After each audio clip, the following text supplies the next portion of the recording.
I'm early today. Hello. Hello, hello.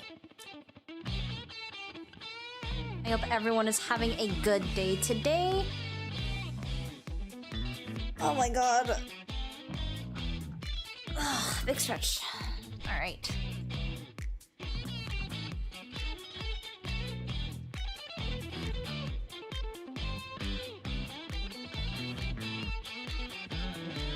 Okay. Time to blaze Bamboo 100k. Dude, I'm so excited to see him. This is crazy. I do have a little bit of a confession to make. I did spoil myself a little bit. And by a little bit, I mean I did my pulls early because I couldn't wait. I really wanted the Marceau ego. So, yeah. So I got the announcer. We're in N-Corp, you know what that means? Oh no. I'm not ready for N-Corp. Man, whatever, it's fine. Okay. We start. Because I want to play. I didn't change the box! I need to fix that. I completely forgot to change it.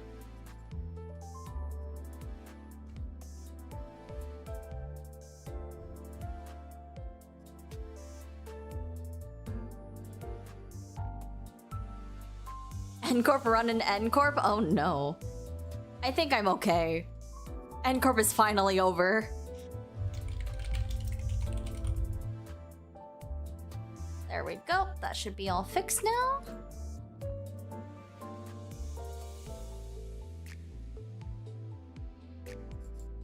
Let me just double check that everything is working. There we go. Perfect. Okay. We're gonna get started. I'm so excited for this Intervallo. Regular dude, Kim. Okay. Oh my gosh, this is so exciting. Oh, look at them!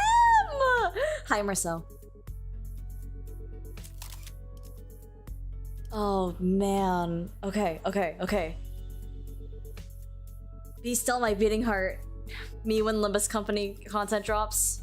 Consultation session. Let's go.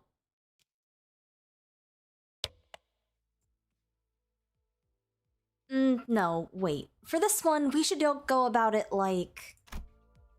Tay. No, Heathcliff's been in the Vanguard for too long. I should pull him back in and let him...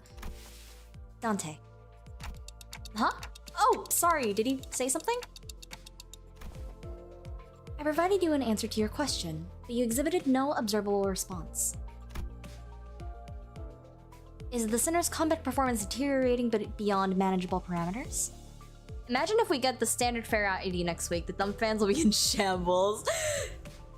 I mean, we are kind of overdue for a standard fare ID, but I really hope not. Hello, Otis. Got Osir Ishmael in my first 10 pull. Congratulations. I wish that was me. My lunacy is a little bit in the...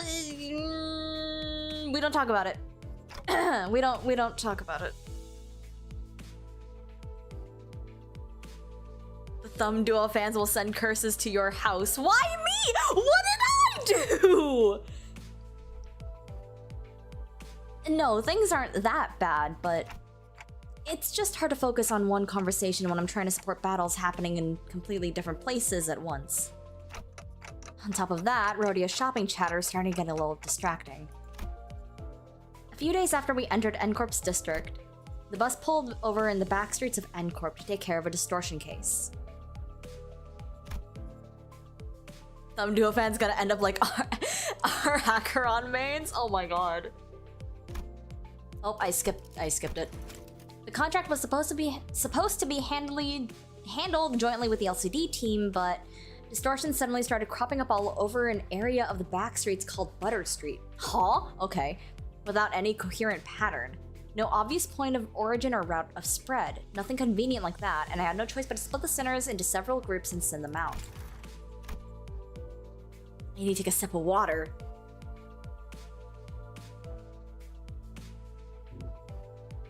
Otis, Ishmael, Sinclair, Don Quixote, Yisong, and Merceau were on their way to rendezvous with the LCD team. Heathcliff, Gregor, and Hong Lu were just suppressing distortions that had showed up from other directions. And with our onboard stock scraped down to the bottom, Rhodia and Ryoshu, who were done with their share of the suppression work, were put in charge of buying supplies for the bus. What a duo! As for Faust, she decided to stay behind with me on the bus. Oh, I need to wipe my screen. I wanted to get through the consultation sessions I'd been putting off, and thought I might as well get myself some much-needed practice with handling the new golden power I'd acquired. To reiterate, there are no issues requiring special concern regarding Faust. It is true that Faust has, on several recent occasions, expressed dissatisfaction with a certain Faust. However, those instances should be classified as a mere personal grievance. I mean, that's good if that's all there is to it, but this was not the first time Faust had seemed unlike herself. There had been times before when she spent far longer alone than usual, lost in thought. Moments when she could not produce immediate answers to the questions from the other sinners or me.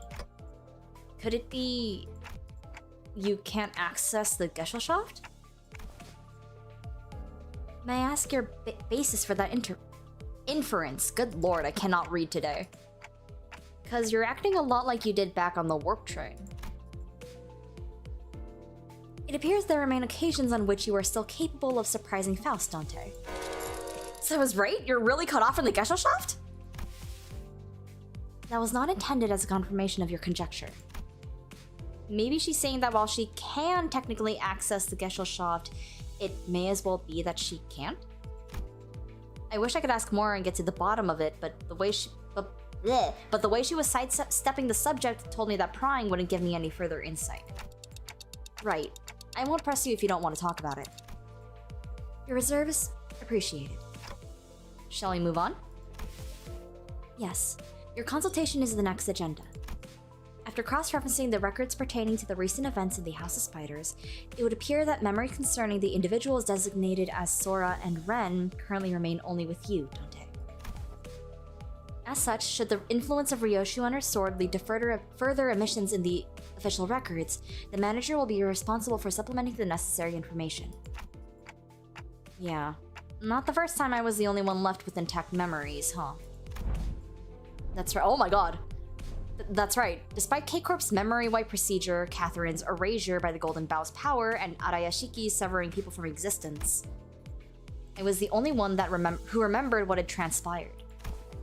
But ironically enough, the memories I had prior to swapping my head with this clock still showed no sign of returning. Why won't my old memories come back, though? Is it because of this clock head? Speculation based on your experience with the bus team thus far will not meaningfully contribute. Oh my god, I cannot read today. Chat just killed me. Will not meaningfully contribute to the recovery of your former memories, manager. Inductive reasoning conducted from memories with caps, after all, is bound to have structural limitations. Bongi would serve as an adequate analogy. Bongi? Bongi?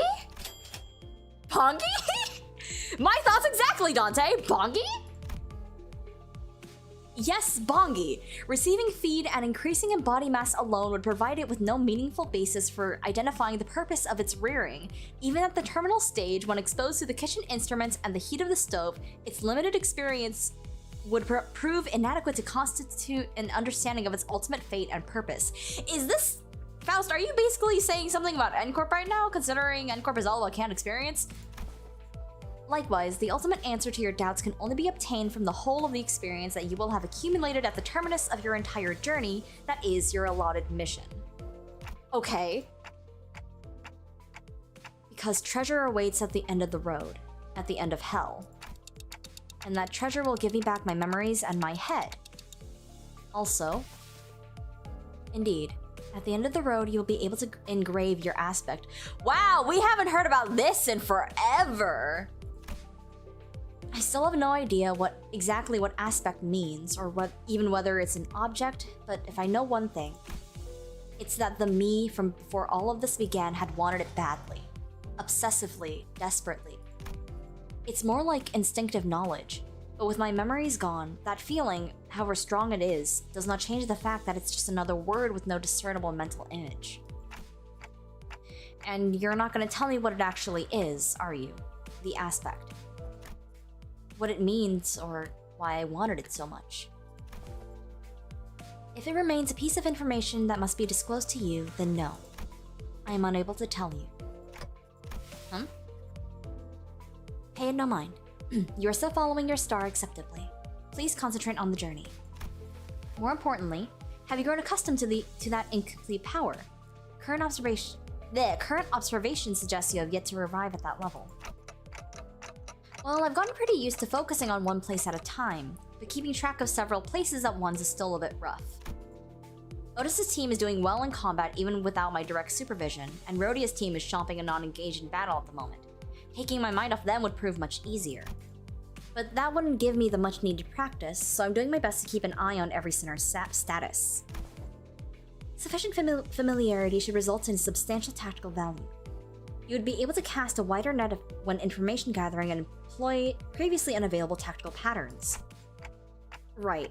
I'd also be able to tell when it's a bad time to call someone in, too. Even as I continue talking with Faust, I make sure not to stop observing the places where each group is and what they're doing. Yeah, if I was the one doing this, I would be so bad at it. Yep, pulling Heathcliff to the rear was the right call. I don't see any injuries. His team's still doing pretty well even without my directions. As for Rhodia, wait, did she just stuff all of the pastries and bread she bought into her pockets? How did she manage that with a huge baguette? Rhodia has pocket dimension? Rhodia has a hammer space? I shouldn't be surprised. And Otis's group, let's see. Looks like they joined up with the LCD team without any issues. The real Tensui star, Lei Heng? Are you dead? LCD, then that guy over there must be... Hang on. Faust, there's a dude I've never seen before, but he seems a bit, different from what I remember. Could you specify the issue? I'm monitoring the situation right now. We should probably join up with them too. Let's end the consultation here. This is rather precipitous, Dante. If the incident is of a serious nature, perhaps a request for support from the LCC... No, it's not an incident. Though I wouldn't say it's not serious. Oh my god, we meet him this early? Hell yeah.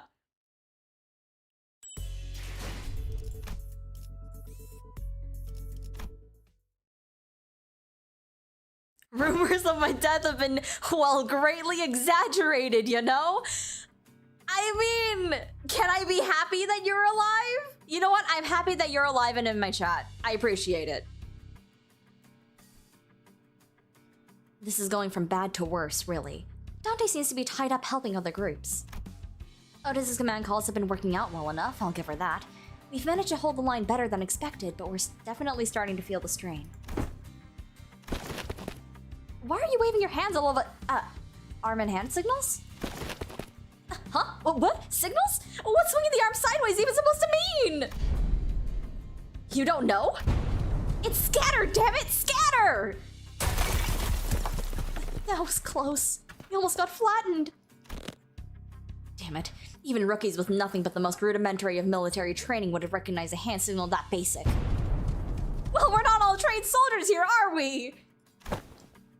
Verily, the flourish of a single hand doth indeed make boast of a chivalric elegance. Yet when thou suddenly waveth thine arm around, clenching and unclenching thy hand in that mystical fashion, only to suddenly turn tail, forsooth, I am left bereft of understanding what thou meanest to say. Think that of all the personnel on the team, only the Swabby has the discipline to interpret a basic field signal. I only picked it up during my sailing days. And realistically speaking, did you really expect ordinary people like the others to understand professional military signals? This is unacceptable. After all the operations all of you have been deployed under my lead, you're all still ignorant when it comes to nonverbal signals. I don't even think Dante would know those signals. Yep, might as well be splitting hairs, literally. Let us appease our agitated hearts and follow Miss Otis's instruction. We should disperse and withdraw. Megaton landing! Ezra! Hey, pretty cool, huh? Let's face it, I know how to make one heck of an entrance. Whoa, aren't you supposed to be cleaning up the distortions upstairs? Huh? Oh, finito a million ago. A million years ago. You guys were taking forever, so I figured I'd take a peek and lend a hand. You're welcome. Split by your thundering descent, the floor's form and shape are now crushed beyond mending, sunken deep enough to be likened to the incipience of a wellspring. Don't you worry your head about it. That's all after teams to take care of. Oh my god, no wonder the after team hates us. Anyway, that should be all of them, right? The force of your landing neutralized the last of the distortions outside of the building. Great. Can you check out the distorted piece's faces and clothes? Oh, cute! She looks so cute. Oh my god, I love Ezra. I'm so glad she's here. The faces are all segmented. Makes my skin crawl. Not a pleasant sight. As for their attire... this one appears to be a sweeper! And that one yonder bears the attire of an ordinary fixer! And this distortion I landed on... probably a local resident, judging by the clothes. Did any of you happen to see anything nearby bursting with a big pop and flash? Nay, not once. Okie dokie. You know what? Then let's all head upstairs. This suppression request is kind of a pain. We'll need to put together a nice neat plan before we start poking it too hard. A plan, thou sayst thou? How? Was this not a mere matter of slaying distortions wherever they stand? Huh? Wait, did nobody brief you? This has often been the structure of our assignments. We are given instructions, we perform them, and only afterward do we begin to perceive the nature and contour of the task to which we have committed our hands. Really? Well, guess every department has its own way of doing things. No big deal. I'll explain everything once we're upstairs. Oh, by the way, you didn't get to meet the whole team last time, did you? Only our new girl. This time that dude, I mean Mr. Bamboo-Headed Kim's also here and... Huh? He's okay now? Sure he is. You'll be surprised once you see just how okay he is now. But last time you said he was still under treatment. To be precise, I believe Miss Ongdu stated that his mind is yet to regain its former tranquility. Aha, that? You'll get it once you see him. I feel like we'll just end up having the same conversation twice if I say anything about it now. Yo! There they are. Ah, you've arrived.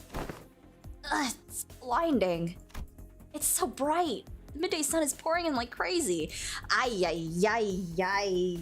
So is the sun just like naturally friggin' bright in CORP? Is this just gonna be a thing? This is the second time, you guys. Yet the warm tickle of sunbeam is rather agreeable.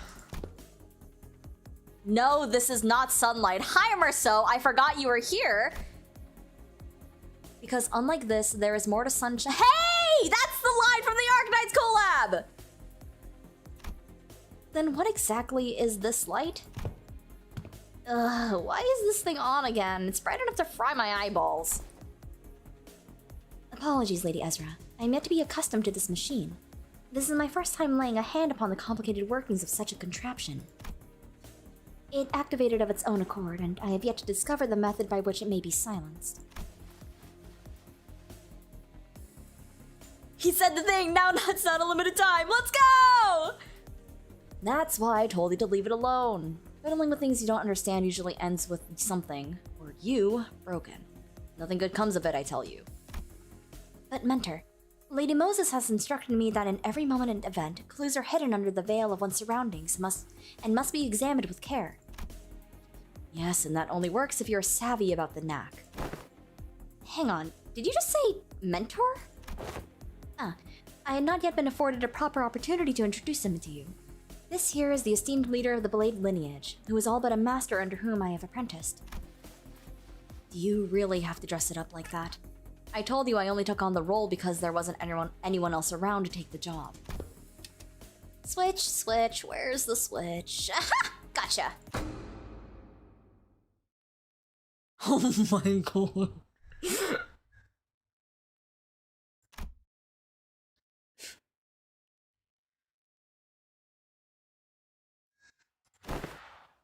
Goodness.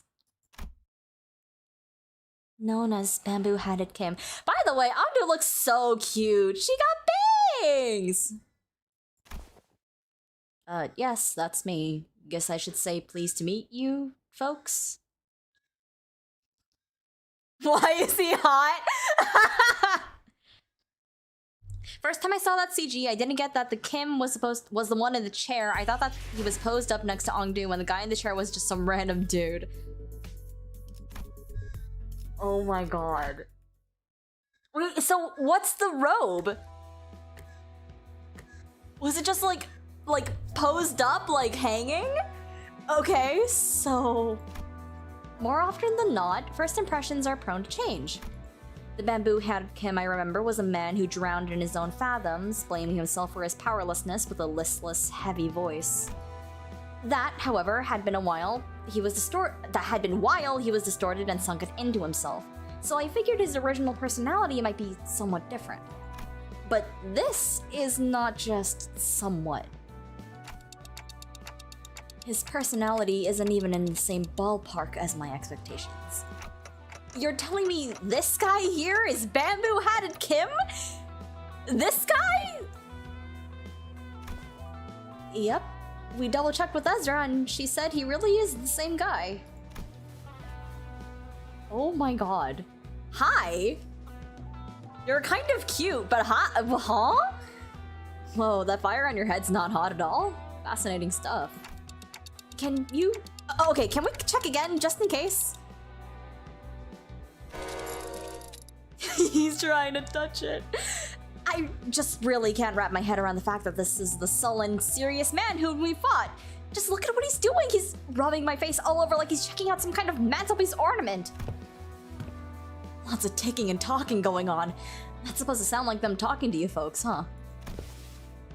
Further confirmation would be redundant, Dante. This individual is conclusively identical to the one designated as Bamboo-Hatted Kim. I've got no idea what you folks are so suspicious about. Ongdu, just what exactly have you been telling people out there about me? They're all staring like they've seen a ghost. I told them that you're a gallant, formidable warrior mentor. But they don't look like they've heard the most flattering things about me. There, don't you hear it? The faint undercurrent of disappointment in the ticking. I also told them that you are a man of few words, but with much affection for the followers under your command. Ongdu. Yes, mentor? That's a complete and utter lie. Man of few words is definitely not something you can say about a guy who's as talkative as me, don't you think? Yet I spoke no falsehood. Although your conduct is rather shallow and perhaps less refined for a leader of an organization, you're far more reserved and taciturn when conversing with those unfamiliar to you, are you not? Dude, is she just glazing this guy? This is the guy that walled accounts years ago. Oh my god. No matter who one may be, one is bound to inspire either approval or disapproval from those around him, so I refrain from mentioning any truths that might invite the latter. To even hint at anything that might tarnish the reputation of my master would not be unlike spitting on his name and mine by extension. I simply had no reason to put on airs in front of my own folks. In any case... Oh, so you can't see anything if I block this part, hmm? Do tell, how many fingers am I holding up? Those are not my eyes, you know. Your own folks, huh? Then you have already acknowledged and accepted that you now belong to Limbus Company. Why didst thou not pay a visit to the LCE? Verily, when one's mind is plagued by the absence of tranquility, venturing forth into the open air and touchable field of glass, grass cleareth the storm of the heart. Oh, wait. Call back to when she said she wanted to touch the grass with her bare feet. Wait a second, he understands Dante's ticking? It's more like... It seems like he's more like Vergilius, where he can like kind of tell just a little bit, like how they're feeling, you know? An asset of the company is expected to act in the company's interest, yet for whatever reason, I didn't see you fighting on the field of battle during Operation Spiderpire. You will have to account for your absence in this mission. Otis addressed Kim as though she were conducting a formal investigation, every word flat and hard. It was obvious she was not about to let her guard down anytime soon. What mission? Oh, that one. Kim finally seemed inclined to assume a more serious disposition. He stopped peering into my face and turned toward Otis, although his hand was still on my head. Alright, clearly there's some disconnect in expectations here. Listen here, I'm really not all that about hard, bothersome work. Get what I mean? Oh my god, they really... Oh. Okay, so for context for my chat, I have a Limbus OC. And his name is Magpie. And he's all about not doing work even though he works for the Limbus company. Okay, that's it. That's all I'm gonna say. The real disconnect was between his stoic expression and the words coming out of his mouth. So let's talk about the kind of fellow I am. Meet the resident layabout who's forced to do his job, with a frown too, I might add. Only when he's got absolutely no other choice. I'm really not some big shot Ongdu's apparently been promoting me as, folks. And I'd very much like to stop getting roped into stuff that keeps putting my life on— Oh my god, it's literally my OC! Hello. Hi, Steve. Thank you for not spoiling, I appreciate it. I have been avoiding everything. Fine, then why did you join the LCD in the first place if you'd rather be unemployed? No, never mind. They probably forced you to stay. You catch on quick. First they spout this nonsense about distortions and all, and then Force hired me, calling me a company-owned resource or whatever. And the other day they were on again about what's its name? Golden Bough? Yes, they invited me on a tour to another department to listen in on some important presentation. And I accepted. I thought it would be a fine opportunity to broaden my perspective. Ongdu, dear, there are times when your commitment to your duty shines brighter than the sun. Sun mentioned again. I find that attitude so dazzling that I have to squint when I'm looking at you. Who knows, maybe that's why I'm wearing this bamboo hat, to shade my eyes from your utter brilliance. Do you mean to say that you are in need of a shield to protect your eyes? Lady Ezra, might I submit a request for a pair of sunglasses for my His face! Only if it's not too much of an imposition on the budget, that is. That right there! That's what I keep telling him not to do! You can't just say yes to every silly thing he says and turn it into a supply request! Small expenses add up to a lot, you know? You gotta save up everything you can in the piggy bank while you still can, or you'll end up broke. Is there truly no more room for reconsideration? His face, oh my god! No means no. Then pray make the purchase for me. I shall cover the cost myself. No, wait, what? My poor mentor is in a state of great discomfort, yet I possess neither the wisdom nor the knowledge to navigate the silver tongue of merchants and the maze of stalls to locate the very best item, so I must beg this favor of you. You're giving me a freaking headache, girl. Oh god, not Overwatch! I'm so sorry. I'm aware that you and yours are no strangers to such dealings. There is no one else I can trust to complete such a procurement with the swiftness of the wind. Kim is married already, he just doesn't know it yet. Ongdu is the biggest glazer. Dude, she's like in freak territory right now. You know what? Never mind what I said. I'll just get what you want. You heard the gentle lady, Mentor. Your suffering shall soon be alleviated. Right. Dude, Ongdu, are you good, girl? My apologies for interrupting you amid conversation. Pray, continue. You had reached the part where they invited you to tour another department. No sooner Ongdu's words left her lips than her eyes glinted with something I couldn't really put my finger on, but it was a strange intensity that sent a chill down my spine. She cares about her mentor? I think this is a little bit more than caring. Just a little bit. Yeah, so that day I was just gonna relax here and watch some TV. Well, good on you for showing up to work today, I guess? Let's say there's a debt to be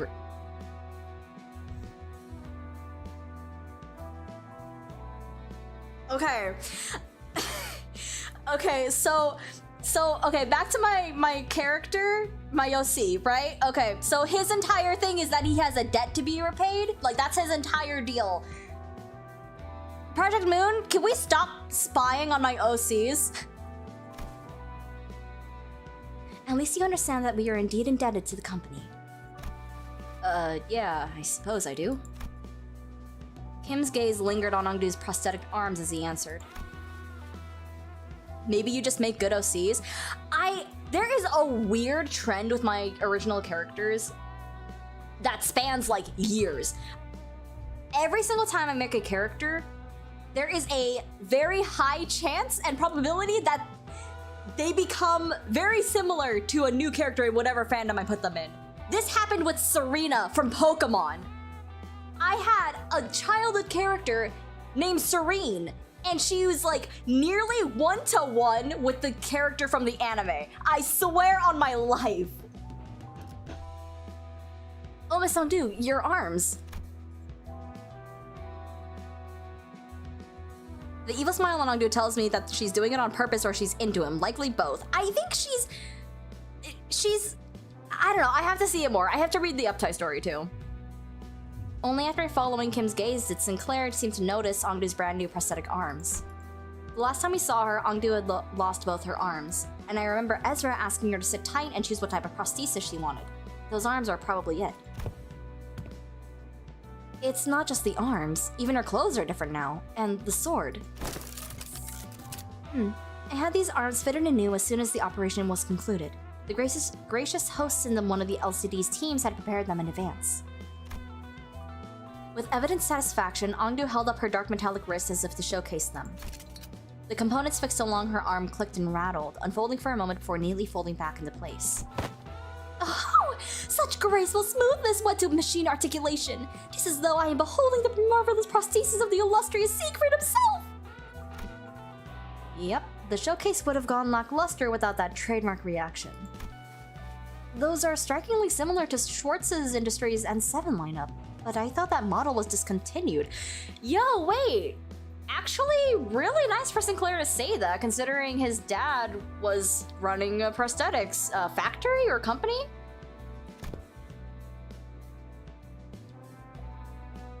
Nah, not theirs. It's one of the prototypes developed by LCD's Phenomena deciphering team, and they put them on her for trial. Dad, you'll find another like them. They're based on technology spun from distortions. Oh, I see. For a brief moment, Sinclair's eyes lit up as if he had glimpsed something that brought him back to a memory. Then, just as quickly, he fell silent, whatever he wanted to say next catching in his chest. Does something trouble you, Master Sinclair? It wasn't hard to understand what struck the tender memory for Sinclair, and why it cast a shadow over his face. But... sorry, just reminded me of something from a long time ago. My dad used to work with prosthetics before he passed away. I thought this was the exact same model I saw back then. It appears I lack tact. These arms have stirred a painful memory within you. For that, I apologize. It's alright. I'm fine now. Sinclair's voice still carried a faint tremor, but beneath it, there was a firmness that had not been there before. They're growing! He really had grown a great deal. You could thank yours truly for picking the sword. I was there with her. I did inform Lady Ezra that any blade that could serve as a weapon would suffice, but she insisted on browsing the goods. I dare say I was given the opportunity to lay my eyes on every type of sword I could ever hope to see in this life walking through the workshop street that day. Oh please, girl, we walked for just 4 hours. That's nothing! While everyone was distracted taking in Ongdu's new outfit and equipment, Kim had quietly slipped away from the crowd and crouched down in the corner. He was rummaging through things scattered on the floor, picking them up. Is he pocketing them? Anyway, what is this place supposed to be? What are all these things? It's basically a wreck now, but there are strobes and the cloth backdrop over there. Maybe it used to be a photo studio? Oh, that could explain why there are so many photos stuck around the place. Probably? This thing definitely looks like a camera, at least. Sinclair picked up a small cylindrical object and turned it over in his hands, studying it with curiosity. What do you suppose this is? A battery, maybe? There's some kind of strip inside. Let me just pull it out. No, that's... Oh, Merceau! Oda shouted a sharp warning at Sinclair as if she had realized something. But Merceau's hand shot out before she could even finish, clasping over Sinclair's wrist before the strip could be pulled out. What? What did I do? Exposure to sunlight damages these objects. I heard he pulled a little bit out of it, though. It can be rewound. Carefully rotate the ridged section on the ridged section on the cylinder. I am currently blocking the sunlight from reaching the exposed section. Damage is of no concern.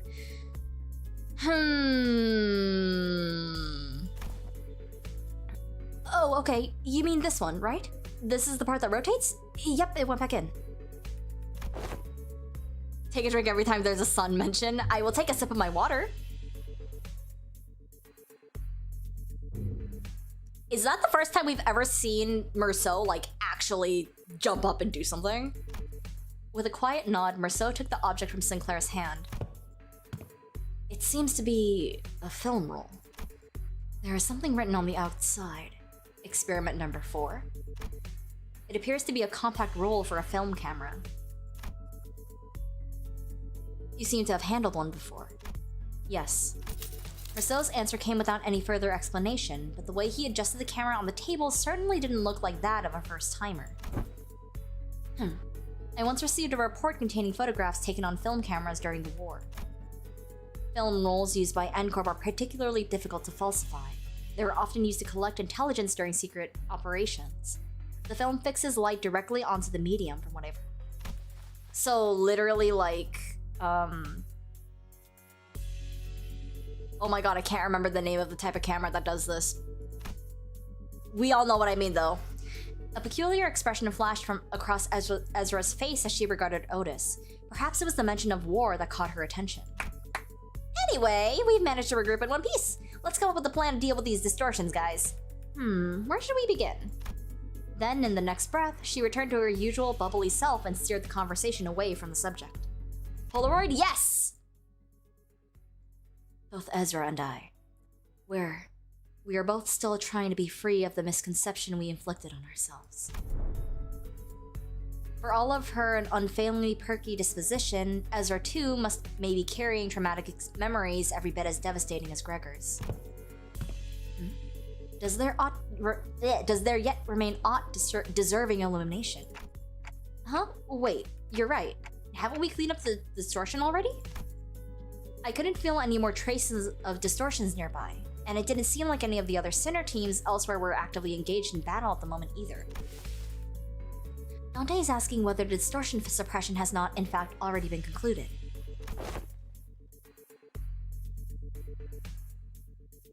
Oh no, not yet.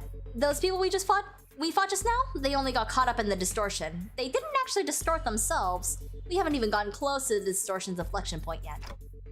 Inflection point?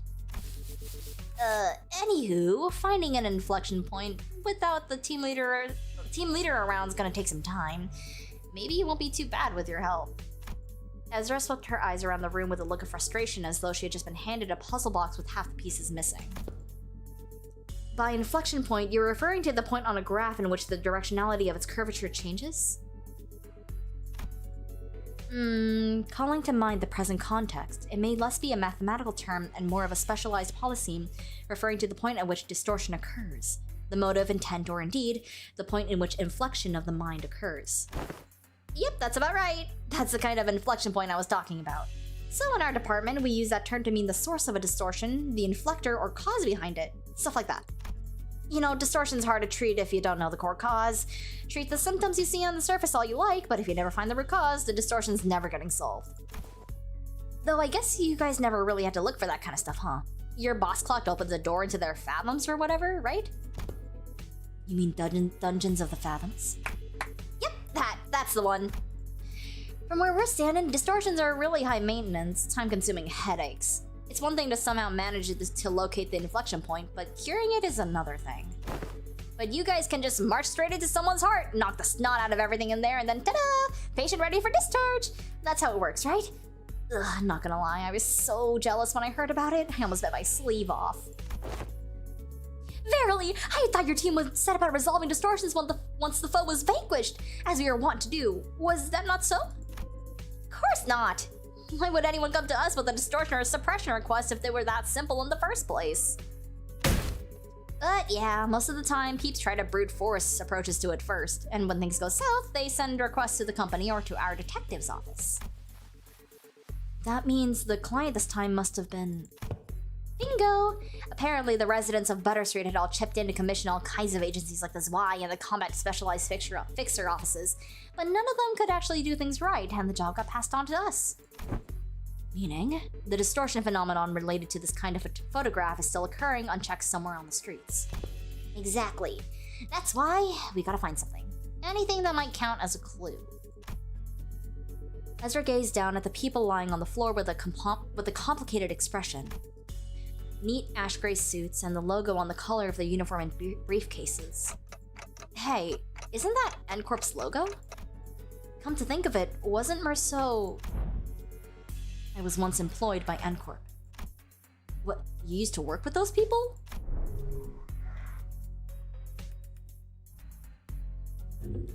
Yeah, he did mention that he used to work at N-Corp. Maybe he can offer us some insight. Do you know who these guys are, Merceau? Yes, manager. These are N-Corp Class 2 staff members. Given the camera briefcases in their possession, they are likely members of the pinframe team of Service de Clou. Merceau recited the information as though he were pulling it from a file he had already sorted and placed in the back of the shelf in his mind. Okay, pinframe team, huh? Anything you can tell us about them? Yes. It is one of N-Corp's many field departments related to information gathering and processing. Their primary duty includes the handling of N-Corp's internal information, analysis of N-Corp's internal intelligence, the sorting and arranging of N-Corp's internal information, and intersector... That'd be enough. Whoa, is he a talking encyclopedia or something? Yeah, another thing to be jealous of. You think it'll be okay if we borrow him sometimes? Might be an issue for us if you just went and borrowed our team's encyclopedia. Looks like everyone agrees that he's an encyclopedia. Anyway, your encyclopedia is right. They're from N-Corp's pinframe team. Seen them a few times before in N-Corp's nest. But why would people already busy enough dealing with Nestivar come all the way out to a shabby backstreet like this? Got any guesses?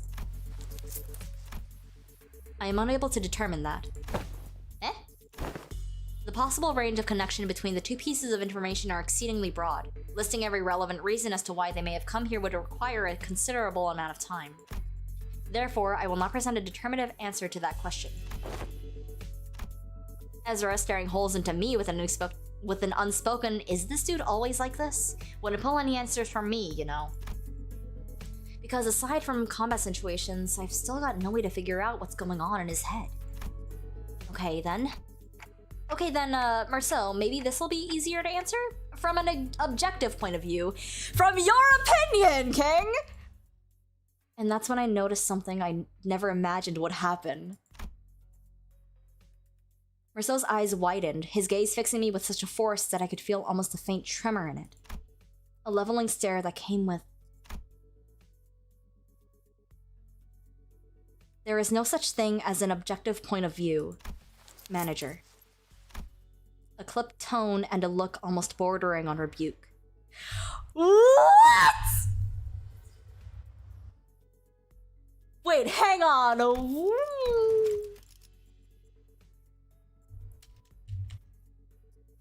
Chat, I'm so sorry. I have to send this to my friend. I have to send this to my friend right now. By the way, new Merceau sprite. Oh my god.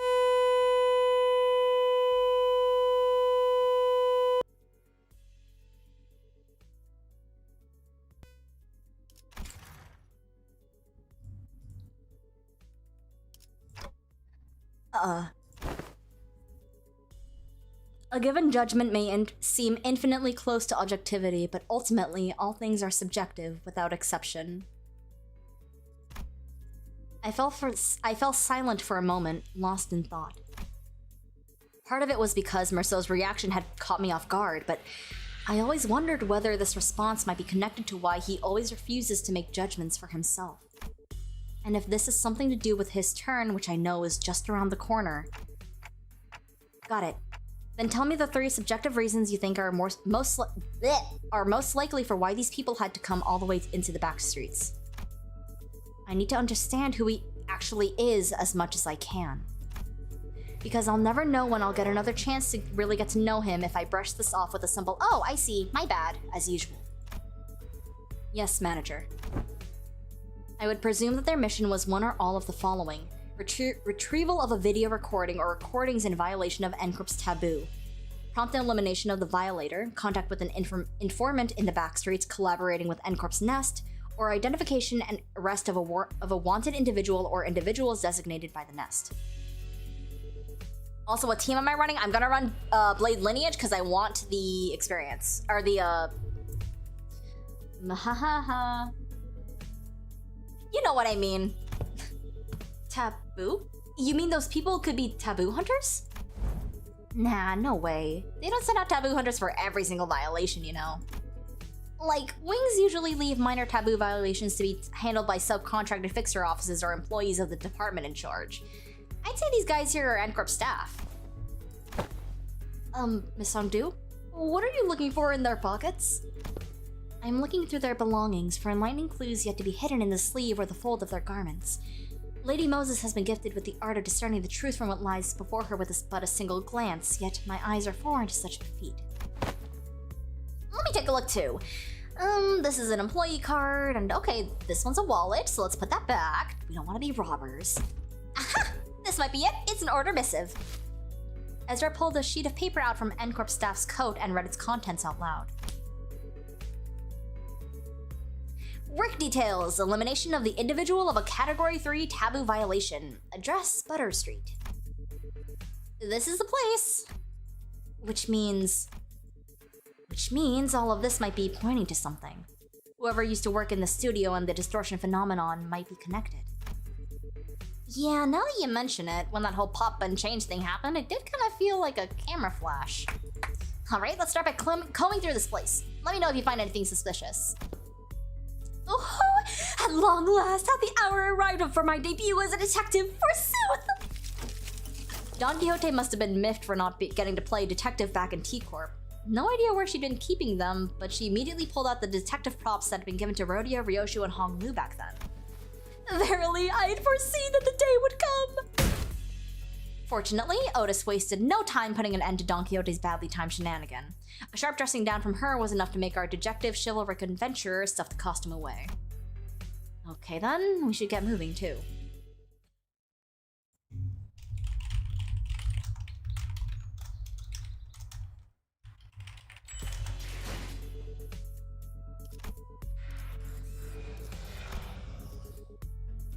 Oh, okay. Oh, they are all the well, I mean, I'm gonna use House of Spiders Pinky Apprentice, but like... Do I get extra? Hang on. 20, 40, 60, 120... What's the maximum? Is it 120?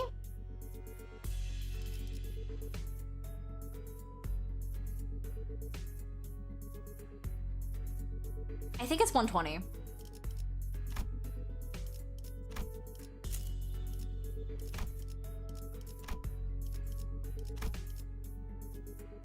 What if you did do Blade Lineage Sinclair? But what if I didn't want to? I would like to not be here for 700 years. But what if you did? I'm okay, man. We spent a long while rifling through the photo studio with the LCD team, but no one found any decisive evidence. There sure are a lot of photos around, but almost all of them are just pictures of buildings, nothing much to tell from that. Aside from the canister containing the film roll Sinclair picked up, there are no remaining items here that can count as proper clue, Executive Manager. I've confirmed that the rest are all empty plastic containers. Then it's probably best to check the contents of the film roll directly. Yes, Executive Manager, I'll find a way to develop the film. Did you guys find any sort of photo development room or equipment nearby? Well, let's search a little more before we see what's in the film roll. Mentor, what do you make of this object? For the 8th time, Ongdu, I have no idea. If I had wits bright enough to understand all that lies before me with a single glance like the team leader, I would have passed the royal examinations long ago and secured myself a lucrative position as a court official. But, Mentor, hadn't you already passed the royal... Once swung, a sword does not retrace its arc, Ongdu. So it is with life. There is no undoing what has already been cut. Thus, it is unnecessary to dwell on what can no longer be undone. There is no after for what has been slashed away. Not for you, Mentor. Ought you not dwell on what can no longer be undone? I misspoke. I did not mean it that way, Ongdu. I merely meant to say that I do not wish to recall my past.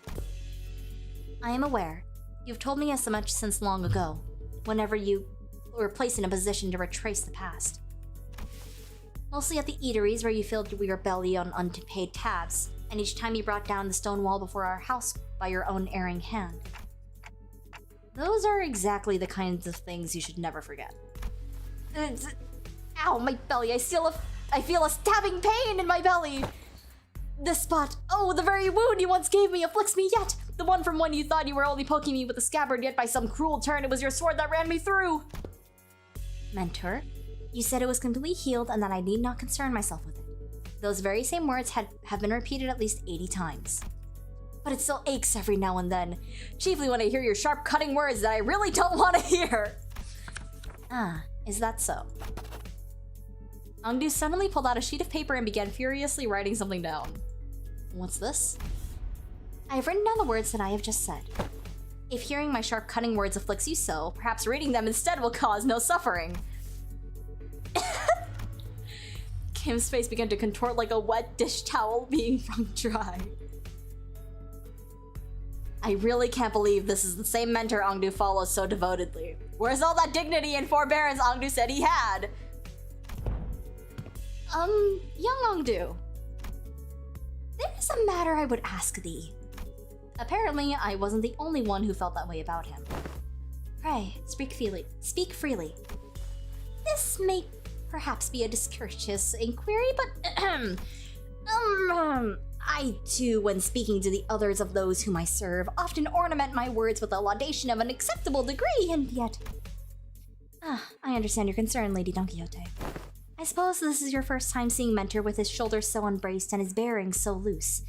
In truth, when I first beheld him, I also wondered whether such a man could truly be a leader worth placing my faith in.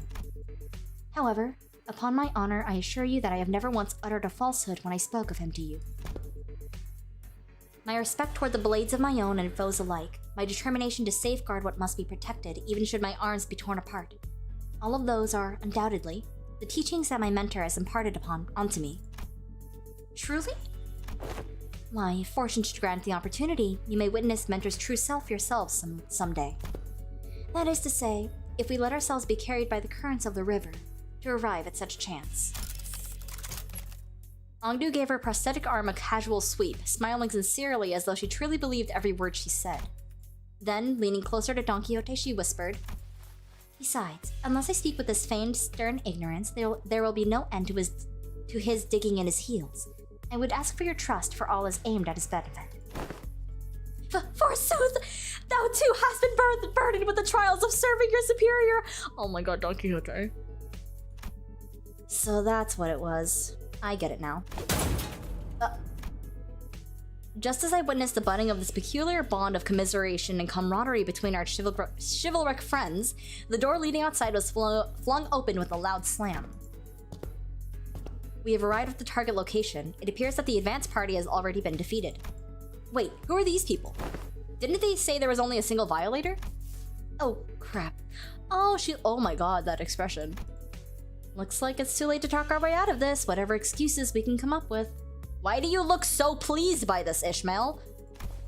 Oh boy, this is not gonna end well.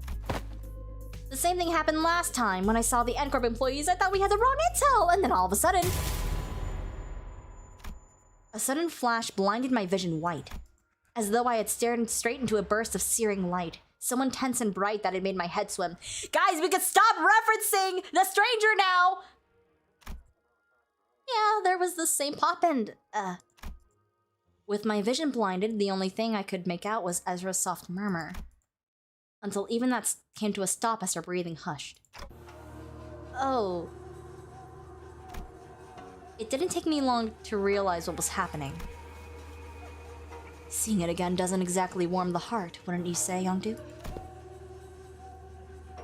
Though CORP may indeed be passing through hard times, this alley was not quite so wretched in form, was it, Mentor? Is that right? Looks much the same to me. This place. Did we just get teleported to CORP? No, Dante. Though it generates a considerable sense of verisimilitude, this is... I think I know what this is. This is a presence. I haven't been able to detect it until just now, but somehow it was now surrounding us, saturating every corner of the space where we stood. The dreary stone walls, trees bent and coiled in grotesque forms, the sheen of the light, and even the air we breathe. All of them point toward a single phenomenon. This is the depth of the fathoms. Fathoms made entirely out of distortion. There are completely different distortions from where the CORP employees were just a moment ago, Executive Manager. This is exactly it! This is what I was trying to explain! Oh my god. Yo, it's Kim Ji-hoon's eye! Where Ezra pointed, the people in smart, neat suits had vanished, and in their place, figures clad in blood-stained dopo robes were approaching us with dragging, uneasy steps. Alright, let's fight first and talk later. Ready, Yongdu? My blade is poised to strike, Lady Ezra. And... oh, wait, where's the bamboo-hatted dude? I'm afraid he's already taken his leave. He said he had no desire to cross blades with the Chinokans of CORP twice. Come on, man, not again! He's a repeat offender, that's for certain.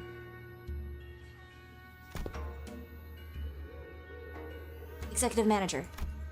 Wherever Ken's gone off to, this definitely isn't the time to be asking trivial questions. Right, let's do what Ezra says and get ready for battle. On your orders, Executive Manager. Men, prepare for battle!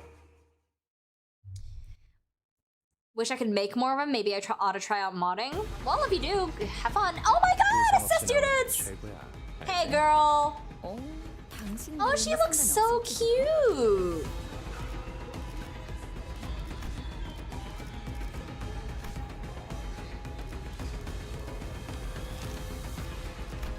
Does this mean we're gonna get an assist unit bamboo-hatted Kim? Does this mean we're gonna get an assist unit bamboo-hatted Kim? Please! Is this... oh, it's not a chain battle. Okay. I see you. Wait, fire!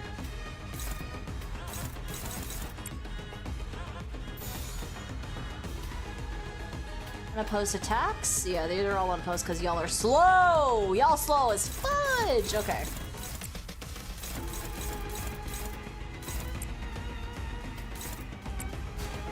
Actually, no, let's do this.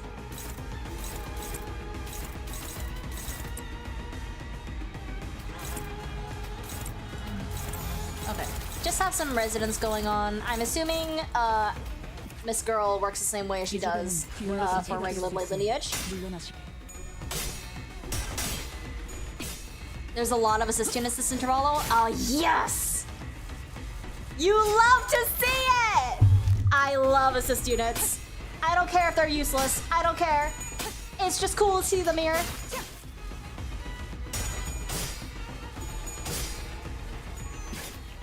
I think it is so funny that we have a bamboo-hatted Kim ID that just exists.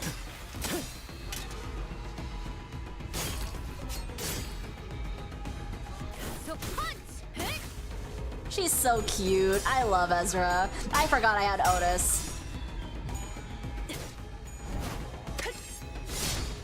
The chain battles in this Intervallo genuinely destined me harder than the actual boss. Wait, so there are chain battles. This one's just unique. Got it. I was hoping it'd be just all, you know, focused battles, but if it's not, that's fine.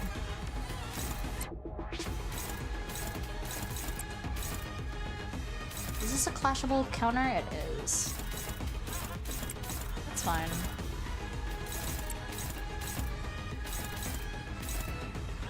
I know that both Ongdu and Ishmael have assist defense, but I just wanna... Let's just get everyone's sanity up. Ezra, your coins, girl.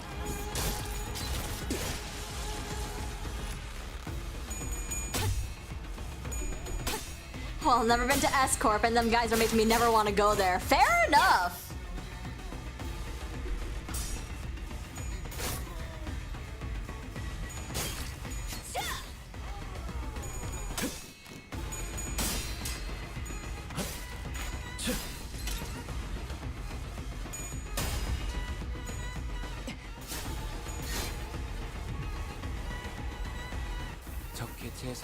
I do get to just use... Dude, they made this so cheap. It's actually crazy.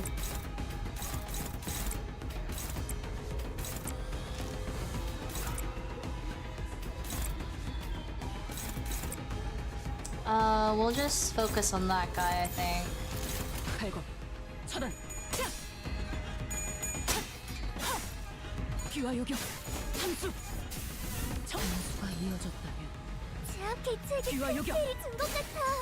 Okay, girl, nice. 멀쩡한 장비가 남아 있었나 봐.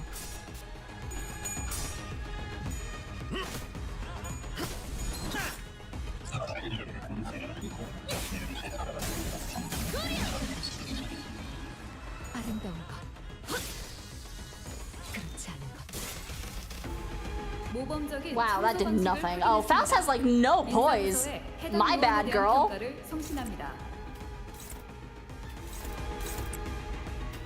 That's okay. We keep on trucking. At some point, I should start defending with Ishmael to get her funny flame bones.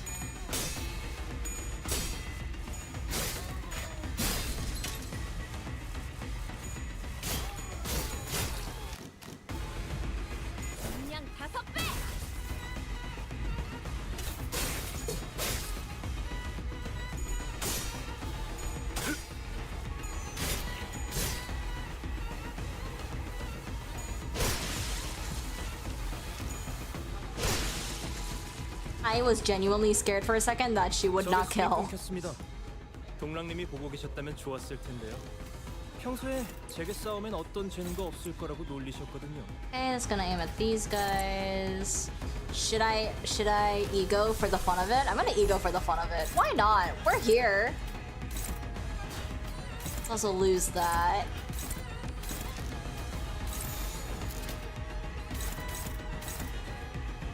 Epic resonance going.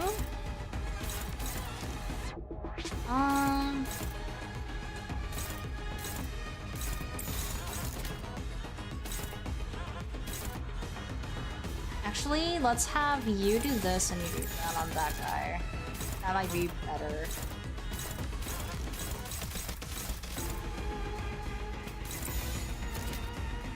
Okay. 죄를 새겨주겠어.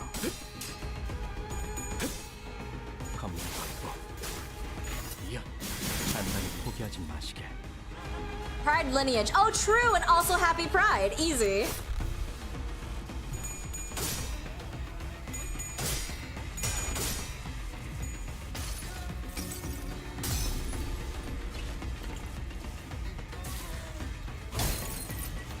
망을 참아.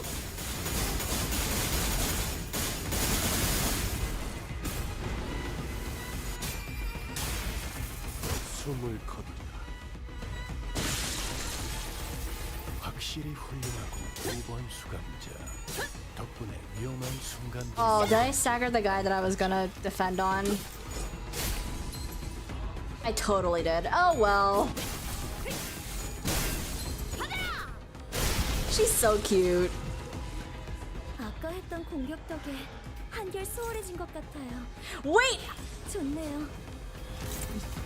Everything else canceled! I can claim bones!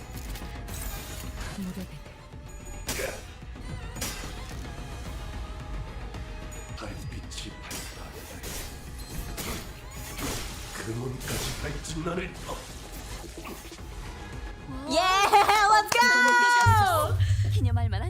책. Why are you so beat up? That should be all of them. Surveying the area with measured alert, Ongdu cast the blood from her sword with a few sharp flicks before sliding it back to its sheath. Huh? Well, they're not changing back. Doesn't look like beating up the distorted ones reverts them immediately this time around. Perhaps a fortunate turn of events. In a way. Let us search for clues while time allows us. Right. You take that side, Ongdu, I'll search here. Ezra and Ongdu moved about as though they were used to this kind of situation. Without even taking a moment to catch their breath after the battle, they began searching the space. Prithee! Don Quixote was the first to voice her doubt in the surreal, unfamiliar situation we found ourselves in. Hi, Zealot!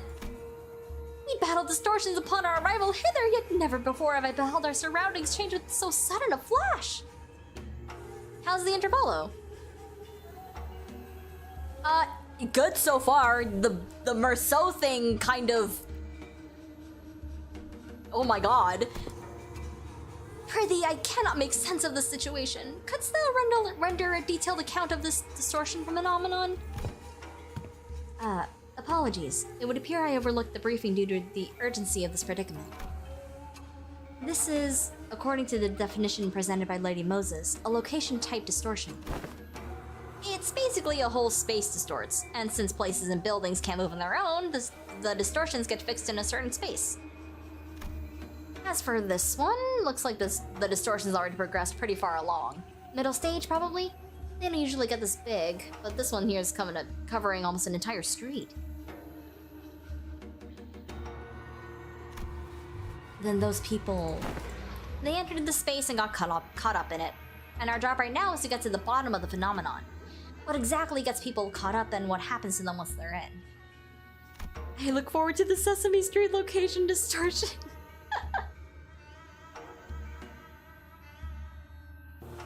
Of course, we can't really rule out the possibility of a powerful distortion that's encroaching upon its environment.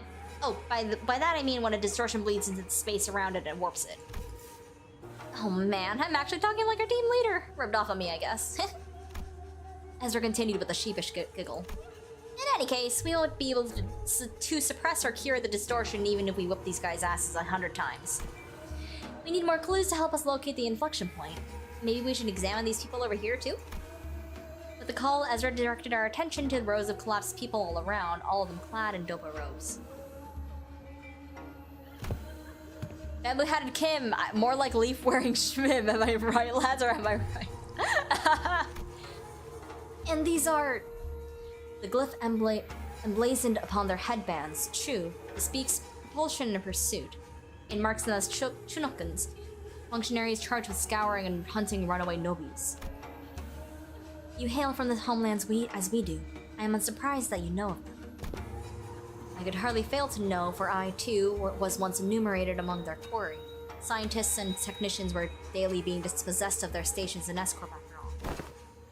So it was no idle tale. Scientists who ply their craft without fattening S-Corp's coffers are seized forthwith and made nobis of the corporation. Indeed, I count myself fortunate to have absconded with my friends afore the brand of Nobi could be impressed upon us. Otherwise... Nobi.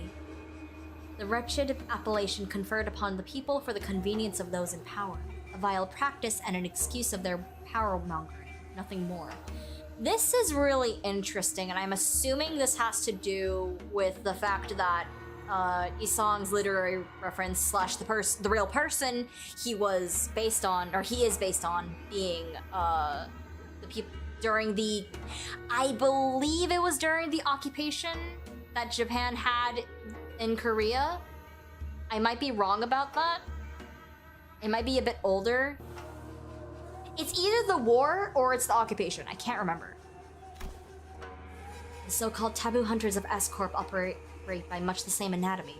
Does the breaching of taboo summon the hunter, or does the hunter first seize his prey to thereafter frame the captured with invented transgression? If the powerful so desire to chase a man down, to take possession of his very being and keep him caged, then they only need to decree that he should bear the lot of a Nobi, such as what S-Corp has become today. My mentor, too, is one of the victims of that accursed practice.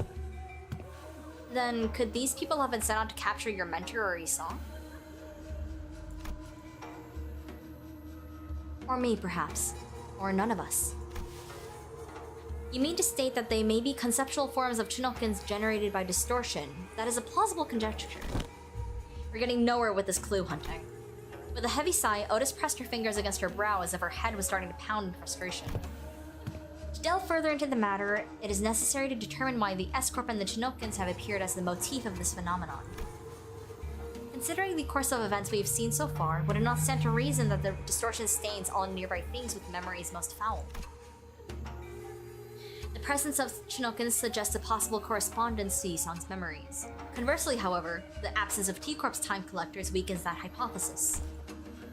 In which case, the most plausible theory is that this particular distortion could have stemmed from Bamboo Hat Kim or Ongdu's memories. Ongdu furrowed her brow and fell into thought, as though she couldn't grasp the full picture of the problem. I'm betting salt, pepper, and thought police may play if we ever end up in escort for a Kanto, because that song on the Ruina album ID about the Japanese occupation of Korea. Oh, interesting. But this one, I'm getting that pop of inspiration. Can't even guess at what this distortion wants either. Ezra, we gotta stop saying pop. The white flash of light suddenly drowned my vision again as Ezra clutched her head and cried out with annoyance. If only the team leader was. She's so cute! Cracking this would have been a piece of cake. And we're back. So this is why you kept asking whether we'd seen anything bursting with a pop. The N-Corp employees must have it rough too, getting dragged into a distortion like this.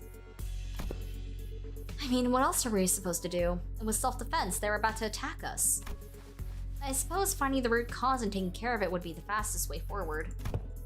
Let's just do what we can for now. Okay, first we need to develop the film we found here. We'll head into the nearest darkroom and... Nah, actually, let's drag that slippery hat-wearing Colt back here and get him talking about the Chinokins. That's probably our best bet. Every time we take a job, that slacker just slips off without telling anyone! As one part of me watched Ezra stamp her feet in frustration, I was also carefully following Heathcliff's team through the other part of my vision. Oh, I think I can help with that. Have you located him? Huh? What, Boss Clock found something? Yep, I found where Bamboo Hat Kim is right now. Dang. Confirmed, Dante does not have ADHD because my ass could never. 정착지를 찾을 때까지 이 기세를 잃지 않게. Oh, we can ring everyone else now. Nice. 주인 부선장이 필요한가? Wait, oh, I messed it up. Dang it. 기쁘게 나서죠. 화점에도 부름이라면 피가 실장이군요. 태어나겠습니다. 주인 놈 뜻에 따라 지위를 받는 부선장의 There we go. 수. Meanwhile, Heathcliff's team. Bloody hell, what's up with these gits? They're showing up out of nowhere. How should I know? By judging by their getup, they seem like S-Corp fellas. And things were going so well. Hi, Faust! You could have talked it out with those Fedora guys who were rummaging around the place earlier, you know. But no, you just had to go barking at them first. Would have saved us a whole lot of trouble if you hadn't, right? Oh, so it's my fault? Also, I just want to say, these two are my favorite duo. I'm so glad they're together. Those bastards look like they were nicking stuff. This is our contract area, ain't it? If they walked off with something important, we'd be the ones catching hell. Listen, bud. Not everyone's itching to swipe hair coupons into their pockets the second they get the chance. For how many bloody months are you locking to milk that? Excuse me. What, you got a problem too, mate? No, not at all. Just wondering whether that gentleman over there is also one of our enemies. Huh? Is that the end of your true performance? Shame. I was really enjoying watching you folks dance. I'd have mistaken this place for the Peach Blossom Land of Legends had there been a cup of fine makgeolli? Yeah, that's an enemy, alright. He has a name tag, though. I think it says, LCD?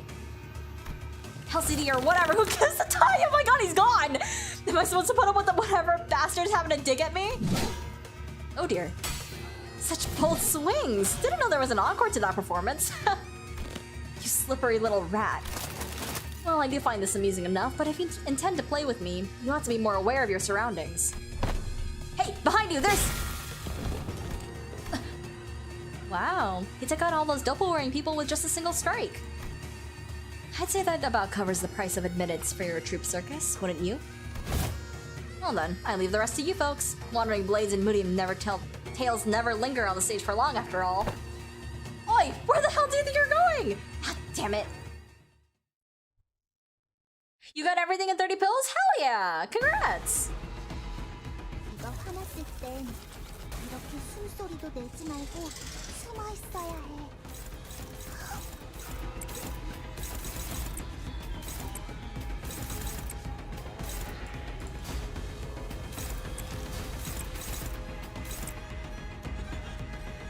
Aw, I have it now? Boo!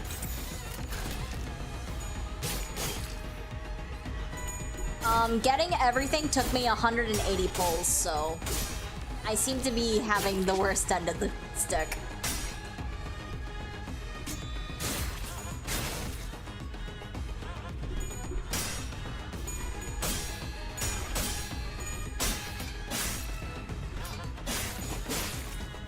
방금 공격은 좋았어.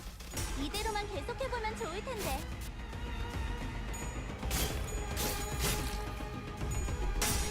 Donald, how much lunacy you got? We don't talk about it. 먼저 끝내고 돌아오는 친구는 맛있는 거 사줄게. 물론 회사 카드로.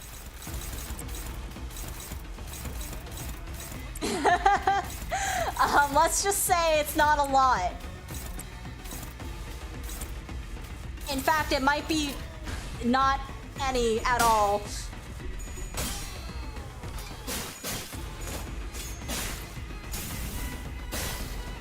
Well, I got 800, so you probably have more. Let's not talk about it, shall we, chat?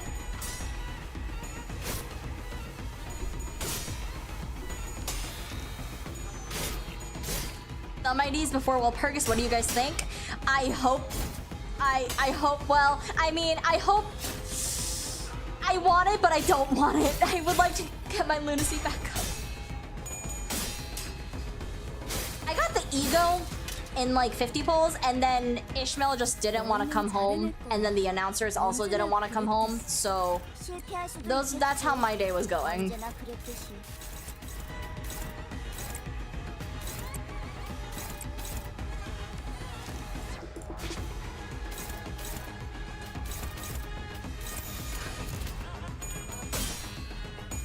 My luck for the season has been astronomical.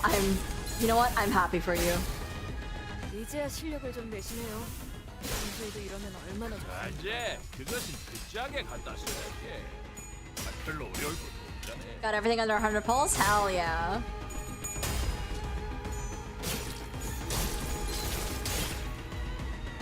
Yeah, I'm glad that Long Scarf introduced me to this game. Seeing what y'all have been doing before and after finding me has been one hell of a fun time.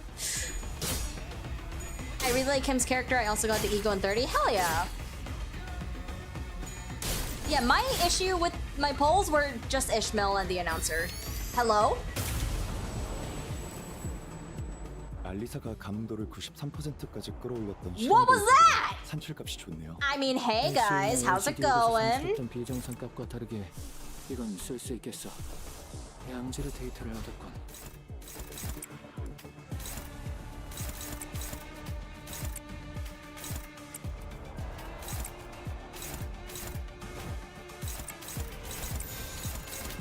We seem to be.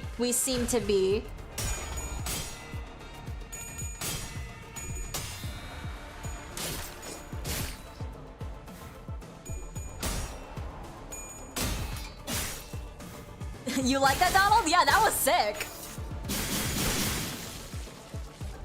아까처럼만 해. 그럼 이번 전투도 쉽게 갈 수 있을 거야.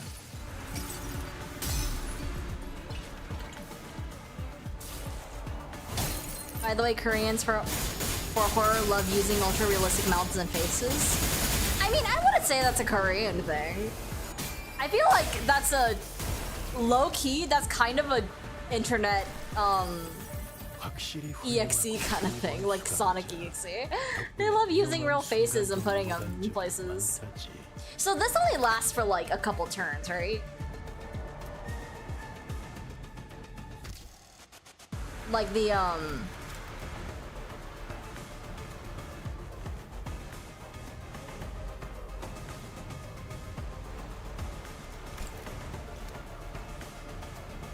3 turns? That sounds about right, yeah. The good news is I see it. I see the funny red skill on my dashboard.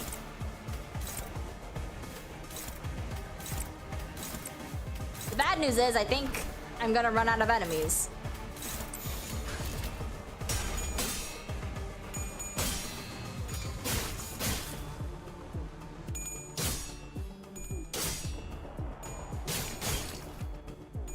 You're supposed to reuse the ego when it's out 2 or 1, so you can practically keep it forever. I see. This fight's not gonna last long enough for that.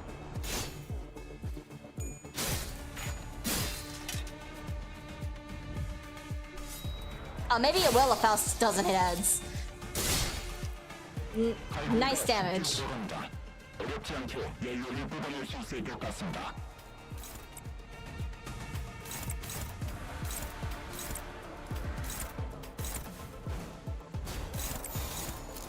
And then, Ishmael also can do her. Oh, just kidding. She's winning that one.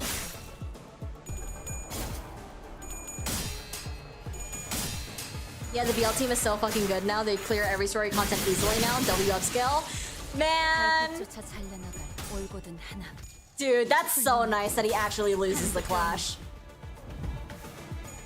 Okay, go get him. And he heals. That's sick, man. 적이 치명적인 피해를 입었군요. 역시 유능한 자가 마이크를 잡으니 전투도 손쉽게 이루어지네요. 아, 감사의 인사는 괜찮습니다.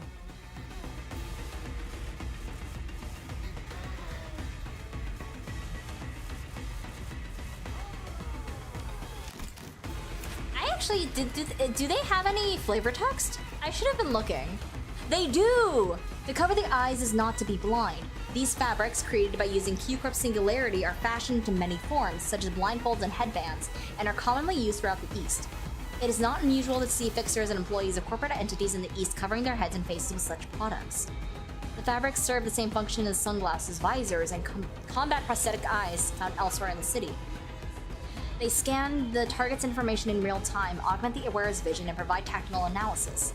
At times, they can also serve as a means of communication with distant allies. Interesting. They also have a super paralyzed skill.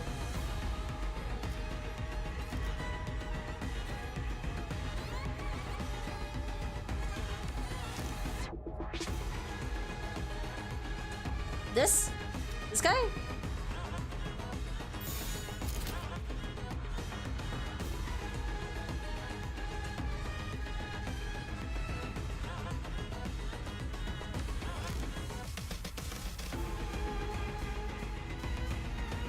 Oh, let's talk about something else.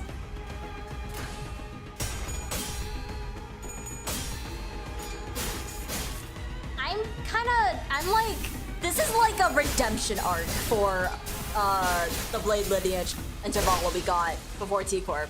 I'm so down with this. 사건 해결.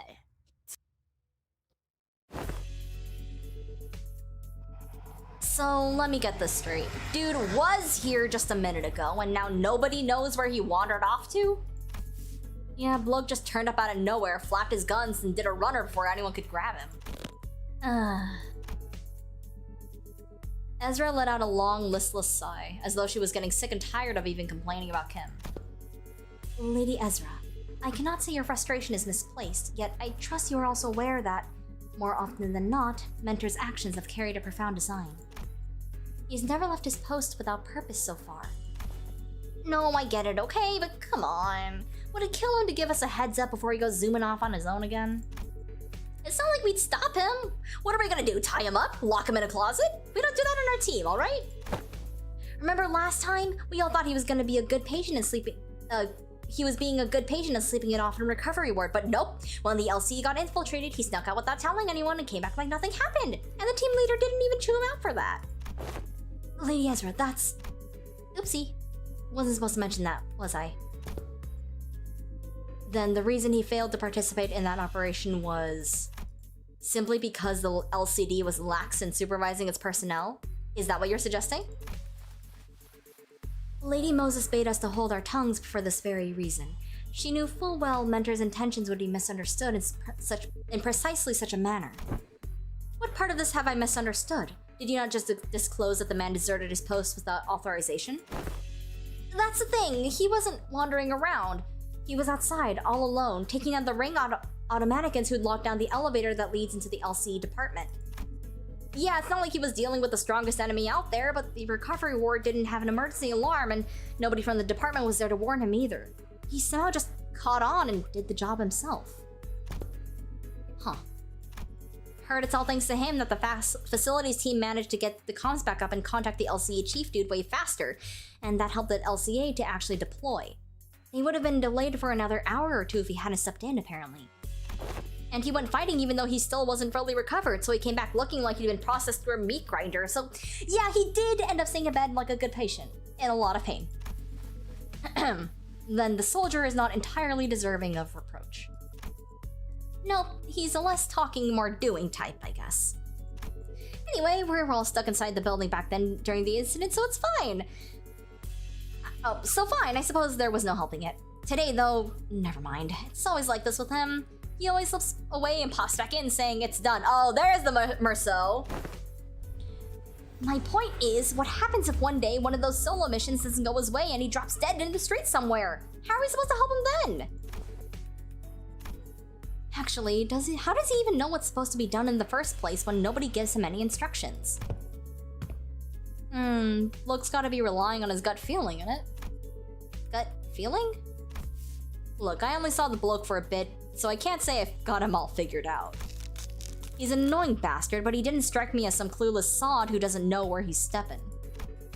Heathcliff scratched at his chin and then kept talking as though he were stating an obvious fact. Yes! Yes! Sorry, not to be loud, but oh my god, Heathcliff intuition, yes!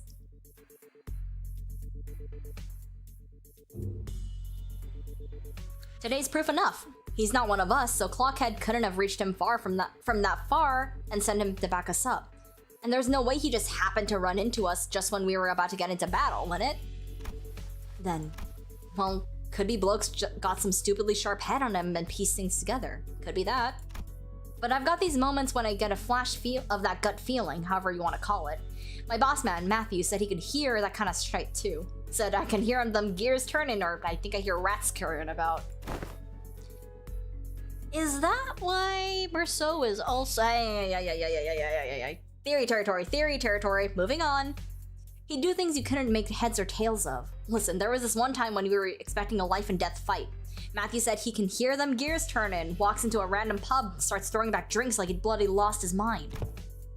Uh-huh. That does sound like someone who'd lost his bloody mind.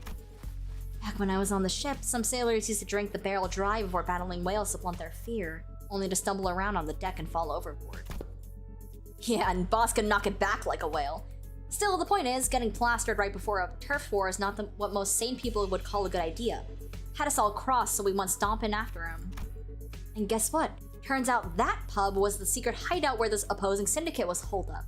They were crowding around the gaffer, running their mouths about how they'll kill him and put him an end to the dead rabbits. That's when we came storming in and had them surrounded instead. Not a single one of them got away. We beat them bloody, every last bastard, and boss knew it'd play out that way. Sorry, but this really sounds like Barstool bragging to me. You sure that wasn't just a coincidence? I should think it was no mere chance. If you are saying as much, then surely this is but one among many such coincidences. Is that not so? Yep. Every time Matthew pulled one of those stunts, or our lot ended up growing bigger. Wouldn't have kept working so neatly if it were just a coincidence. It is likely what is often referred to as, indeed, an instinctive sense or experience-based precognition. More accurately, an unconscious process by which information accumulated in the subconscious is sorted and converted into sensible conclusions. There have been some extremely rare cases in which Heathcliff has demonstrated the ability to arrive at coherent conclusions that surprised even Faust. On further analysis, it would appear that he was employing a mechanism similar to a sixth sense, as some people call it. Is that a compliment, or are you taking the piss out of me?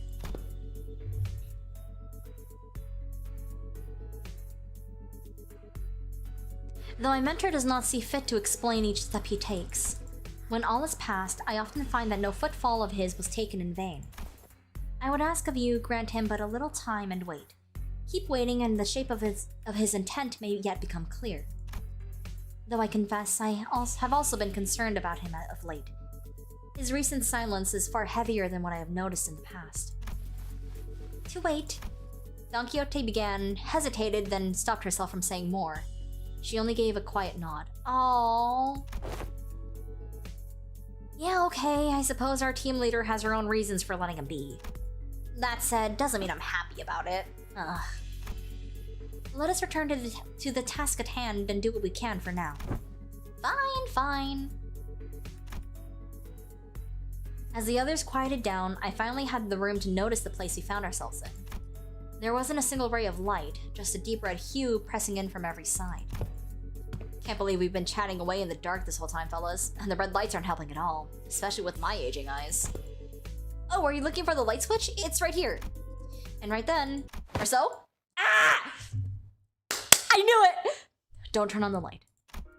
I heard Marceau's clipped warning, his voice coming from a corner I didn't expect to find. Marceau? Oh, where are you? There he is. That corner. Is he washing something? I am developing the film roll manager. Exposure to light might ruin the entire roll. Please exercise caution.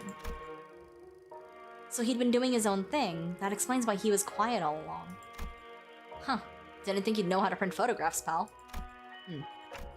What's that for, anyway?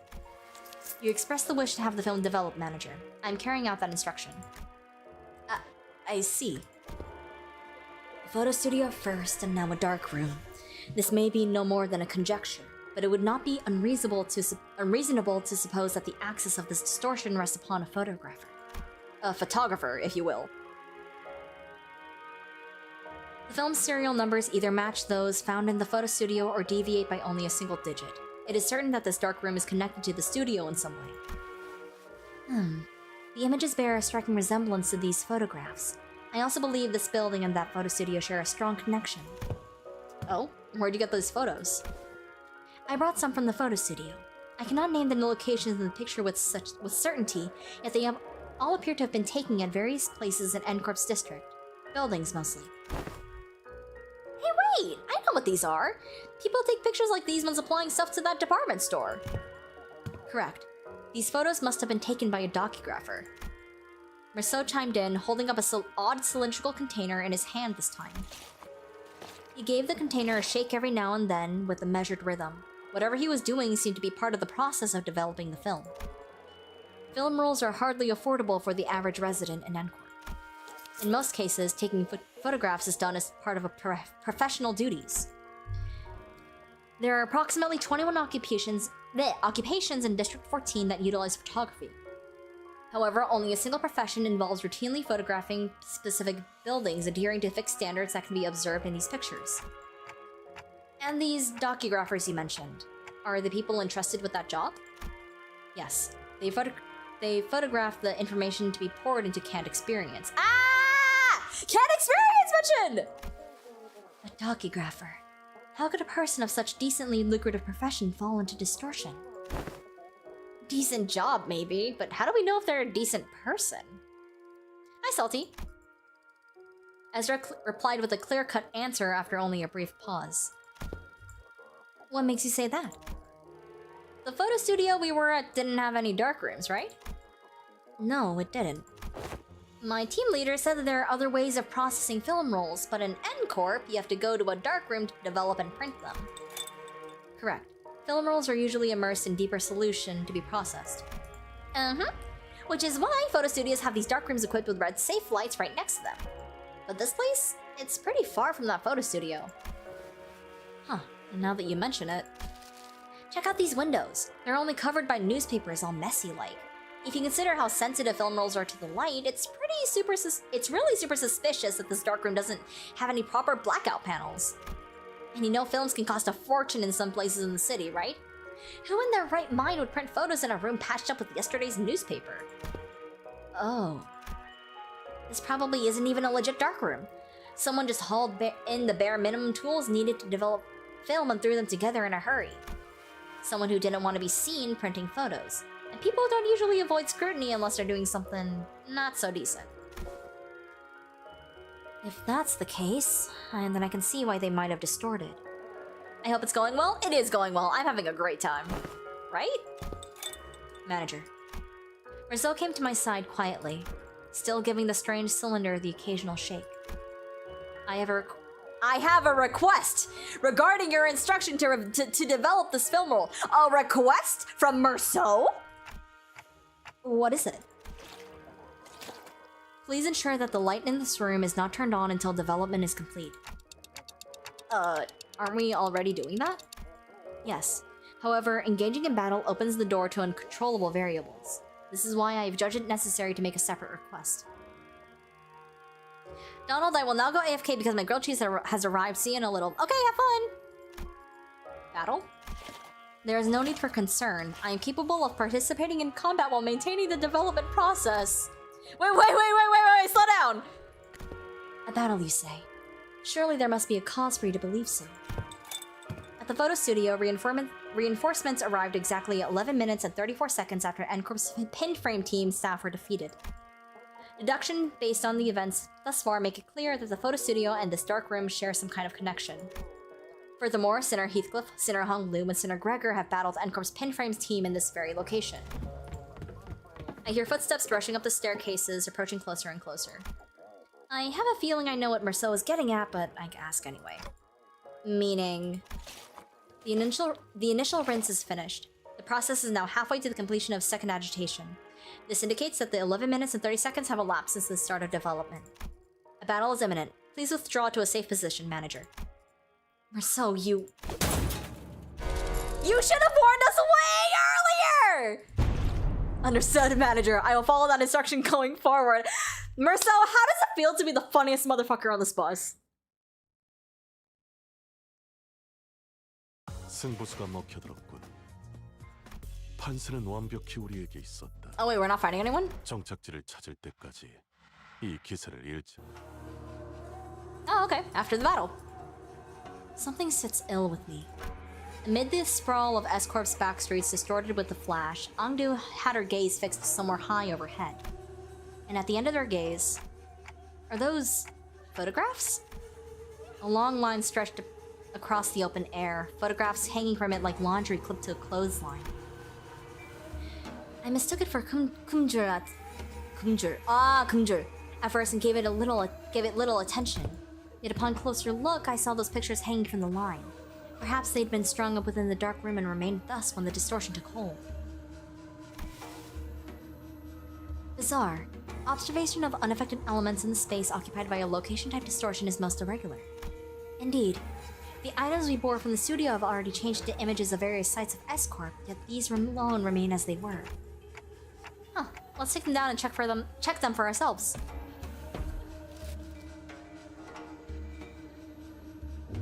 Sorry, I took another sip of water. Just as I was wondering if the line was perhaps too high for me to reach, Merceau stepped forward and plucked a few photos off of it. And the instant he brought them to me, we heard another pop, and again, a bright white flash blinded my vision for a moment. Good grief.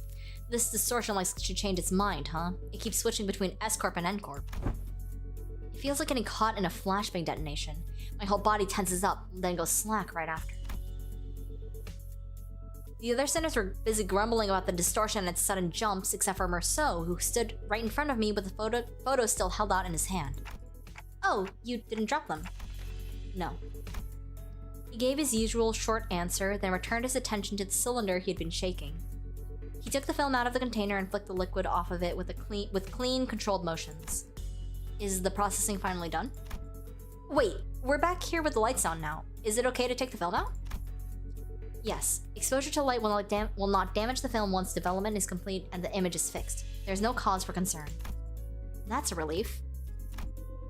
I couldn't say I followed all the technical details, but no cause for concern was all I needed to hear. Sighing in relief, I held up the photograph so I could take a proper look. So, see anything odd in there, Manager Bud? There are people in them. The people in the photographs all looked different from one another. If I had to pick one similarity between them, though, they all looked cold and indifferent.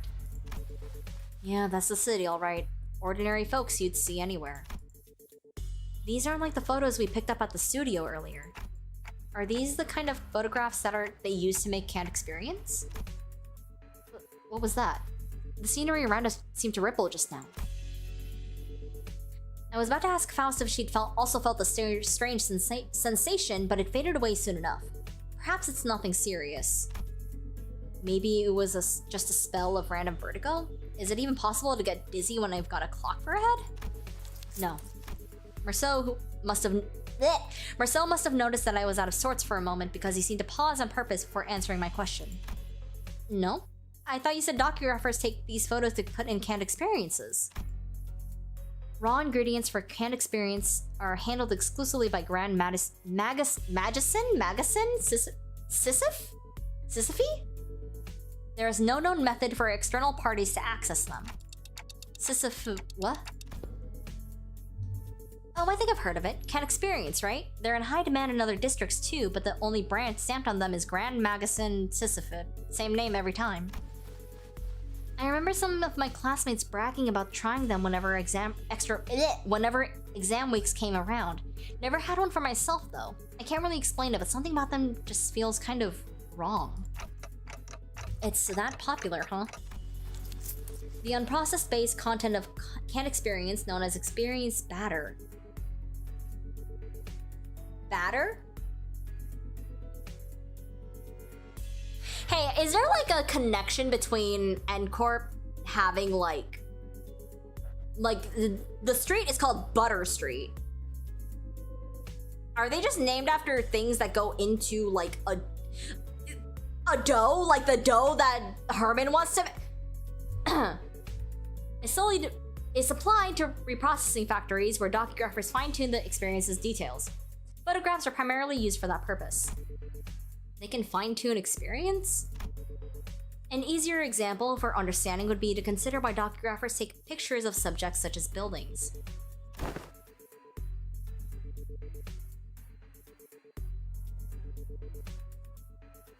A purchaser may wish to experience living in a luxurious building that they could never afford.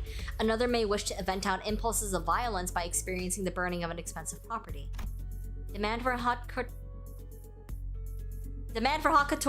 couture Can't Experience is increasing by the day. So that's why the photos from earlier were all fancy buildings. I wonder if we could have turned Linton into Can't Experience. Nah, dude. Yes, manager. Conversely, information concerning ordinary experience that can be easily encountered in reality is in low demand. CORP is just bread inhabited by bakers. Then why photograph these residents at all?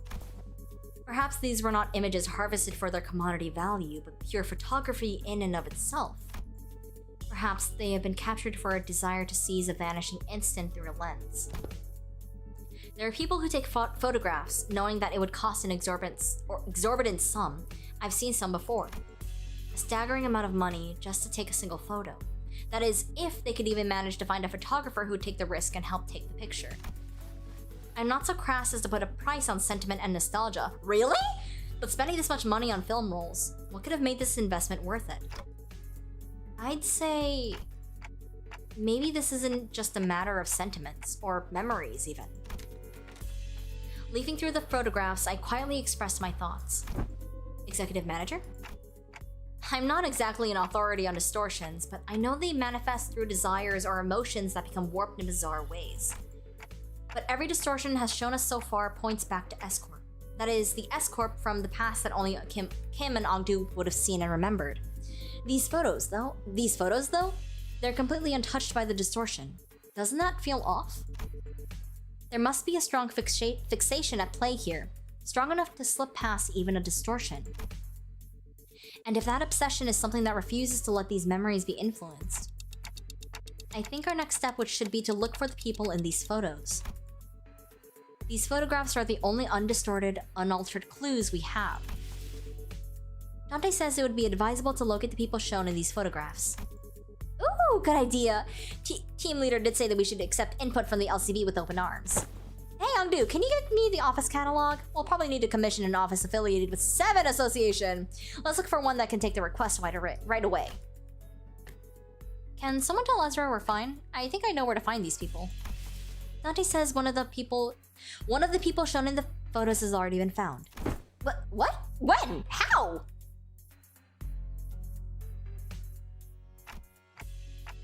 Well, guess I'm just having a lucky day. I pulled the radio from my waist and switched it on without answering Ezra's question. DWRC. I think she said, do we regroup, clock? That one was especially hard to understand, Ryoshu. Except for Sinclair! Translator at work again!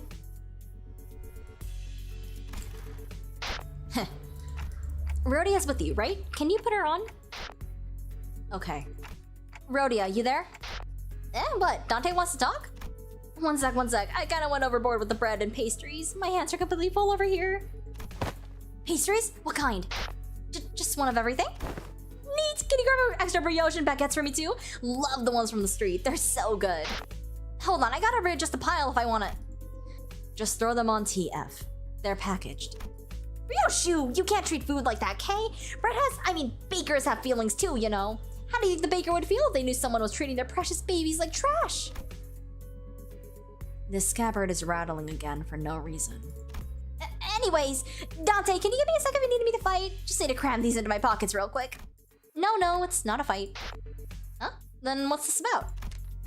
I took a closer look at the words written on the wicker basket in the photograph Marceau had brought me. Where's that bakery you're at? This is so fun. I really like this, Intervallo.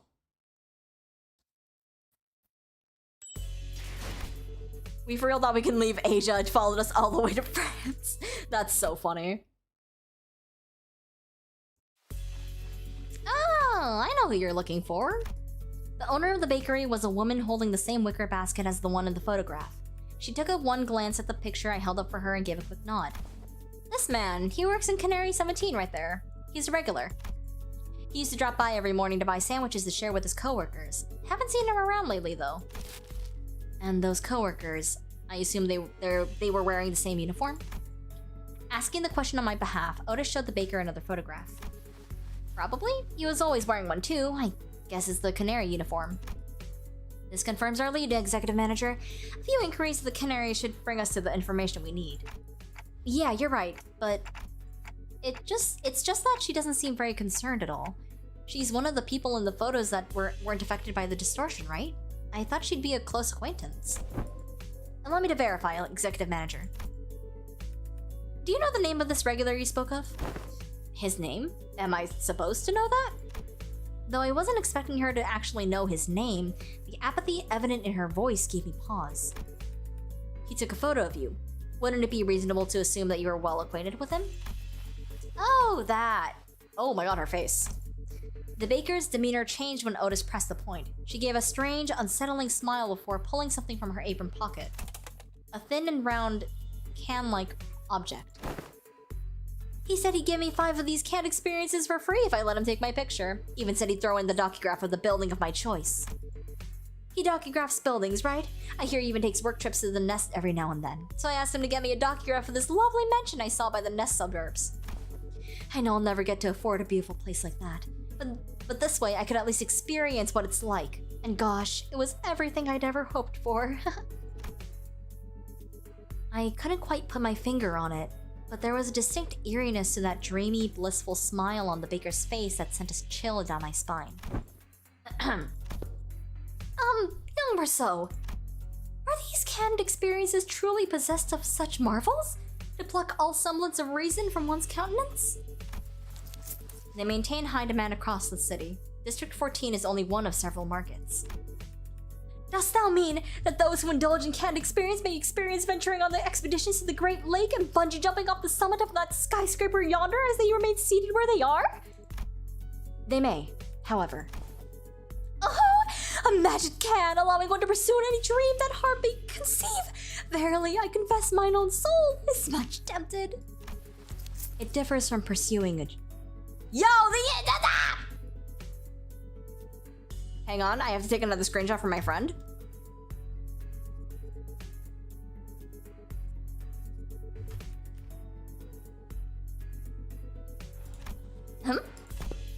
Mass-produced canned experiences are made from base experience batter mixed with various modified information. The resulting end product enables intense simulation through altered memory. Therefore, it is unlike the dream as expressed by Don Quixote. A piece of memory refined along the numerous processing stages of the canary's production lines is not equivalent to genuine experience, meaning the usage of experiences in her previous statement must also be amended. He looks disgruntled. What is this? Marcel, what does this mean? Memories altered for intense simulation. That does sound quite shady.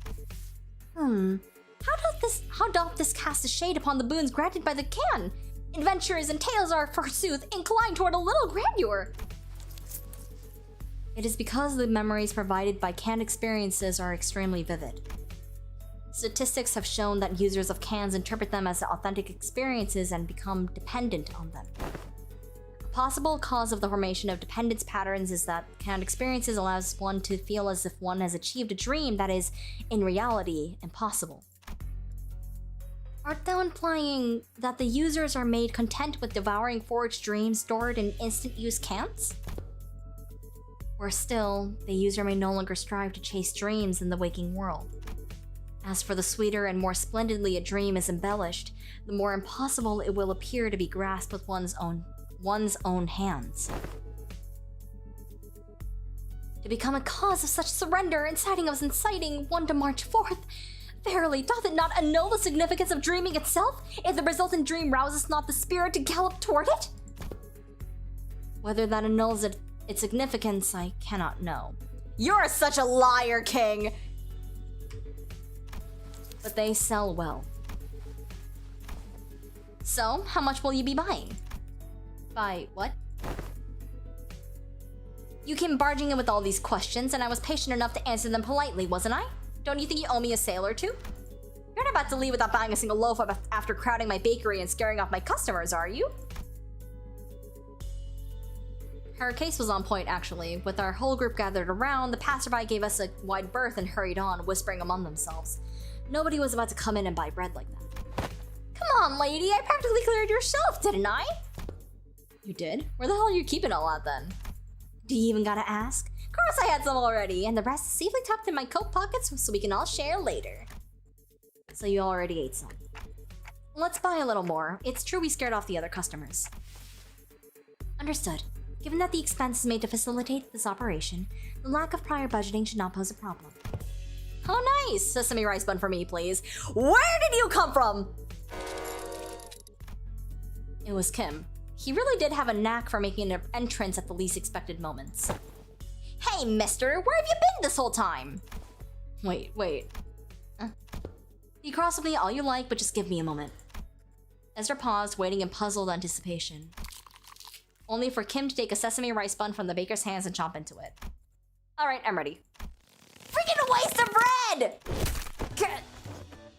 Ezra's angry fist drove straight into Kim's solar plexus, folding him to the ground like a crumpled sack of potatoes as he rolled away. At this rate, the owner might start charging us for the whole bakery next, roof and all. Best get away from here. Manager. Marceau approached me as we walked down the street, with Ezra and Kim still squabbling behind us. He was holding a roll of something brown and tightly coiled. I have completed development of the film per your instruction. Oh, so this is the film in that canister you were shaking. Do I just unroll it? Hold it up against the sun or other sources of light. As it is a reversal film, the images should be visible as they were photographed. I had no idea what reversal film meant, but I did as he said and unrolled the film. You've eaten grilled cheese. Was it good? Huh, I can see it. Okay, that's pretty cool. Was it showing? Can I see too? Move it over a bit. Let me have a look too. It was hard to make out the details because the images were too small, but I could still tell the strip was packaged with almost identical pictures. Is this the same person in every shot? In the same pose in all of them? You're right. No, wait a second. See that arm there? That's a new Gregor sprite. The further along the strip you go, the lower it gets. Yeah, and the head looks like it's turning to the right. Huh? We were all squinting up at the tiny frames on the film when Sinclair suddenly flinched and went stiff like he'd seen something he shouldn't have. A second later, all color drained from his face. Sinclair? What's the matter? This reminds me of something I learned in school. You draw a picture in the corner of a stack of notes or a thick book, in the exact same spot on every page. You start with the arms down, then you make one small change on each page, nudge the arms higher and higher until they're raised all the way up. And when you flip the pages fast enough, the drawings stop looking like separate images. The still figurine starts moving. Animation? You're literally talking about animation. The class was called Introduction to Motion Pictures. I remember the teacher saying the video footage we watch are all made the same way. Are you saying that this is... It's a continuous sequence of still images. The arrangement of frames suggests that this film strip is highly likely to constitute footage, a violation of NCORP's taboo. Oh my god.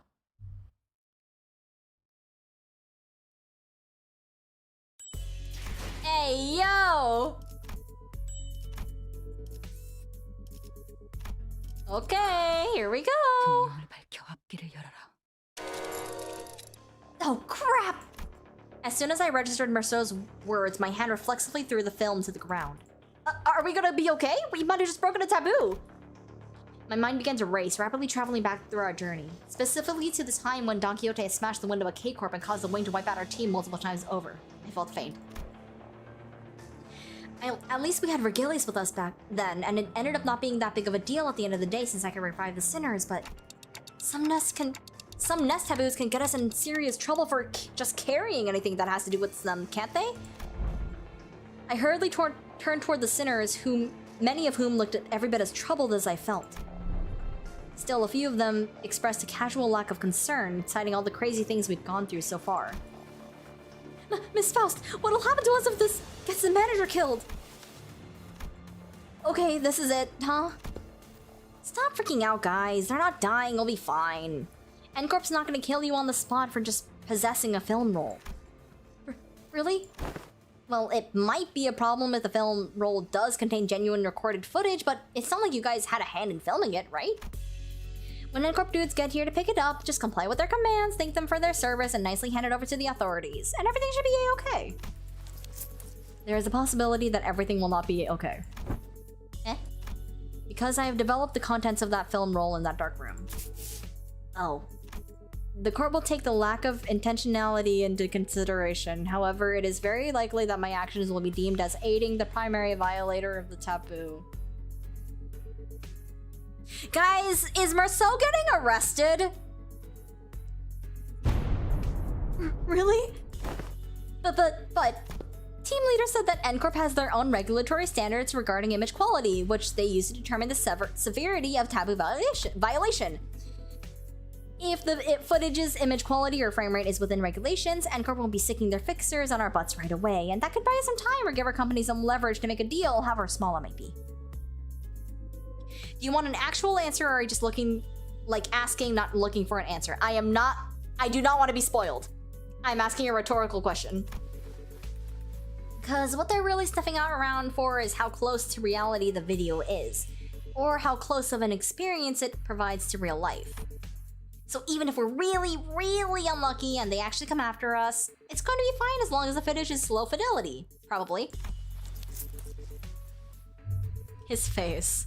They're really making use of this new Merceau sprite.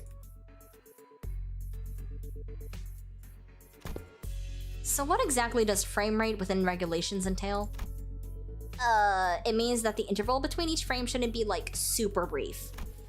Think about photo slideshows. They only show you one image every few seconds, so it doesn't feel real or vivid, right? You can technically call them motion pictures, but there's no vividness required to violate their taboo. Then, let us analyze this film roll and see how vivid it really is. Merceau, I trust you are knowledgeable in subjects concerning NCORP, yes? Cooperate. Could this film roll be considered a violation of the taboo? Otis picked up the film off from the ground and showed it to Merceau. That cannot be determined. Unless each frame is thoroughly analyzed and compared with adjacent... Without waiting for our show to finish, Otis unrolled the film roll and raised it against the sky. The rest of you get over here. We must analyze these frames. The film canister was labeled experiment, so I assume the culprit had created this as a test run of sorts. An experiment to see how close they get to violating a taboo, and testing the limits of the law. It may even be a mere collection of similar photographs that are pretending to be recorded footage. The sinners all gather around Otis and look toward the unrolled film in unison. Here, the flower pot moves between frames, doesn't it? The docugrapher couldn't possibly have moved the pot while also holding down the shutter button. I don't see any difference. See here, the expression resident on the subject's visage appears rather stiff. Maybe they're just the gloomy sort. Perhaps, yet observe closer. The stiffness arises not from gloom, but from strain to maintain it. Oh, if that's the case, maybe the subject really is trying to fake an actual footage by moving very, very slowly. That's a pretty convincing theory, but I'm not sure if that's enough to conclude that we're in the clear just yet. That's when Bamboo-headed Kim, who had been sprawled on the ground ever since Ezra punched him, stepped into the conversation. Let's see. Look at the shadow cast on the windowsill. See how noticeably it shifts between each frame? Whoever made this their craft knows for sure. Whoever made this knows their craft for sure, but I can't imagine a Backstreets dweller would have any way to mess with the sun's trajectory.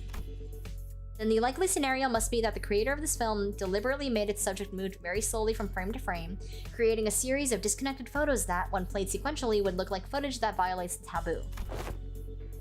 In which case, this film does not violate this taboo, correct? That is highly probable. So he says, Executive Manager, we should be in the clear for now, at least in regards to aiding the violation of a wing's taboo. But if he was willing to go through this much trouble to test N-Corp's patience, it's hard to believe that he had stopped here. Based on all available evidence, Executive Manager, it seems reasonable to conclude that the inflection point of this case is a taboo violator on the run. But what motive would they have to do that? Sure, working for a wing subsidiary has nothing on being an actual wing employee, but it's still pretty up there when it comes to careers available in the back streets. Work for a subsidiary long enough and you might even get transferred to a factory job in the nest. That gives you a pretty okay chance at a better life, so... Of course she would say this. Maybe he was just tired of living that kind of life. Everyone has one of those days, don't they? The sudden feeling that you could be doing nothing more than live the rest of your life in a 9-to-5 hell. The drive to do something that takes you away from the pressure of trying to make a life. Something about what Ishmael said must have tickled Bamboo-headed Kim because he suddenly looked around toward her and shook his head. Maybe. But how many of those people do you think are capable of throwing away everything they've built on a whim? From what I've seen, maybe our culprit just likes to play with fire. Play with fire? Yeah. Must have started by doing something that technically doesn't count as a taboo, and inched on and on until he brushed thrillingly close to one. One thrilling shot through his camera and another with the next. Until eventually he ended up recording actual footage. Cool, then that leaves the question of what the heck was he trying to do with it? Might have been trying to screen it using a projector for all of this part of the backstreets to see. So, this guy is like, maybe he, like the beginning of a movie? Of a movie director wanting to show his film? What? But wouldn't that make everyone here? Even those who unwittingly came across the projection? Right on. It'd have made those folks violators of the taboo. But why would anyone... So, would you care to explain how you know that, Mr. Breadbrain? So it was just recording footage like a taboo. Yes, like recording... From what I understand, because N-Corp provides things called canned experience, where they make you experience a visage so real it makes you feel like you experienced it yourself. Their taboo that doesn't infringe on their money-making scheme is saying don't record movies. Movies can make people feel things. Games can make people feel things. In that same sense, making films is like saying, hey, this is an alternative to their canned experience. And they don't want that. I asked around the opposite street, and apparently some guy's been asking around the workshops if they could make him a projector. You're welcome. Seemed like most of them turned him down, but they also said that he stopped showing up after a certain point. Fair to guess that he got his hands on a projector somehow. Alas, is it not a taboo of NCORP to view recorded videos? Pray tell, why would any sane mind? Well, it ain't taboo if you only made a projector in it. Backstreet's blokes are down for anything as long as there's coin. Huh, so how do we track this guy down? Multiple individuals in the same garb as the pinframe team have been identified in the vicinity. They're all carrying the same briefcase. Ooh, well, isn't that convenient? Maybe we can play this like a festival or a convention and just tail just tail people who look like they're involved with what we're looking for, so they'll lead us to wherever we need to go. Indeed, at architecture conventions, there would be those informal plaid shirts and suspenders milling about, and I could always trust them to lead me to the convention venue. Oh my god, I need to get another sip of water. My voice is dying.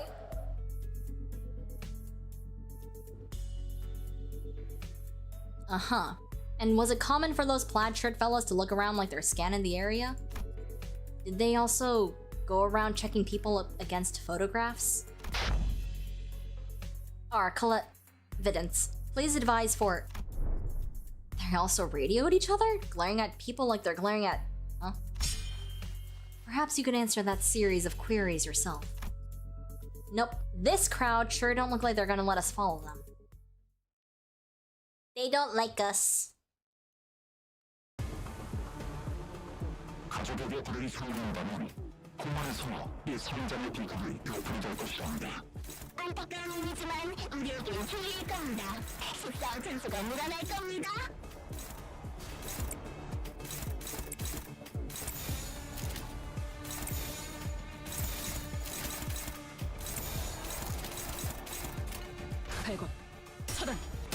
I have a feeling we are quite welcome in France. It's crazy.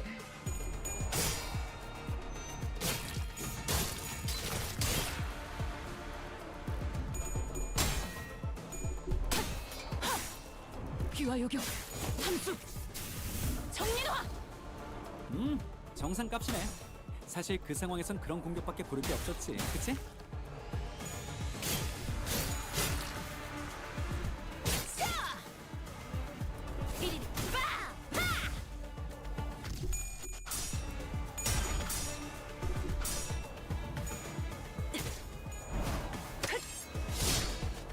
연장 솜씨가 현란하죠.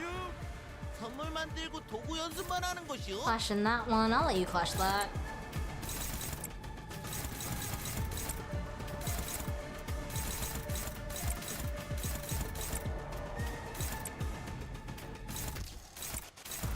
Oh, the camera flash sound. That's cool.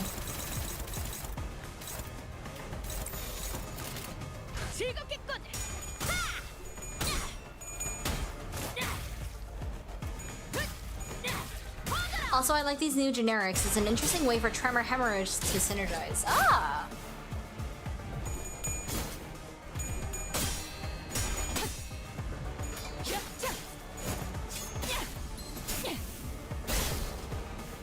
하늘이 갑자기 확 돌아갔네?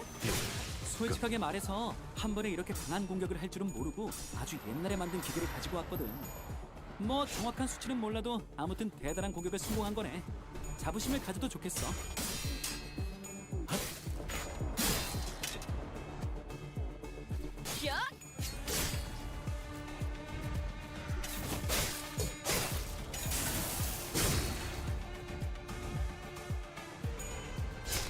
혈이 난자오.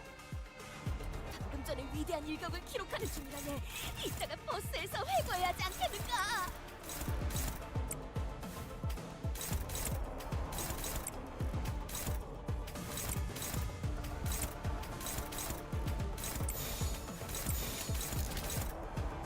즐겁겠군. 예전.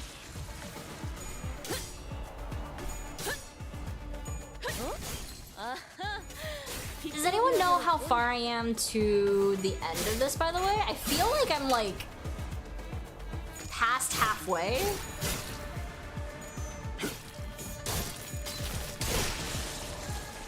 피해 산출값이 예상 범위를 벗어났는데요. Like 3 to 4 notes? This interval has 12 notes? Thank you. 유사 실험 기록이 있다면 바로 전송해주게.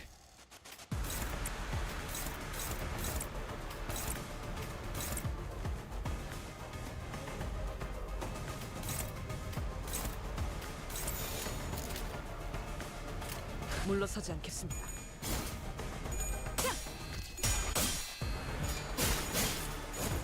단수가 이어졌다면 뒤와 요격. 그냥 떨굴 수밖에. 적이 치명적인 피해를 입었군요. 역시 유능한 자가 마이크를 잡으니 전투도 손쉽게 이루어지네요. 아, 감사의 인사는 괜찮습니다. 이연.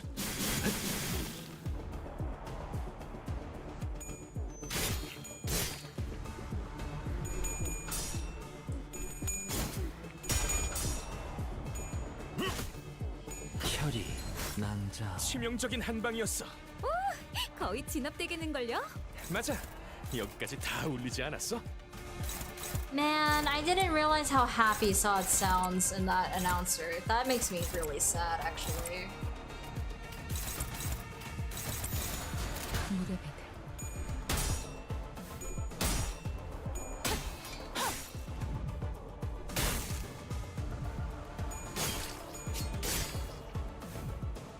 검주망 모드! Engage by spicy fist mode. That's so cute. 살을 베어내고 혈이 난자오. 예상대로 적은 완벽히 제압했네. 이제 조금 더 진상에 다가갈 수 있겠군요.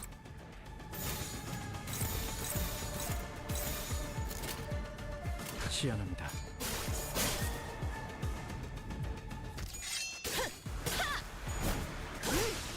Genuinely, how did I inflict 93 burn potency on my ring team? That's crazy, dog.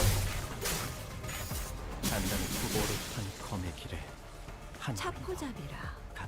이제 예상한 끝났네. 것보다 움직임이 더 너희들이 좋구나. 원한 대로 된 거 맞지? 아 여기저기 부서진 것 같은데 저건 우리 직원들 시켜서 고쳐야겠다. 수리대금도 받고 시민들도 금. 돌아오고 있어요. 뒤틀림에서 다시 사람의 형상으로. 살수의 방식으로는 절대 도달하지 못했을 결과일 테죠. Donald's using Renclair instead of Beelclair. I don't wanna use him! I don't wanna use him! 떠나기 전까지 제가 They can't make me! 무엇을 배워가면 좋을지.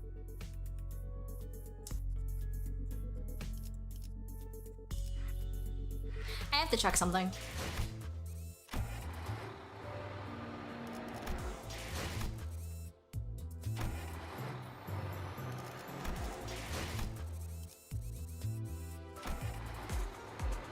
Did they always start with like... Have they been doing that forever and I just never noticed?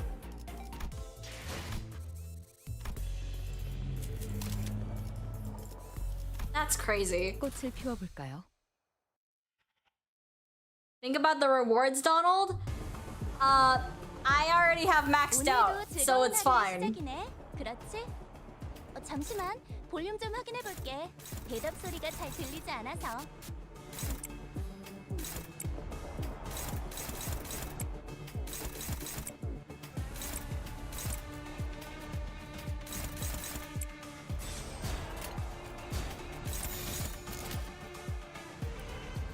물러서지 않겠습니다.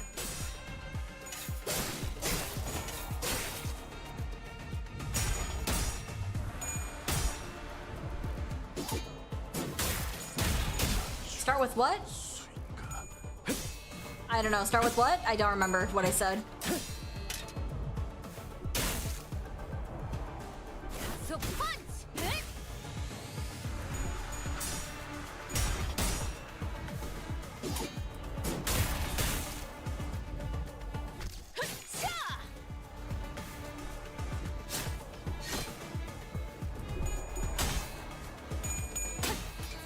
LARP to the max, become BL. 정민화! 엄마는 무기라면 뭐든 잘 다뤘어. 그중 제일 뛰어난 게 검이었고. 또 방심하다가 당하셨네요.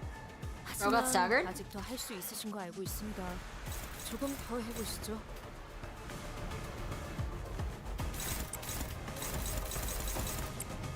Pretty sure you get your assist defense. Yep. So I can just let someone.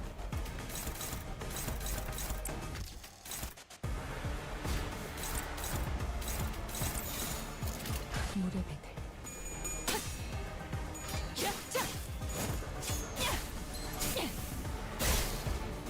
만복의 시간입니다.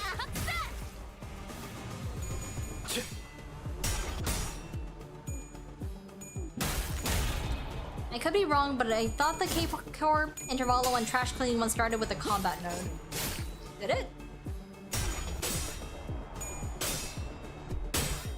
I meant the like numbering, like how it goes 9.5-15 onward. I just thought it started over at 1 again.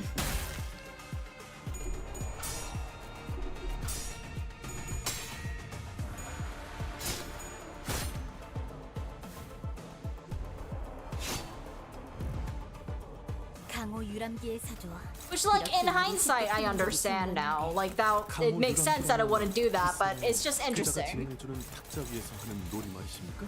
놀이가 아니야. 모험. The rest of us be slow. God damn.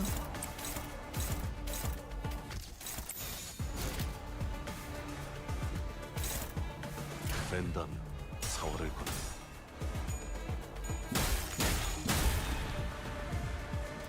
육참. 효율적인 대처로 기지를 꿰뚫었습니다. 참고로 기계는 입에 발린 말 체들의 따위 체력이 많이 쉽게 하지 깎여나갔어. 않아요. 괴로워하는 게 느껴지지 않아? 이 기세로 계속 나아가 I 보자. saw some people on Twitter saying that Ongdu's new look is like chopped, but I think she's cute. I think they made her look really cute. I like her bangs.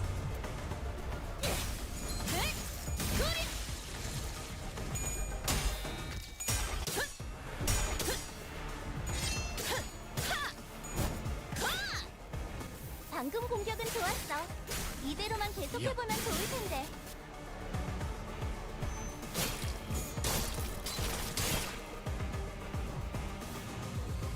아까 했던 공격 덕에 한결 수월해진 것 같아요. 좋네요.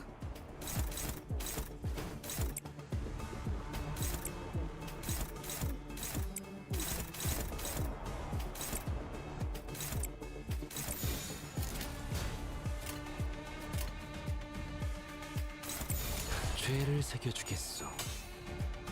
단수가 이어졌다면. 이제 She's employed now. Yo, that's what they said about Vespa. Vespa, you look so good employed. 이제야 실력을 좀 내시네요.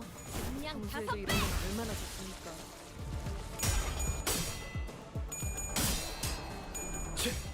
감독 확보. 야.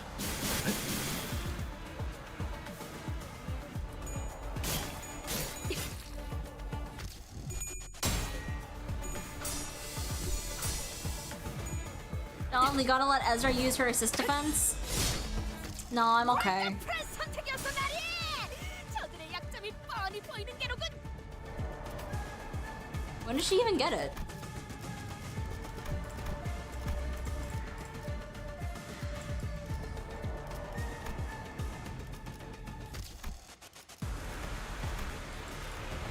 Hang on, does she have flavor text? She does. The ittiest bittiest bit. It plays the ba voice line?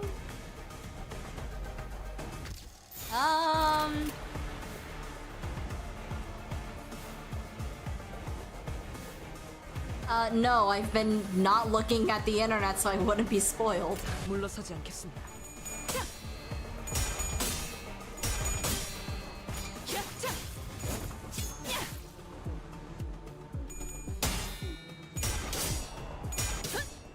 It was there for Kanto 9? I have not seen any of it, then. I've never seen that before in my life. I do enjoy that there was an image of Vespa labeled unemployment outfit. That's funny. It's the sheep. I have never seen that before in my life. I'm sorry.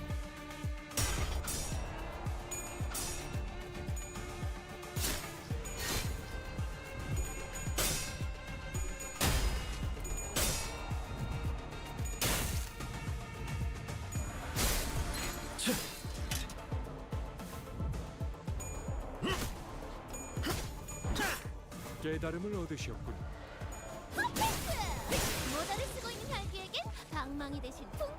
Dude, there's so many of you. Wait, there's like actually so many of you. Here, okay, she has her defense up, so I'll let her do something.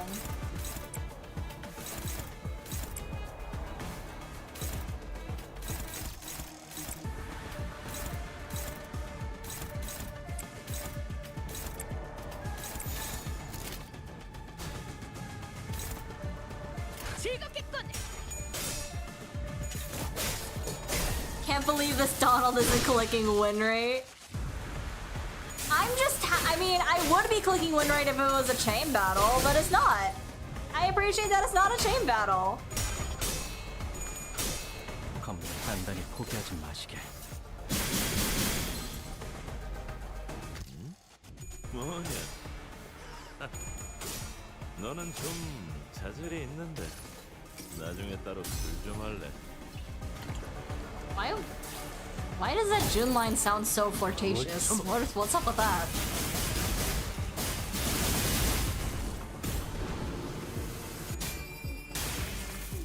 숨을 거두리라. 확실히 훌륭한 일본 수감자. 덕분에 위험한 Actually, Ezra will not do it because I think the guy just died. Yeah, my bad. 웃기는 자식.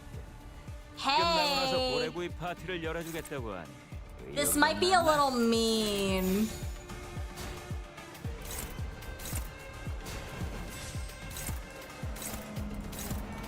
Hey, man.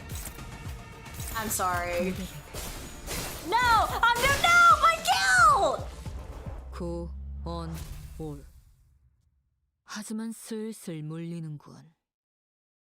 근처에 융수연이라는 근거를 돌아오고 있어. Whatever, man. Who even cares? Hey, can I get the Honglu? No. Oh, I'm so close. Okay. 절대 도달하지 못했을 Pursuit 2. 결과이죠. 꽃을 피워볼까요? Is this a... Oh no, this story. Ryoshu! Hardly a challenge. What a WOT. Well, at least they're not much of a fighter one-on-one. Service de Clou is not a combat specialized department. While they have all undergone basic combat training for exigent circumstances, they are not prepared for head-on conflicts such as this. Yeah, I noticed. They kept taking pictures of us with their briefcases. I'm guessing that's their primary job description? Ugh. What are they snapping away for then? Whispering behind our backs like a load of creeps. Collecting photos to include in the report for their higher-ups, I'd wager. I can kind of see how they think we're involved in this somehow. Every time they followed a lead, they end up encountering us. It's hardly a surprising rationale. Merceau stood a footstep away from the rest of the sinners and watched in silence as they try to come up with an explanation. What is he thinking? What is it that he wishes to say? Or is he simply contemplating, observing without any preconceived notions in his mind? His silence shouldn't have been any different from his usual reticence, but as though by some chance or whim. Hey, Merceau? I was struck by the sense of brief yet distinct strangeness. Like the stranger! And was compelled to speak with him. Yes, manager. Don't hesitate to let me know if there's something you want to say, but aren't sure if you're supposed to say it. Yes, manager. I will do as you ordered should one such circumstance occur. I need to take a screenshot, guys, sorry.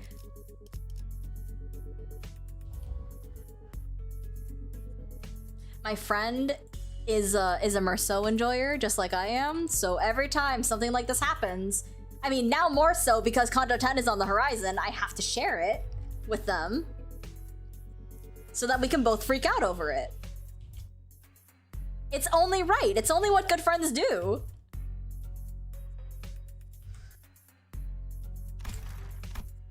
As always, his reply was as deflatingly concise and direct, as though he had some rule of his own that told him this was the specific response for situations like these. Okay, but I'm talking about right now, actually. Do you have anything to say right now? No, I do not. It did not appear to me that he was trying to hide anything or choosing... It did not appear to me that he was trying to hide anything or choosing his words in response to my question. His reply was simply that, an answer, nothing more. Yet, a prepared answer written down in a list of responses. That's what it felt like to me. As though this particular answer had always been the one he had available for situations like this. Clearly, prodding him for answers wasn't going to get me anywhere, so... With a curt, "Sure, if you say so," I turned away from him and took off to join the other sinners. As I did, a few words lingered at the tip of my proverbial tongue, asking to be let out. So I did. Would have been nice to know what you were looking at. Ah!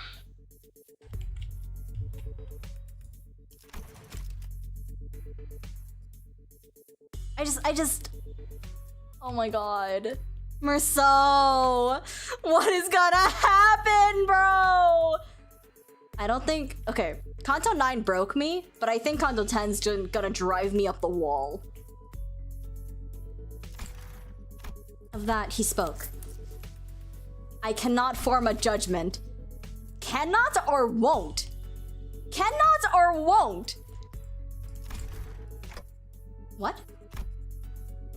That is because the precise definition and nature of the subject of my gaze are just as unknown to me as to you. Should you point to an object or an enemy, I can provide a verbal explanation based on my current knowledge. If you require such information, please rephrase your question accordingly. The gay... What was the Kanto name again? The gaze bearing? Hot take, I've never really liked Merceau. Like, he's not bad, he's still good, because all peer characters are good, but he's always my least favorite sinner, and I just don't get the appeal. I mean, you're valid. My love for Merceau, he's like my 4th favorite sinner, is like, it's the white space. Not to be Ryoshu right now, but it's all the empty space that where he should be that appeals to me. That makes me go, what is up with this guy? Also, he's the funniest motherfucker on the bus. I don't know what there is not to like. Had I asked him again then, had I tried to get to the bottom of that line of questioning, could I have found myself the smallest peek into Merceau's psyche, which had remained entirely shrouded in mystery even after an entire year of traveling together? I suppose that's not up for me to judge as well. Manager. Yeah? Another battle is imminent. As you have previously instructed, I have informed you of an imminent battle. Yo, Boss Clock, are you just gonna sit there all day while we do all the fighting? They're pouring out of the building over there! So they must have been on our way to... They must have been on their way to that building. Our path ahead seems clear, Executive Manager. Let us neutralize those foes and head up there. Gotcha, I'll be right there. Brief lull of battle came to a close. And battling enemies who arrived precisely at the time Merceau had predicted, we made our way into the building. Bloody hell, them blokes we fought downstairs must have been the weaker ones of the bunch. How does CORP have so many guys in their payroll? There's no end to them! It is a wing, after all. Are these the taboo violators? I thought the culprit worked alone. No, I'm quite certain they're the ones from the subsequent reports. The CORP fixers appeared just as confused as we were. It was clear to me that they were expecting to find the taboo violator here, not a big group of a dozen people or so people. What were they thinking, sending fodder like us to deal with an organized taboo violation? They should have sent taboo hunters here instead. Why do you think they told us to consume canned experience containing mass melee combat? They must have thought our current manpower would suffice to deal with this. I don't know about that. Wait, wasn't there an extra report? That one of them's a... All of a sudden, with a click, the room began to buzz with a metallic whir of some kind of machinery. What do you mean? One of us is a what?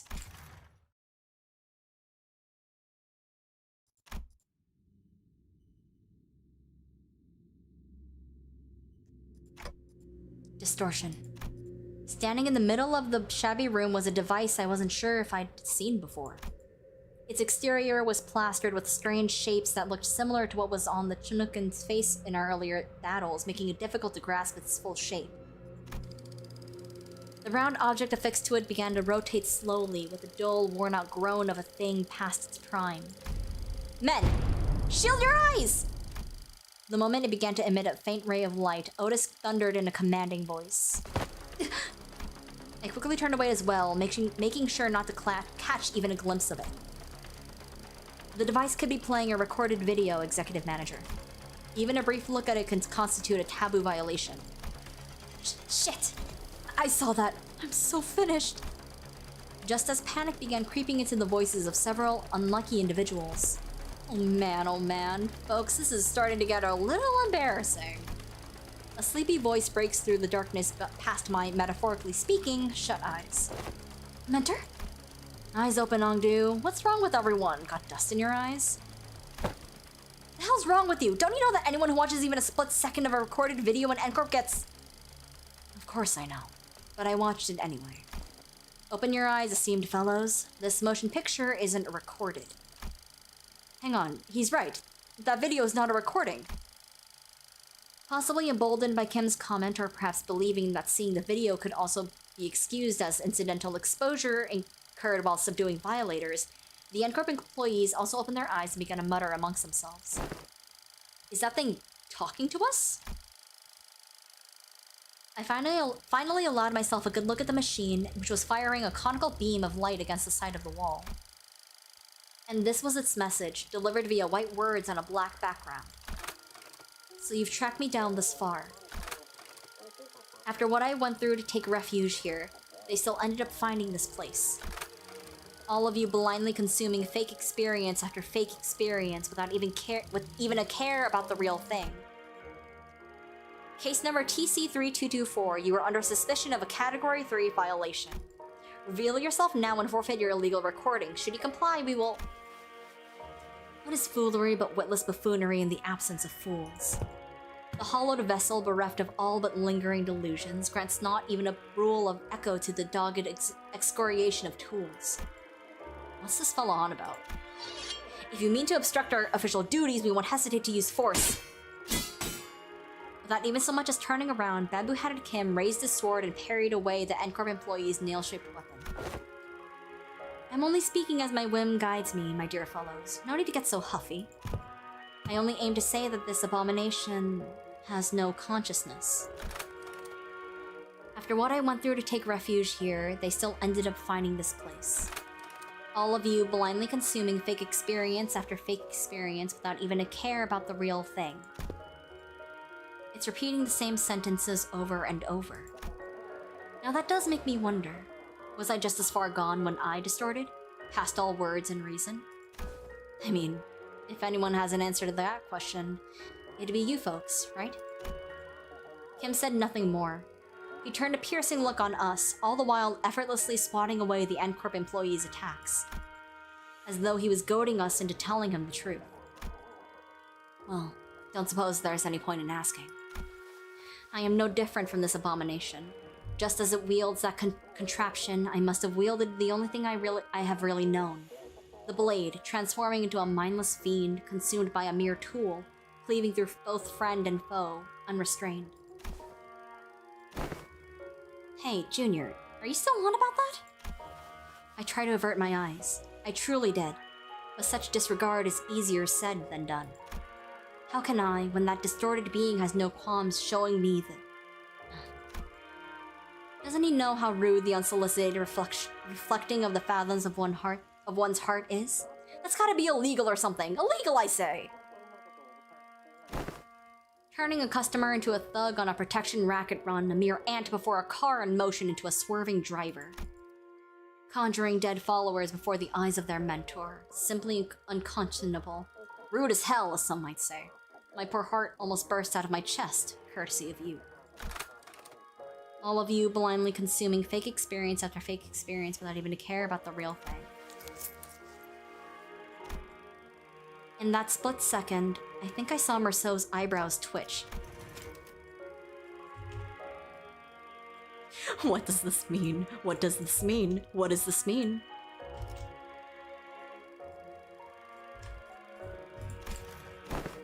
A battle is imminent, manager. Just a natural response to sensing an imminent battle, perhaps? A blinding flash, followed by an explosive bang. My vision immediately went white and decided to take its damn time coming back. And when it did, the first thing that came into view was a particularly unsettling landscape of S-Corp, followed by bamboo-hatted Kim surrounded by a small army of Chinoken. Oh wait, no, that definitely is... I've been saying that wrong this entire time. Chinoken? Mentor! Keep that up and you'll shell me to death, Ongdu. Isn't it about time we both grew accustomed to such sights? Mentor, still do I wake from these dreams drenched in cold sweat, that they might bind and drag you away. This isn't so bad, is it? It's just these folks so far, unlike earlier when... Another flash. What was that? Everything went dark. I don't understand what's happening, but first things first, we have to neutralize everyone here and get our mission back on track. Adjusting projection. I've been straying far and wandering all day for this exact reason, and... So that was its mechanism. Faust? The words began to shift rapidly before I had the chance to ask Faust what she had meant. To the one who finds comfort settling in lies, I give you what most deserved your gaze. Pollux, I'll be blind before today's over at this rate. It changed. It did? Unlike the earlier instance, one of the distortions is different from the others. As Merceau identified, there was something different about the group of Chinoken this time. They were accompanied by someone else. A warrior in impressive armor, wielding a sword that was just as tall. That armor, and the great Huando of the Sol Circle, to be reunited in such a manner. The warrior drew a bow that hung from the waist guard and nocked an arrow. I suppose this is how it would have gone down had you been the one to grab me.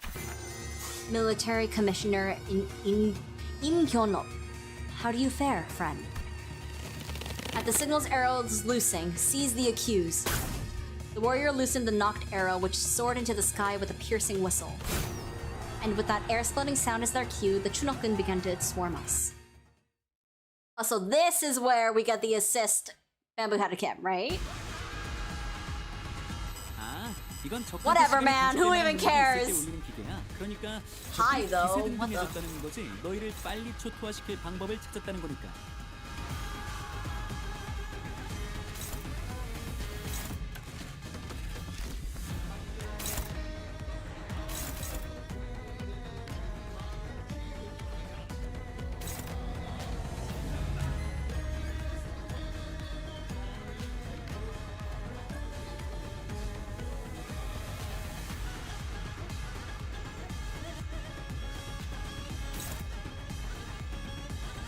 On hit as an unopposed attack, or on hit against target that use assist defense.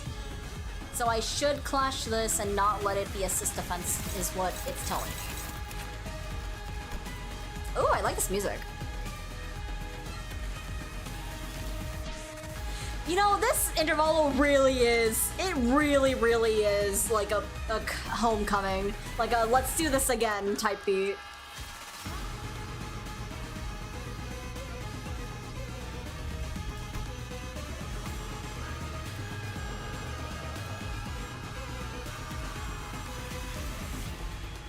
The mountains of S-Corp District 9 are home to all manner of beasts. Among them, the bear in particular boasts strength and force akin to boulders falling the cliff in a landslide.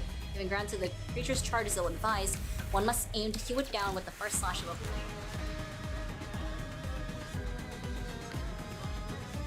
Tigers are cunning and ferocious. One cannot hope to cut through a tiger's flesh with a single stroke. Only a relentless fury of chain slashes can overwhelm the creature until it is felled at last. Fail to do so and the tiger will escape death, or best its opponent one day grow into a Sangun, a lord of the mountain. Whether these beings will grant auspicious fortune on men or return as malevolent calamity is impossible to tell. Well, I'm not reading all that, but...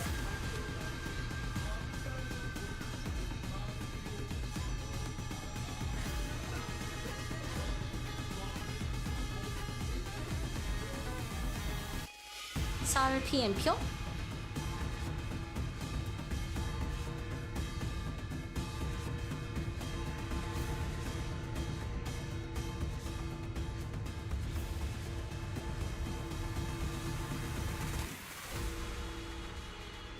Gain bind next turn, gain current, count clash power down. On clash lose once per turn. Okay. So it's kind of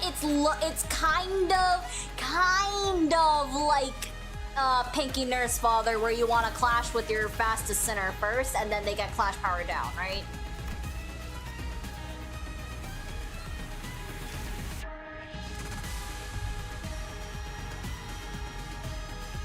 Like vaguely, kind of, sorta. You don't really need to think before this fight, at least I didn't. Well, I'm thinking because I want to. I find it fun. And these guys probably don't do anything important. Oh, 2 stars of Taboo Hunters.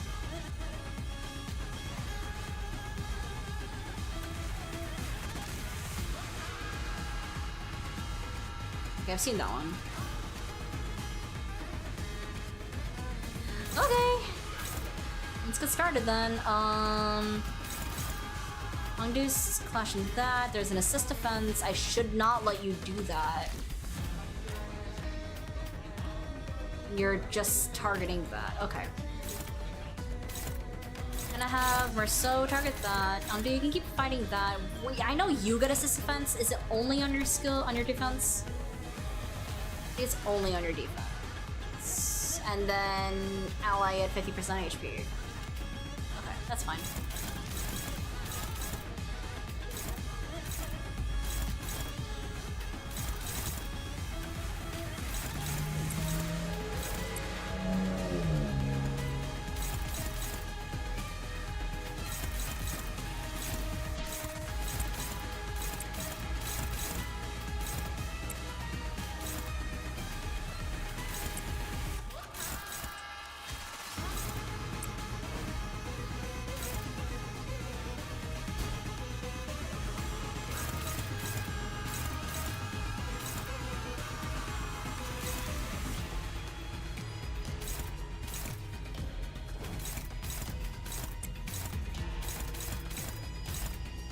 Unaffected by swordplay of the homeland side, Comet Scar gain 5 poison per account. So on use. What if I just didn't want you to do that though? Aw, but there's that. Who's that on? Oh yeah, that's on Don Quixote though. And I'm dodging some Faust.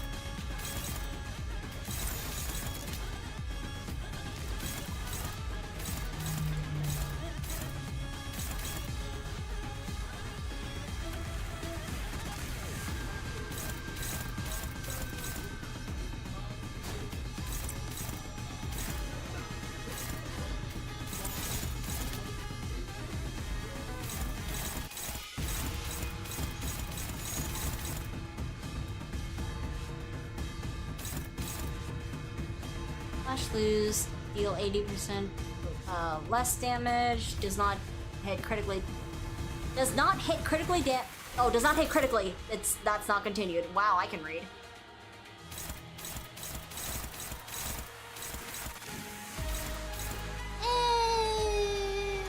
You could take a hit. It's fine. It's just bleed. Just a little bleed count. You'll be fine. Well, you know, it would have been nice if he actually, you know, won that. But whatever.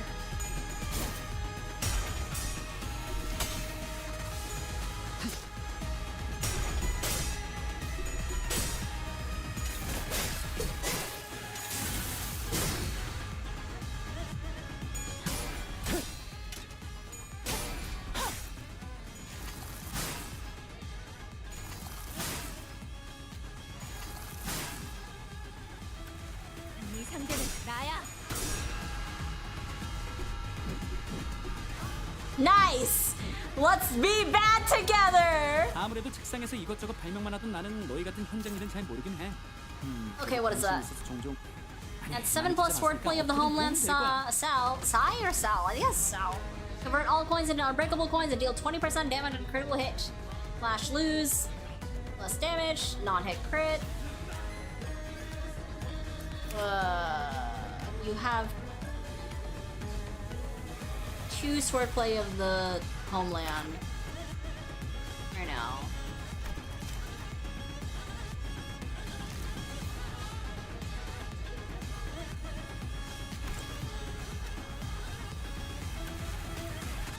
What if you make BL Sinclair your facade so you can LARP as a Blade Lineage unit?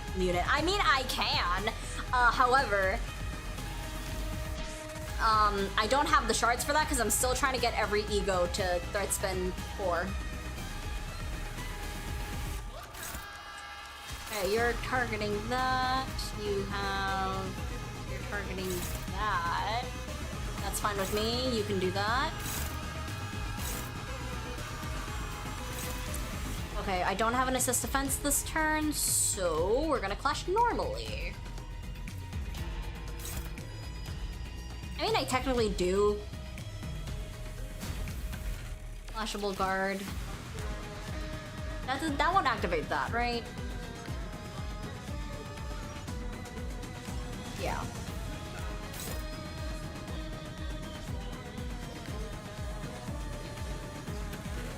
Wait, no, am I reading that wrong? I think I'm reading that wrong. If target skill is assist defense exclusive skill, convert into unbreakable coins. So if you clash it with an assist defense, it'll turn into unbreakable coins. And then if you let it hit as an unopposed attack, or it hits on a target who used the assist defense to clash with it, then he will gain 2 swordplay of the homeland. Also, why do you have a Yusong plushie beside you? Because he is my favorite sinner and I have it in real life.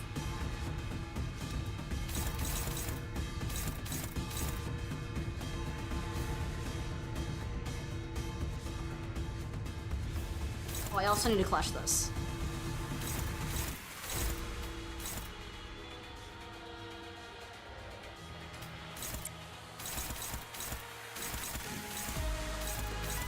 So I could get... You're not gonna get power down from this, right?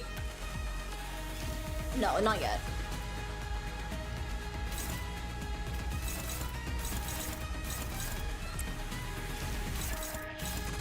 I can let one go by here, probably this one.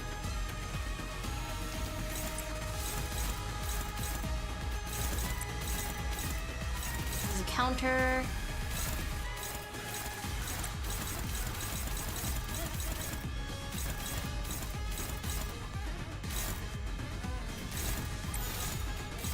Okay, I think we're good. Y'all, can we want to clash? You weren't supposed to use that yet, girl.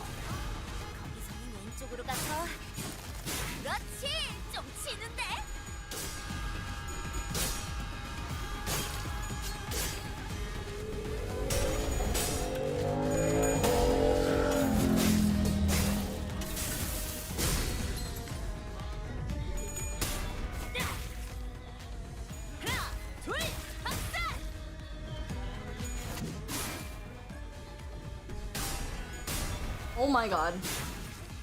Guys, am I just getting extremely unlucky? I feel like I am.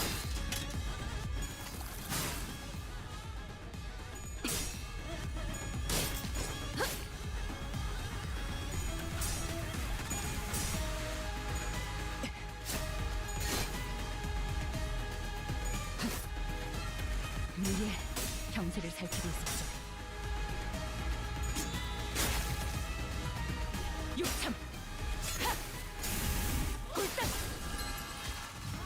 저 개체는 오래 버티지 Hey, 2 staggered, epic. 관리자가 상황에 맞는 효과적인 공격 수정을 택했으니 당연한 결과일 테지.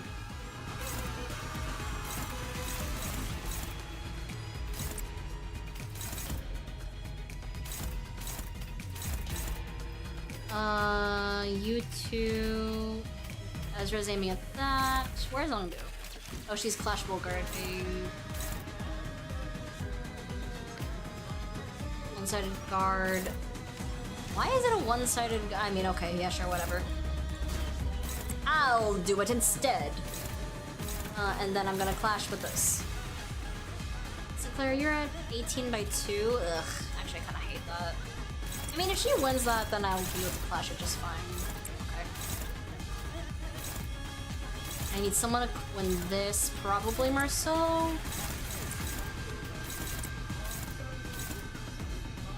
And I'll have a assist defense with one of these two. Actually, Omnia should have one as well, so I could technically just go and wail on these guys. Otis is gonna be okay.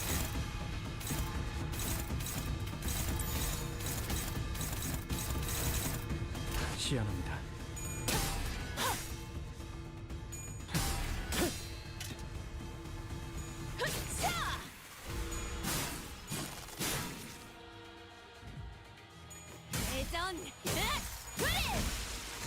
Oh yeah, Ezra kept using all out attack on staggered goons while I was doing this.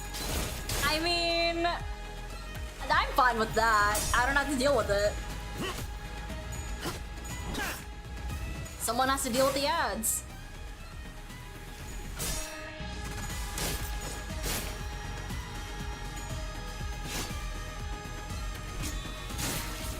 Oh, I didn't get an assist defense. What? Whatever, man. 개체 지압 완료. Hey. 기존 매뉴얼과는 조금 Oh, 다른 is- 방식이지만 나쁘지 않은데요. 기록해뒀다가 저희도 해보죠. Okay, but like we just kill it, right? Like this is the phase where we just kill it. Just get it gone, dead.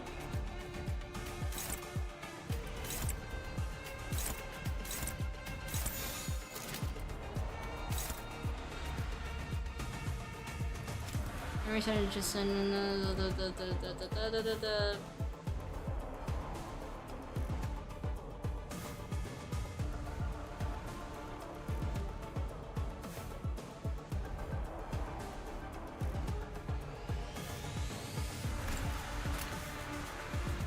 I'm not reading that right. That trade turn on notification. We're returning to the field based on Im Kyung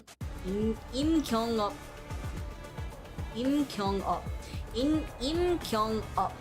That's cool. That is hard to say in English, like through Romaji. Current battle form of the homeland. Im Kyung Up gains or loses number of turns in retreat. Oh, okay. So I just need to make sure he doesn't get homeland of retreat. So.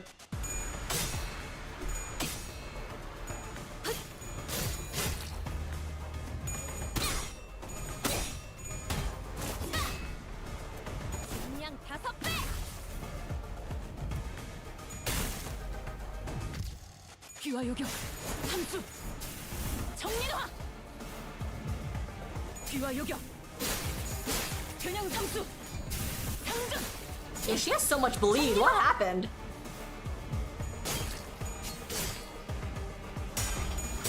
I'm gonna claim my MD rewards now. Hell yeah.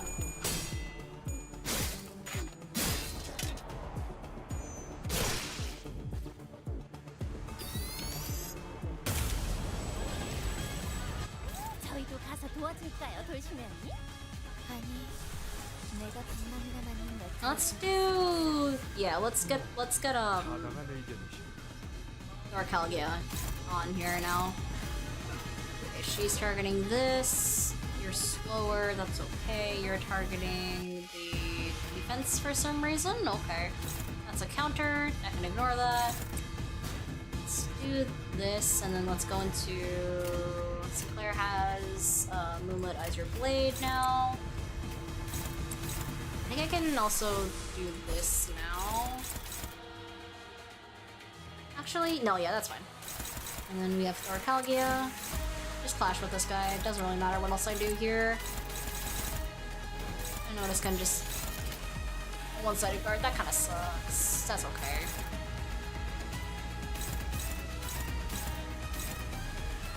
If you're not gonna do that, then might as well just do that. 물러서지 않겠습니다.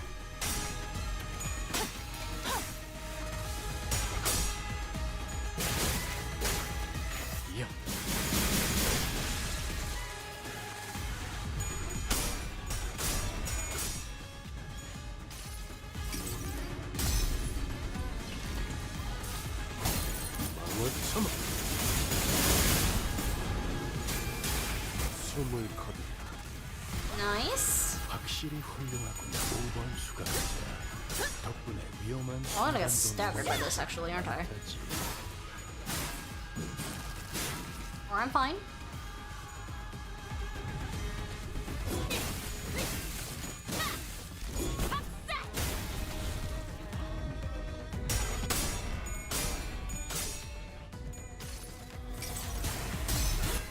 Good news, Thoracalgia. Get some healing in.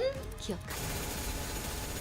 자네, 지금 지금 좀 똑똑했다. 옛날에 조직에서 싸울 때도 눈에 바로 첩을 다 밀어버리는 놈이 있었지.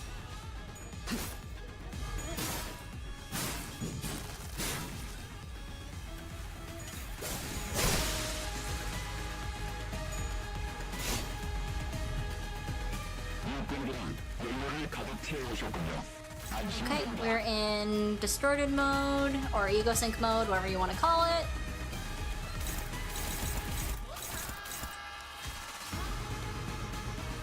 You are at 6 swordplay of the homeland. At fewer fewer, swordplay of the homeland convert. Ooh. Fewer fewer. So technically I need to clash this first, and then I can do the other stuff.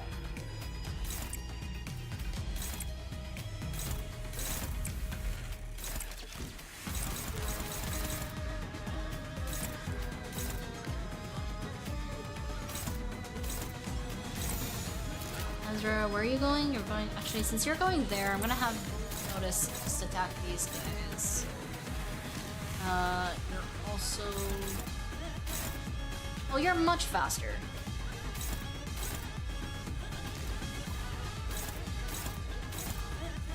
I'm still gonna have you go first with that.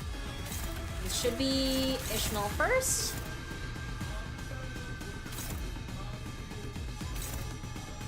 And then that should be good.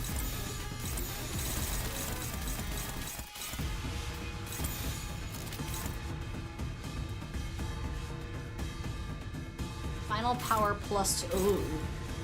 Okay, what if I did actually just use this again? Yeah, no, it's fine. How long do goes first? That's fine.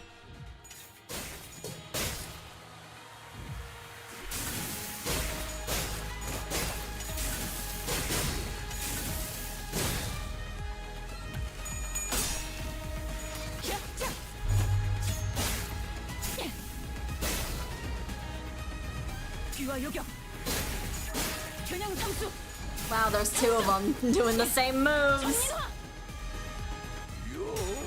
One of them just has voice acting. I didn't hit heads. 보면 뭘 써야 하는지 딱 원천. I didn't hit heads on the second one either? 무파법을 이제야 좀 이해해.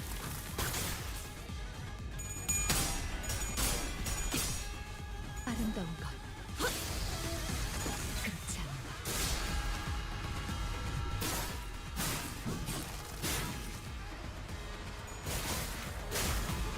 야.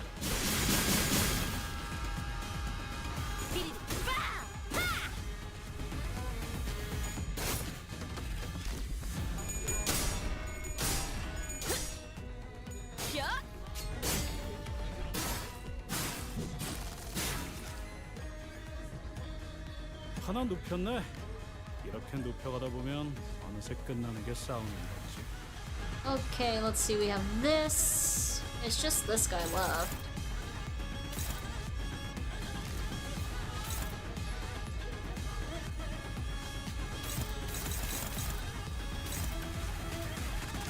Here.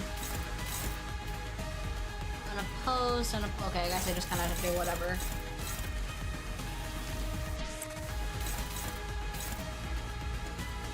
Flash this first to gain Sword of the Homeland for this guy, and then clash this. And then clash this. And then we do everything else. Easy. Not even close. 죄를 새겨주겠어.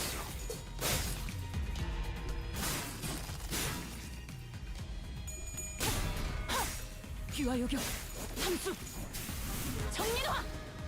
과연 저자에게는 그런 행세가 적절했을까? 좋은 수였다고 보네. 처음으로 숨통이 튀었던 순간을 기억하다. 참, 지금은요. 개체의 유효한 속성을 정확하게 간파했습니다. 제 예상만큼 관리자님의 능력이 우수하다는 것이 증명되는 것 같아 다행이군요. That's still so cool, man. I love that the ego just fucking changes him. That's so neat. 약점을 잘 노리셨습니다. 이제 해결사의 존재도 익숙해지셨네요.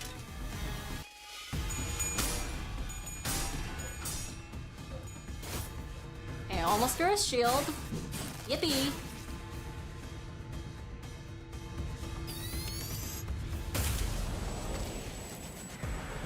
너희 보조사사들은 나와 Man, 다를 게 can 없을 거야. you leave? 그 사람의 계획에 한껏 이용당하고 결국 버려진 신세잖아. 나는 살고 싶어. 너희도 마찬가지일 테고. 그러니 협력해줬으면 해. Let me just take a gander at everyone real fast. 찾을 수 Okay, now we're good.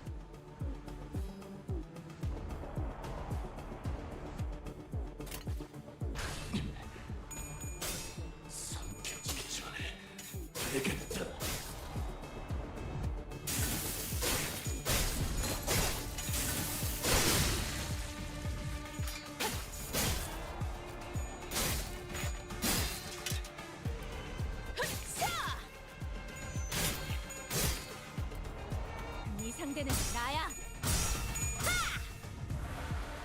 The inflection point is being a little more annoying than usual here, it seems. Yeah!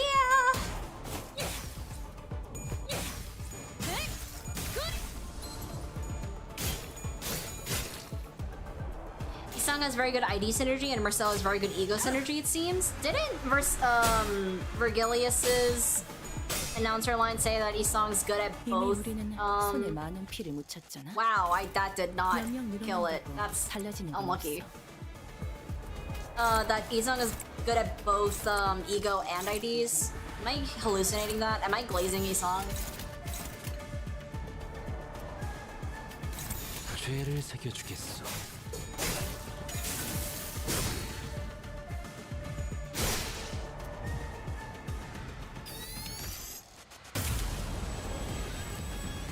오늘도 즐거운 Oh, these guys are back too? Whatever, man. 잠시만 볼륨 좀 확인해 볼게. 대답 소리가 잘 들리지 않아서.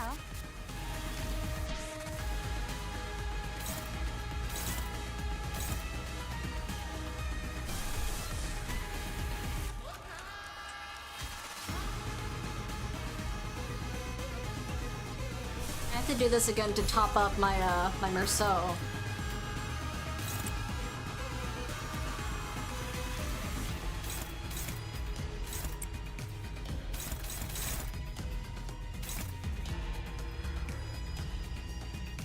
Oh, if it's faster, convert to Unbreakables. Well, oh, because you have a 2-speed. God, whatever. It's on Ezra. It doesn't matter.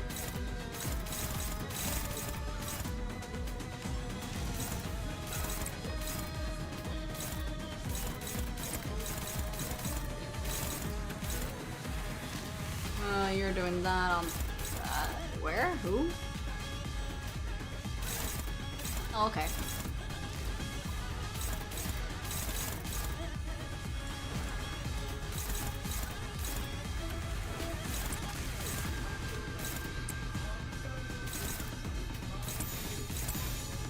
Dude, Otis, you were so slow.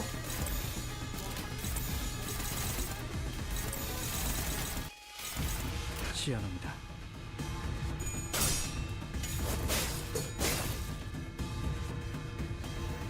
Oh. My planning! My plan! That's cool.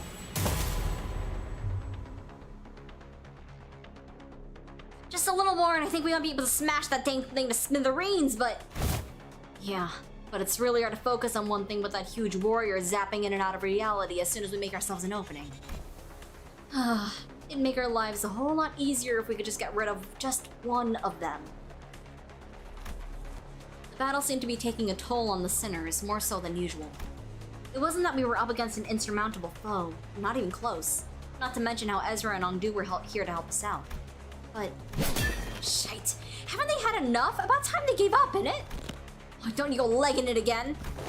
That big sword-carrying fella sure is kicking our butts, but I don't know if they're the key to solving this distortion.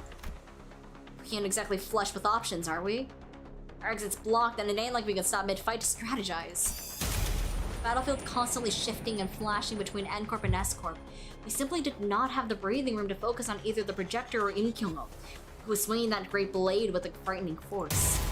Besides... oh! Ongdu, go cover his back too! It shall be done. N-Corp were sending far too many people against us.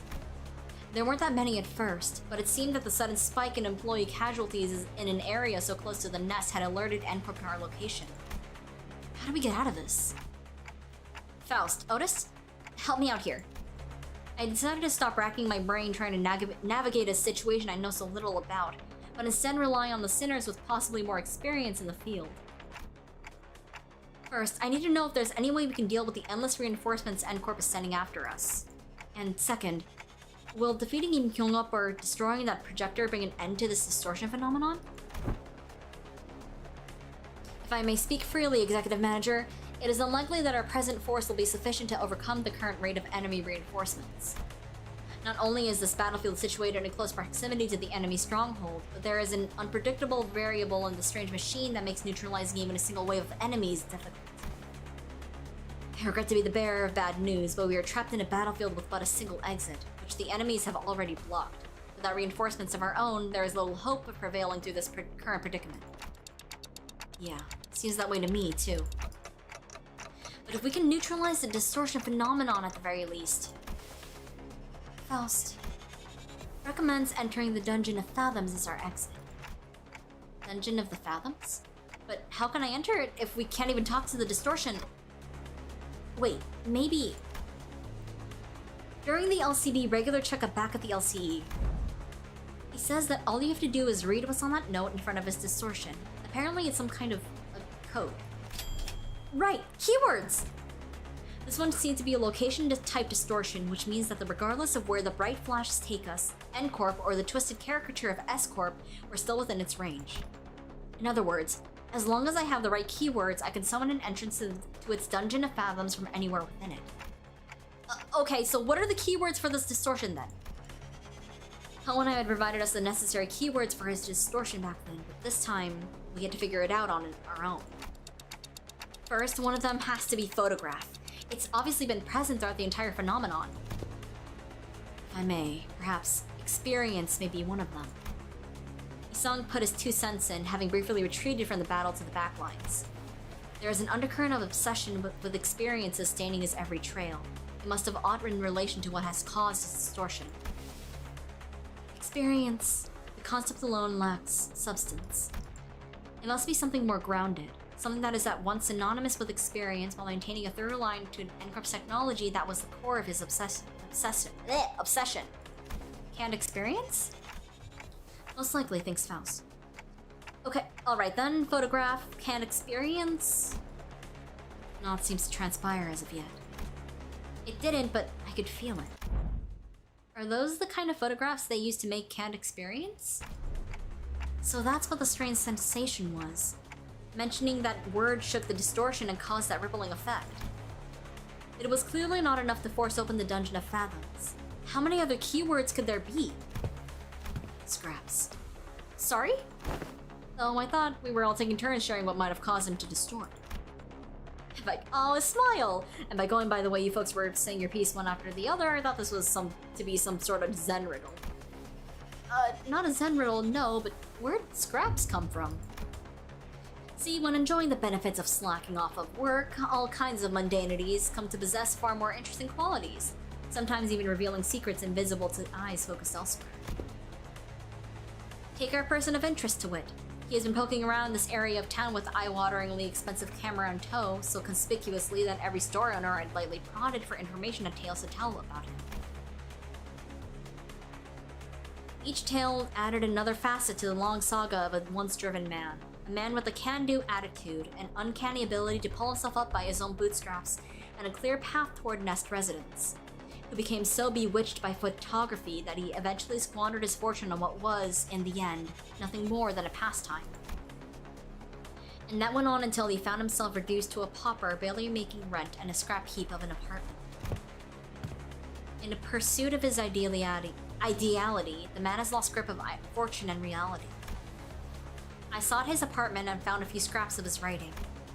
When cold rain drips through the roof, when mold and tepid humidity together encroach from the earth, the mind begins to wander, lost.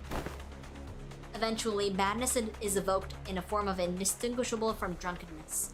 The pauper loses himself. A shadow darker than any I had seen on Kim's face crept beneath the shade of his eyes. No, I'd seen that look once in the past. Though it would be more accurate to say that I had heard it in his voice that echoed in his fathoms, distorted by guilt and regret. Perhaps I shouldn't be surprised by the fact that this distortion has, among the countless people here, taken a particular interest in bamboo-hatted Kim. Photograph, canned experience, and scraps.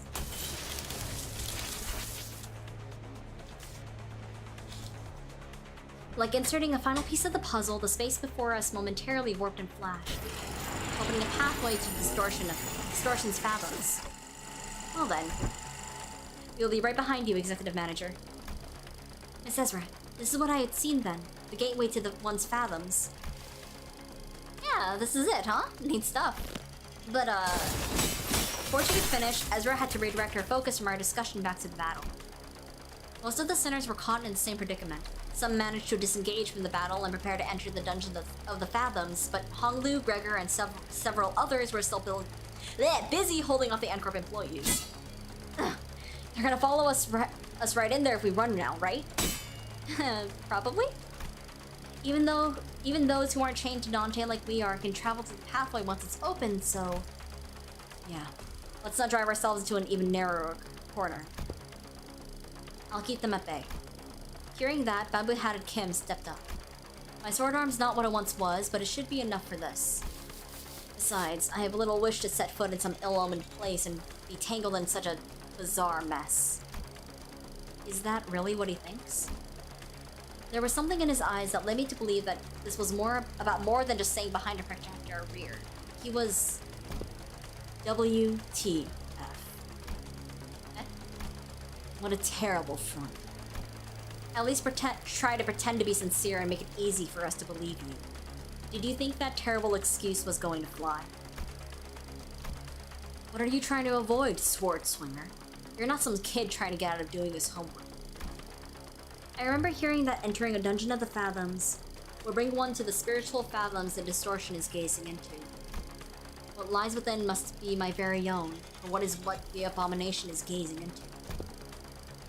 It's decided then. You're coming with us. We ain't about to walk in blind to a place we know shite about, mate. Guide us in there, yeah? Oh, that's... He keeps it simple. You try that, too. Learn the hard way that homework, like summer reading, doesn't go away just because you don't look at it. It's still there, even as the summer break comes to an end, ruining the last day of your vacation into an all-nighter. Arayashiki's scabbard vibrated cheerfully in agreement. Ah! Stop procrastinating. Do your summer reading. What was it you said? Face the homework, save the GPA. Face the sin, save the ego. It is, after all, the attitude the company expects of its employees. Go, Junior. You guys too. LCB, I can handle them on my own. You will make a lone stand? Hey, who the heck do you think I am? I'll show you why Team Leader Moses felt safe sending me out alone with you guys. This was basically a Monster of the Week situation for Team Leader and me back in our duo days. I can handle them on my own, no problemo. I wanted to see how you guys handle the inflection point, but I guess you can never really have it all. Well, guess I'll just have to trust our two Oster Team newbies to handle that. Now that I think about it, I think I'm setting a pretty solid example as your team senior, aren't I? I don't like this, but it seems that I have no choice in the matter as long as this employee card hangs from my chest. With a sigh, Kim shook his head and joined us, dragging his feet all the while. I shall take the vanguard. Mentor, be warned. that the entrance is floating, take a tall step over, or you may trip. I can clearly see that, Ongdu. Bring me a ladder if you're really that worried, why don't you?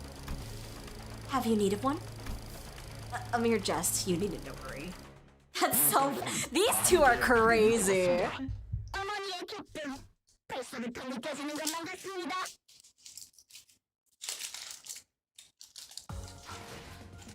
돌아오고 있어요.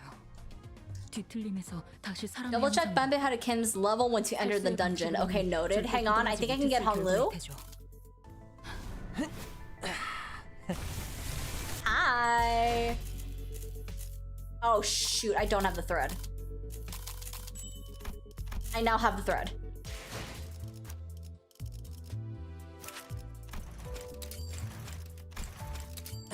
일이 나오시죠?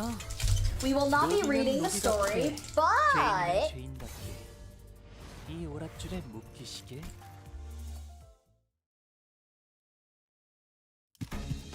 I will read this later on my own time. I'm running out of time for the stream, so I have to get a move on.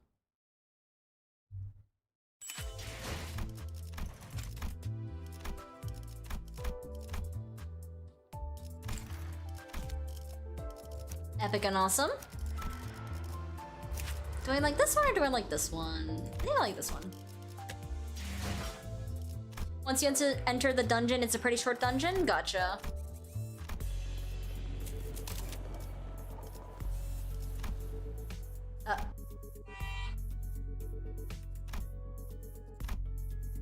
Faust?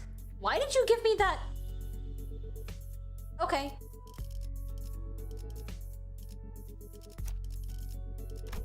Alright, man. 칼을 부딪힐 시간입니다. It's shorter than you think it will be, but longer than you assume. I think I get it? If that's how everyone's been living, then my life, my photographs too.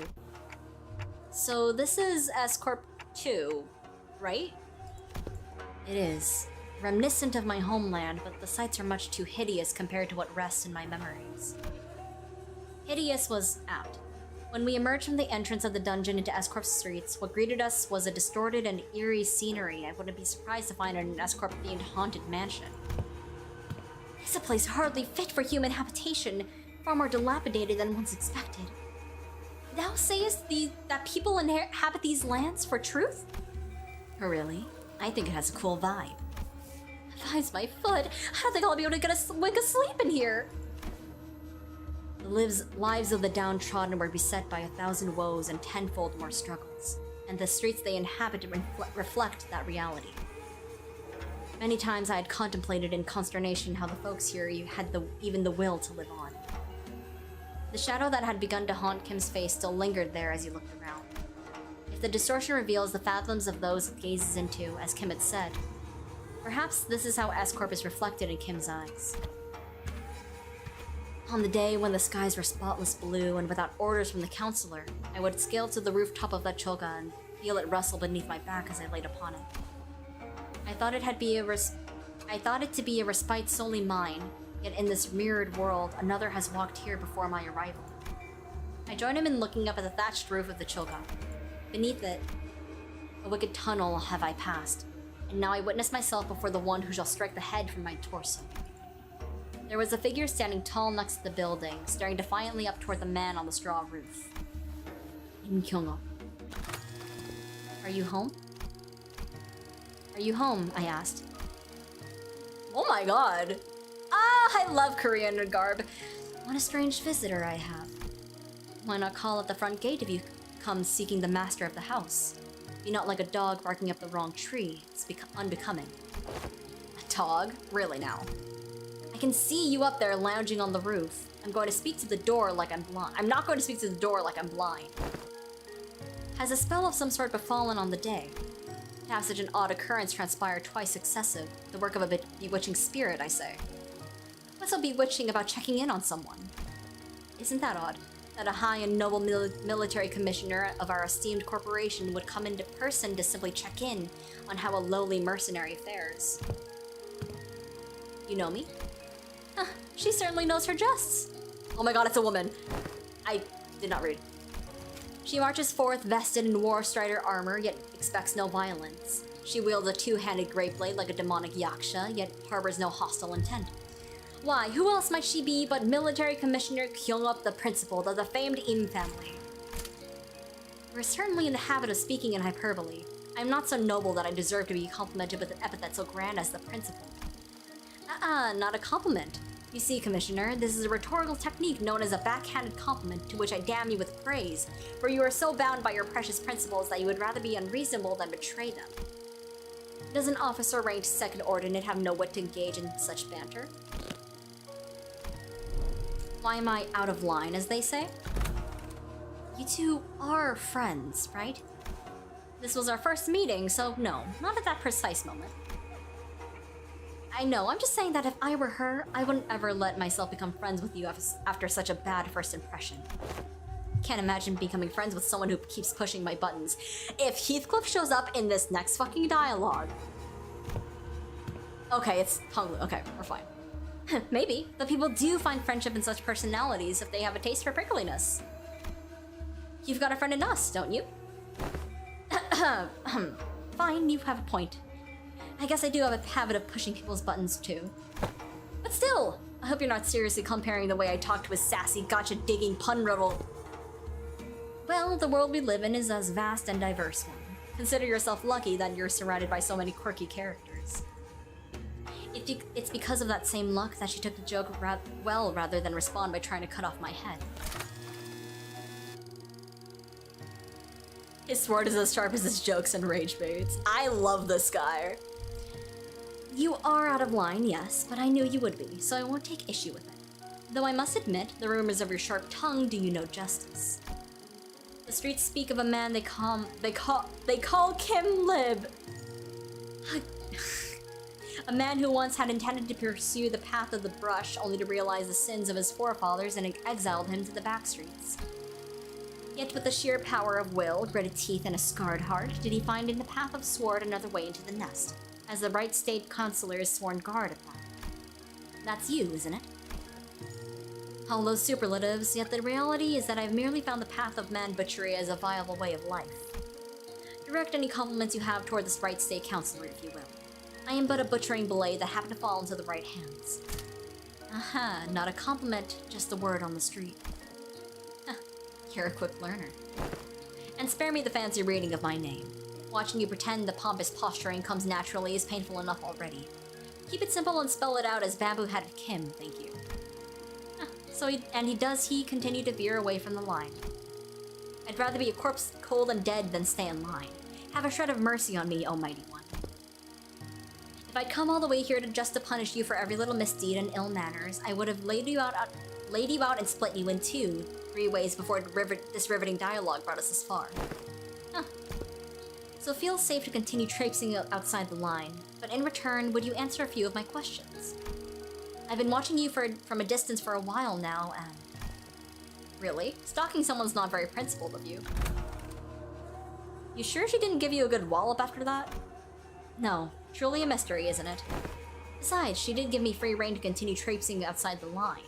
I couldn't in good conscience turn down such offers of kindness. Not that I ever do.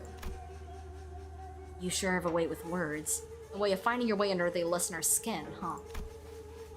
Perhaps, yet are such japes not to be expected among fellowships of a close mutual bond? They don't look like friends yet, though. So, care to tell us why she's been watching you? I was engaged in the age-old pastime of throwing rocks at glass buildings. Oh, you speak of the game Sukjeon? Save them for the festivities of Danam. I was throwing rocks at the passers-by.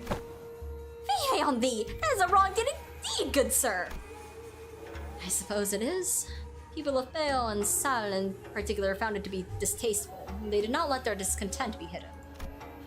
But the pea and the downtrodden cheered me on to a degree. They found it cathartic. Oh, it is pea as in blood, okay. Oh, curious. Then is it a right deed or a deed not right? Yo, Sai? Whatever is it that thou art describing? It is well-known truth that S-Corp is also known by its other name, Salpipyo Agro Industries. A wing specializing in the general agriculture and livestock industry of the city, The vastness and the depth of its responsibilities have necessitated such divisions of labor. Thus, District 19 is split into 3 court circles, responsible for different aspects of the industry. Sal, Pi, and Pyo, each meaning flesh, blood, and bone, respectively. Oh, Pyo, Sal, responsible for the cultivation of rice and other grains. Pyo, responsible for meat and livestock. And Pi, in charge of the technological aspects of both. As a scientist and a researcher who once toiled at CORP, you must have felt the persecution of Pi firsthand. Y'all, I might have to stop talking, my voice is killing me. It is believed that the Trinity was designed for balance, that they would provide assistance when requested and keep one another in check when needed. It was once a promise of cultivating a fair and sustainable CORP. Alas, the noble intentions of yesteryear now lie sullied. The Trinity now degrading to 3 quarreling bands of profiteers blinded by avarice, relying not on honor but betrayal and perfidy to claim the top of the triangle. An adherent of the flesh claims the position of the chief state councilor and monopolizes rice as the common folk starve. An adherent of the bone, once a right state councilor, toadies to Sal and rises to the seat of left state councilor. When such shameless conspiracy permits not the common folk to even till the lands as they please, anguished cries of the suffering flood the streets. Thus, the common folk are reduced to livestock bleeding out, hanging from a hook while bone and flesh collude like that of an emaciated dead. Talking in the dungeon is the part where I meant longer than you assume. I see. Imagine being a top guard is still using your pastime to throw rocks at people.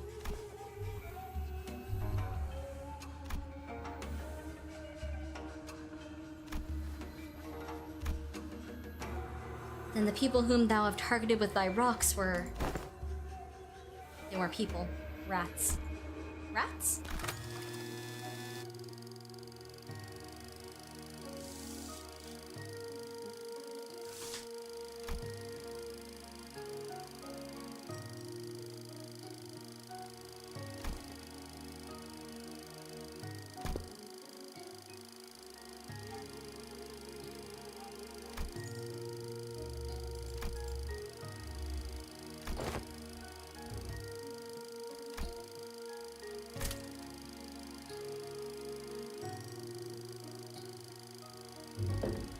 Take a sip of water.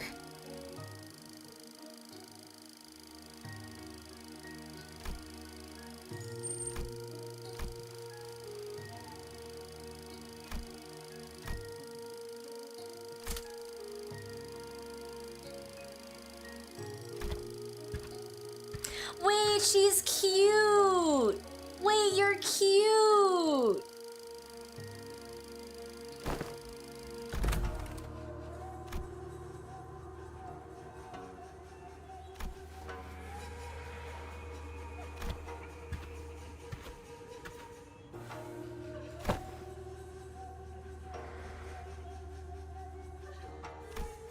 Same vibe as that Yi-sung line from Murder on the Warp Express? Which one?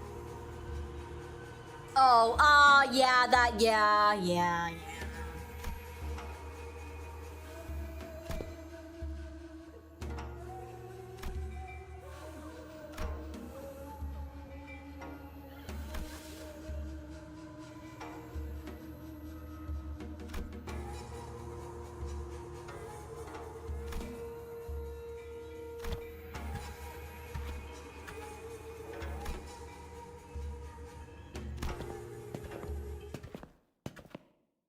She kind of looks like Carmen. I think you are tripping. Hello? Faust? I've been in a dungeon before, I swear.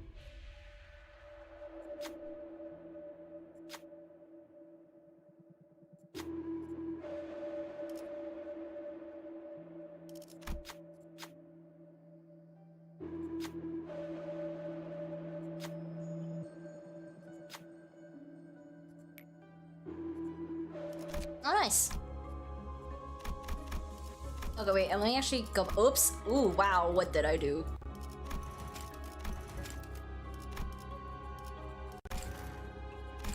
Alright, there we go. Fix it.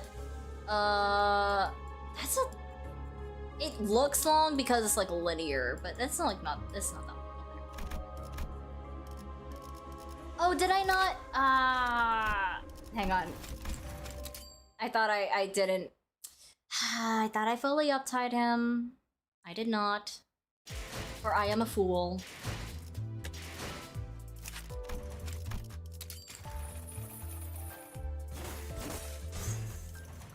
There we go.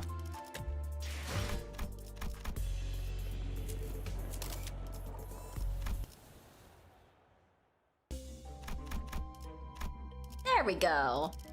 And we'll do this, this, this. That for funsies. And then these two. Otis is being kicked out of the team. But she'll be back up. 헌팅 커틀러리 준비 끝.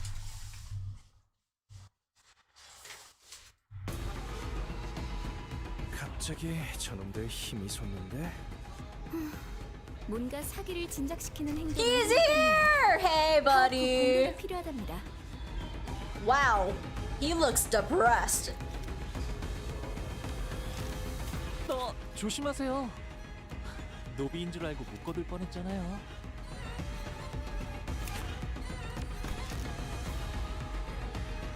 Is that his hair or is it his tat?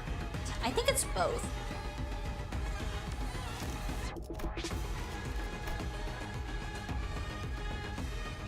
Level 81! Hot damn!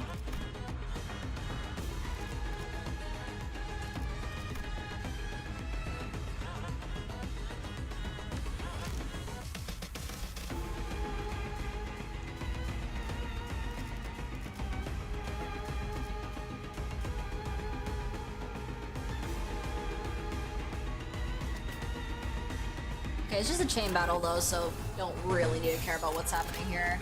벤단 사활을 건다. 귀와 요격 함수 정민화. 이것 봐. 환상치를 제압하는 건 우리만으로 충분하잖아. 보라를 받으시죠. 방금 공격은 좋았어. 이대로만 계속해보면 좋을 텐데. Bro could have actually mopped up the House of Spiders if we got involved. I don't know about that. I'm sure a number of forces would have gotten in his way.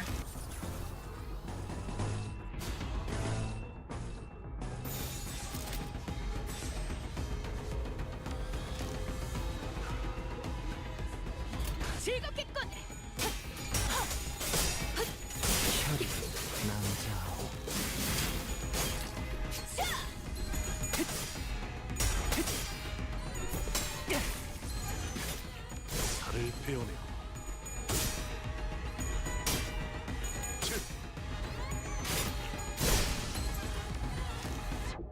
His eyes are glowing. 들어가잖아. 일단 정신 못 차리는 놈 대가리부터 뭉개.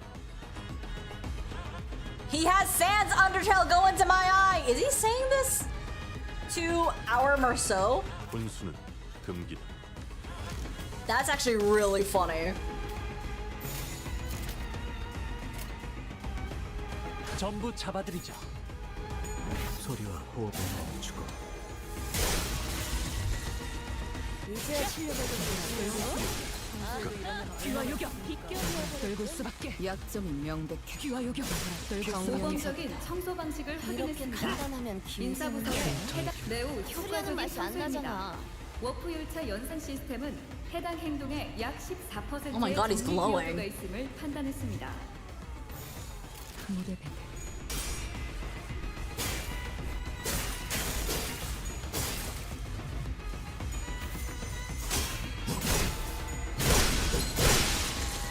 시간을 제일 효율적으로 쓰는 방법이 뭔지 알아? 한 번에 여러 가지 일을 하는 거야. 멀티태스킹이라고 하지. 저녁만 너희가 먹는 하는 게 곳에서 맞춰버린 손님들처럼 아마 그 빈둥거리고 동기를 위해 있네. 쓰였던 시간이 감정을 한 가지고 접시 있었다면 근사하게 만족스럽게 먹어줄까? 쓰였다고 생각했을 것 같아. Kim is surprisingly a lot like if Sans was in the city. You're right, but I really don't like the fact that you're right.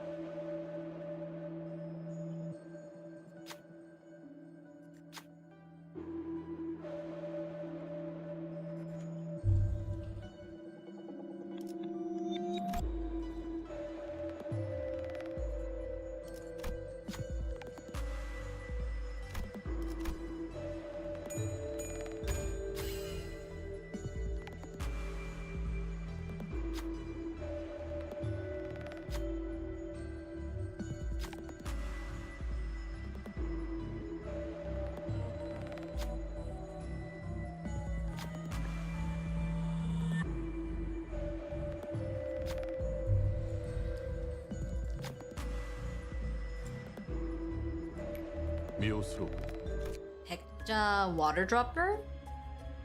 아. 단테, 이번에는 누굴 베어버리면 되는 거야?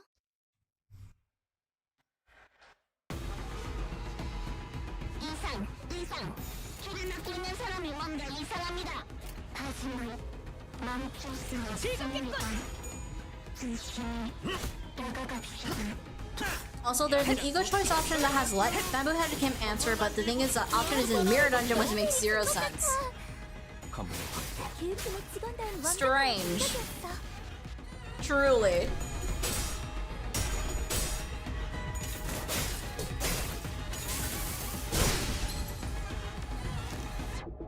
어릴 땐 몰랐어. 왜 엄마가 삼촌들이랑 말도 못 섞게 했는지. 그 외부 강사들 손가락 안에서도 내로라 하는 실력자들이었을 거야. 아름다운 것. 너희가 보여준 그렇지 않은 것. 호흡을 들어 더 대단한 기술을 그간의 전투 경험이 쓸모가 없지 않았군요. 적합한 조치였습니다.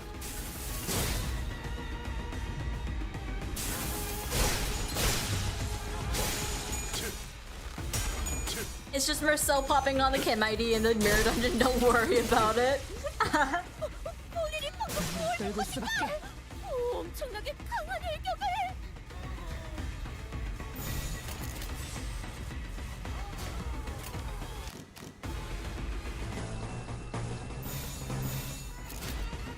시연합니다. 욕청 확실히 훌륭한 오광 위험한 순간도 넘어간 적이 많다. 귀와 요격. 반듯한 일격이었어. 실로 군더더기였군.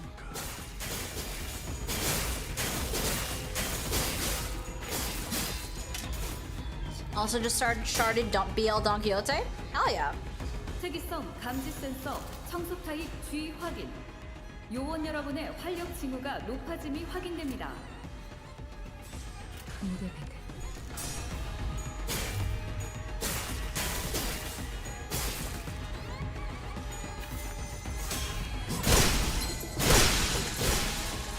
훌륭한 버틀러의 자세야.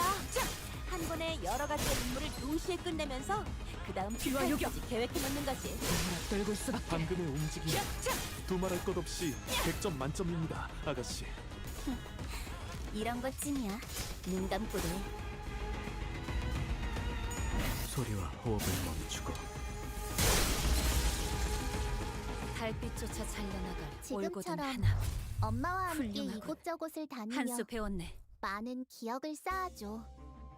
언젠가 그 중에서 가장 멋진 곳에 나를 데려갈 수 있게.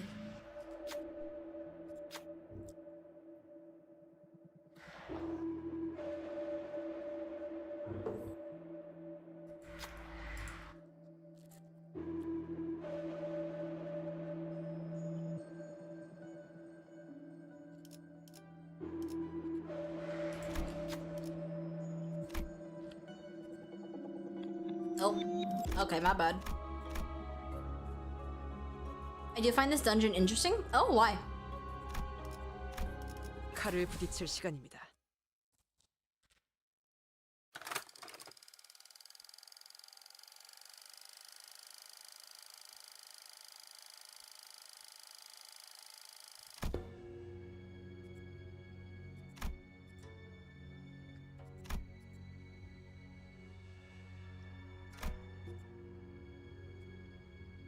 And the sanity thing on Kim. Oh, I did not look. I should probably look at that.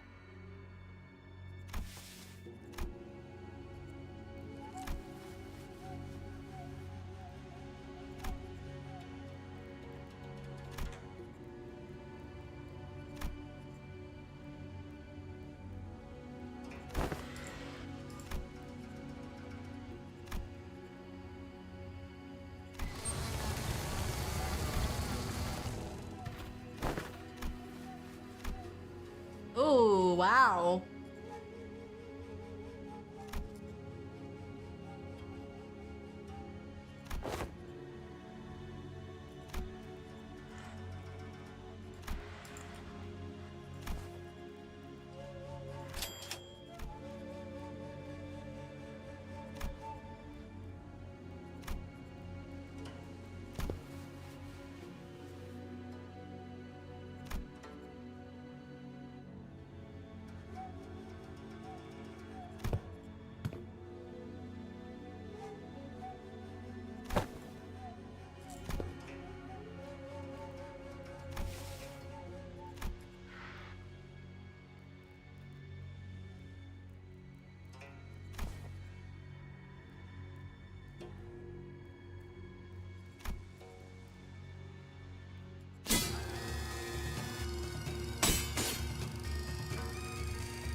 DS collecting them like Pokemon cards. Oh my god.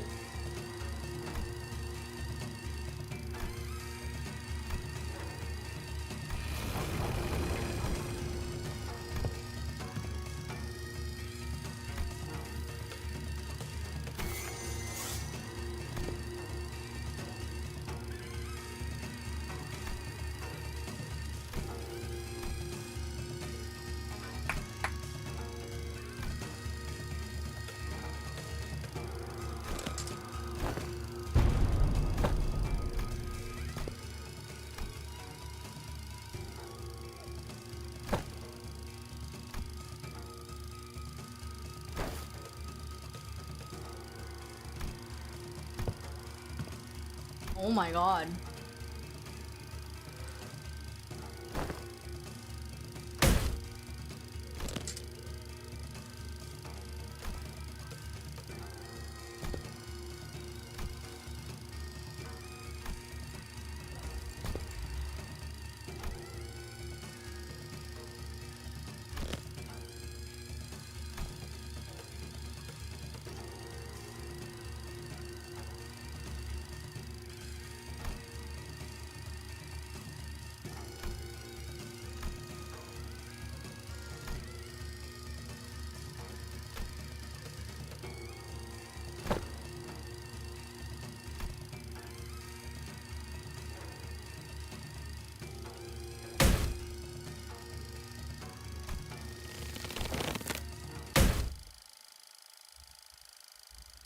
Oh, sands of the trail go into my eye. Oh no!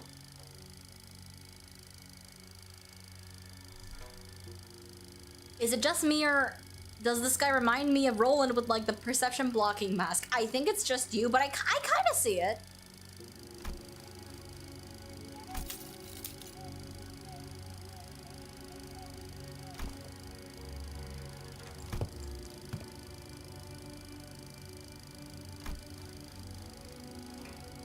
Hey, she's saying the same thing as Patty said.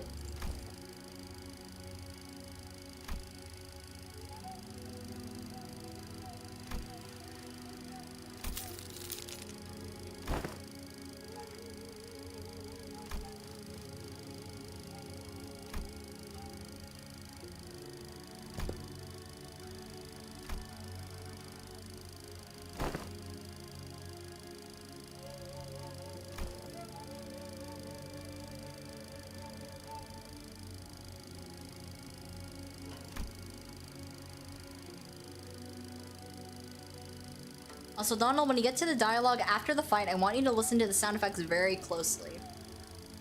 I'm afraid I'm going to have to disappoint you. I probably will not recognize whatever you're hinting at. I'm very bad at recognizing things, so, I mean, I'll try.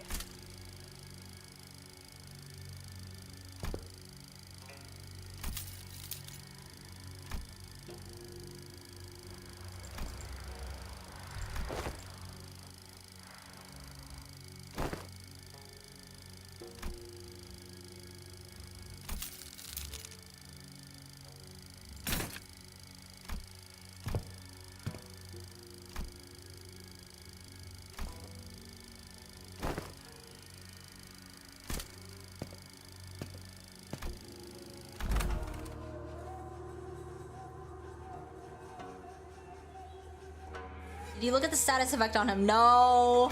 I need to see another battle node. Yo, library mention!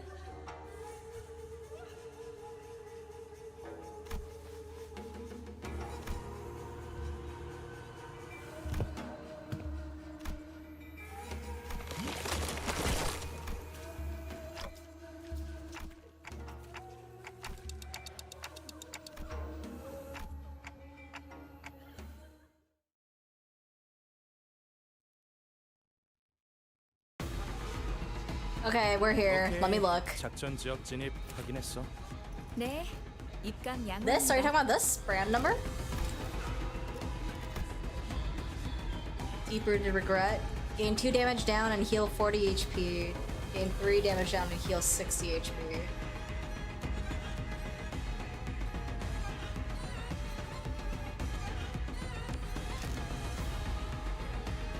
You should level yourself up after this intervallo, like at the top left? What do you mean?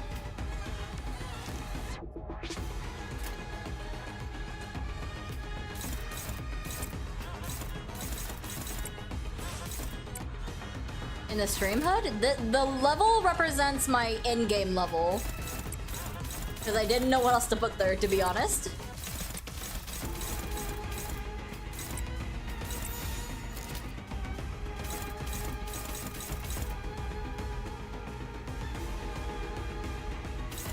Yes. 죄를 새겨주겠어.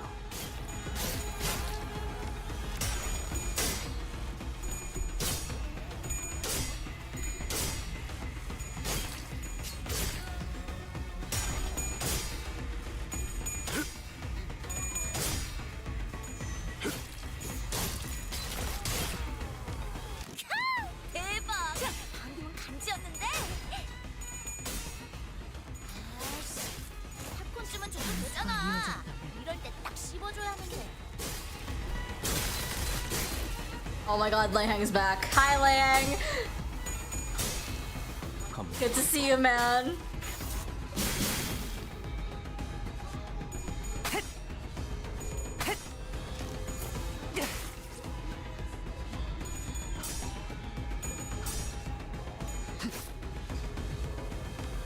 역시 저들도 예상한 대로 움직임이 둔해졌네요.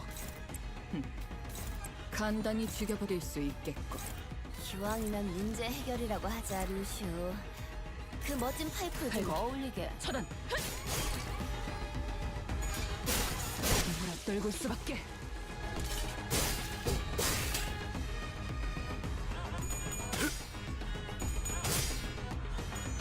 I'm still in level 64, but I don't really grind all that much, honestly, aside from the IDs I really want or want to use. That's fair. The reason I'm this high level is because I grinded Mirror Dungeon so much to get all the IDs in the game. And now I do, so... 목을 내놓으시죠. 샤포잡이라. 예상한 것보다 움직임이 더 좋구나.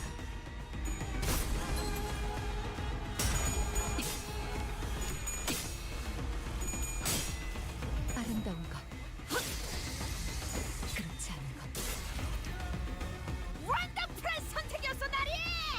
저들의 약점이 뻔히 보이는 게로군.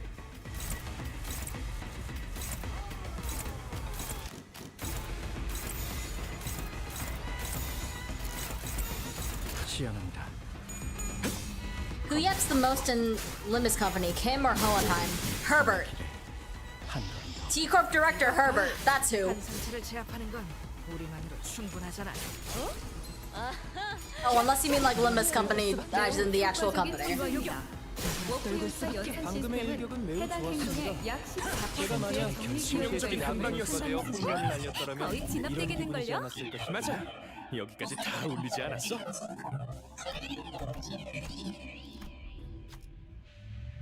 Oh, I didn't mean it. My bad.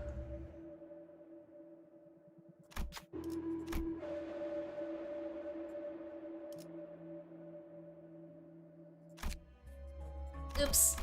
That's what I get for skipping. 단테, 이번에는 누굴 베어버리면 되는 거야? Neither all their yap was justified. 먼저 끝내고 돌아오는 친구는 맛있는 거 사줄게. 물론 When I do another run through, I'll have to look at that again. Wow, look at all the blue on my board. 전부 잡아드리죠.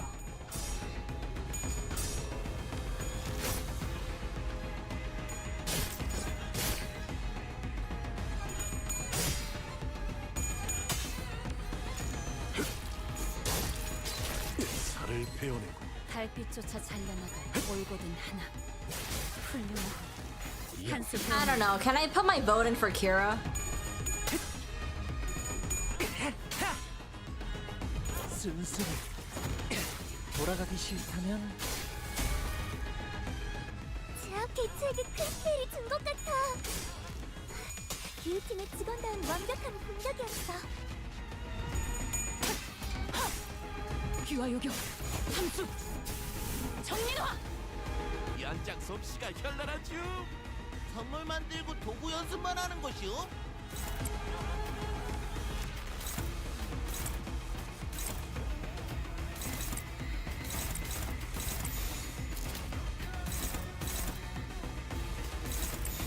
된다. 사활을 건너. 방금 공격은 좋았어. 이대로만 계속해보면 좋을 텐데. 아, 이런. 아무튼 놀라운 한방이네요. 흉터의 결과. 원더풀한 선택이었어, 나리! 서울의 약점이 뻔히 보이는 게로군! Does Kira really yap that much? I mean, even if she doesn't, I think the contents of her yap make it worse. 돌아가기 싫다면 저분은 어디 아프신 걸까요? 아까랑 다르게 기운이 없어 보여요. Y'all can do whatever you want.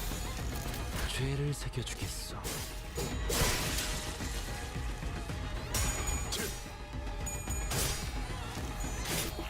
살을 베어내고.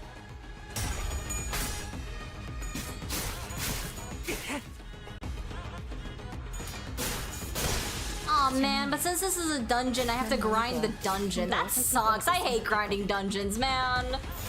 된다면 사활을 건너. 올. 하지만 슬슬 물리는군. 근처에 융수염이라는 군 거를 Okay, let's go. 마침내.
Oh.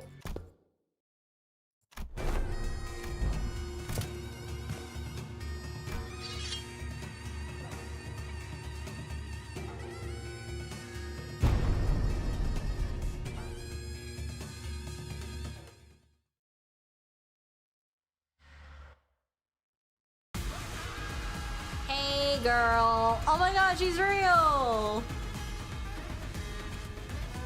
She's so pretty! You're doing an unopposed attack. I'm gonna guess that her thing is pretty much the same as before.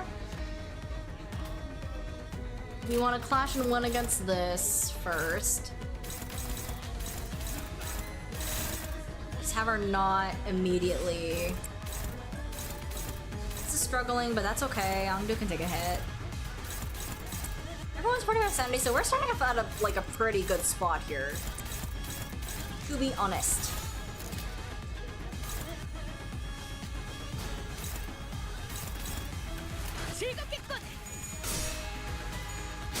Also, she's tall.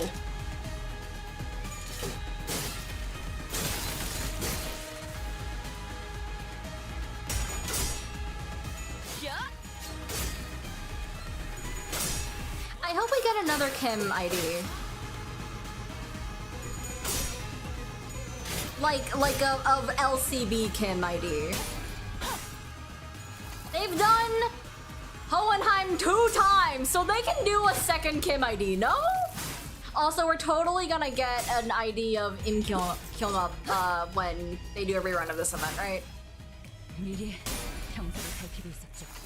We better see Kyung in our future voyage to S-Corp. God, I hope so. 요인을 위한 강화지만 너무 경계만 할 필요는 없어요. 활용 가능성에 대해 고민해보게. I should read her passives and stuff, shouldn't I?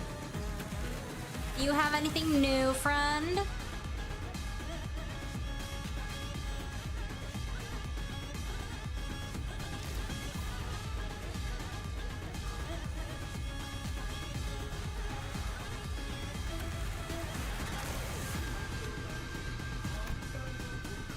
Philip Murray's okay, that's the thing. She's so tall.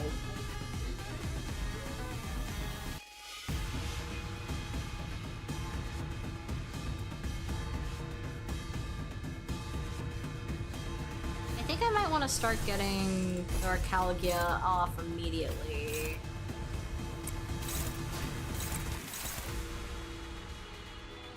And 7+, you're at 4, and especially when you're clashing that. Are you clashing anything? No. That's fine. We'll just have you clash that. Need to have Sinclair get his Azure Blade before anything else.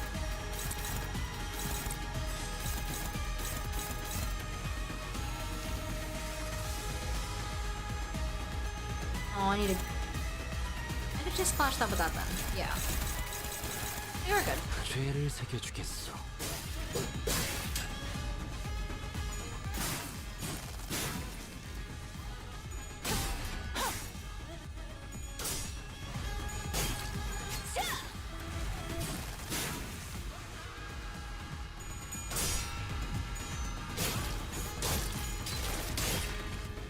You seem to be ignoring the actual gimmick pretty easily in the first fight, so I'm not that worried. I'm ignoring the gimmick? My bad.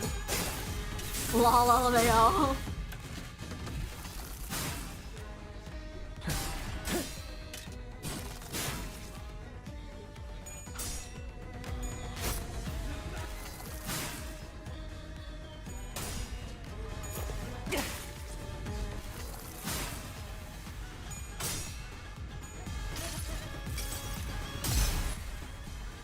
처음으로 숨통이 튀었던 순간을 기억하나요?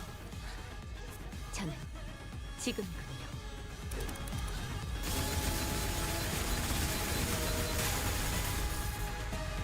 There's also two on dues, BL Faust and Ish. I thought BL Faust wasn't specifically on due.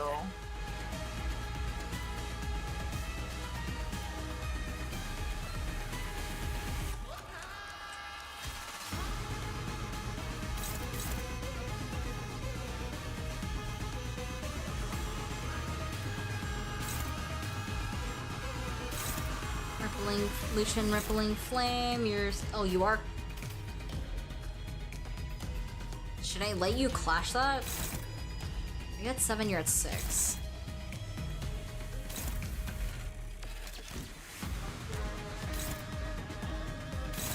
Okay, so what I should do. Oh, you're at 11 speed though.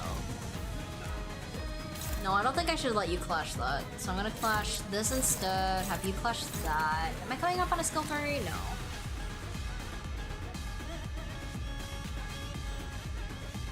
I could do with some more poison hung loose. I'm gonna guard. I think Yi-Song's okay. We can just, oops.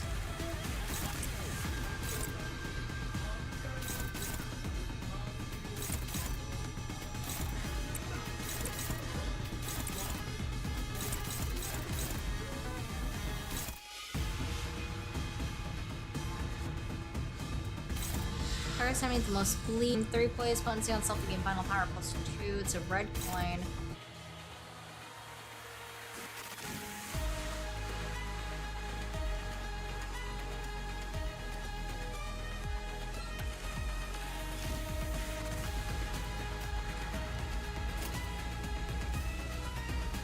Neutral.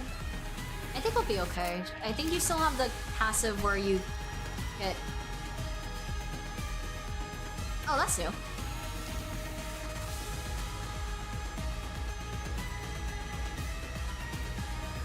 Yeah, Clash Power routed down.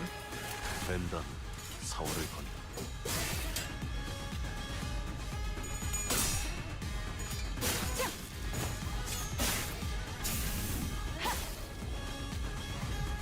귀와 요격.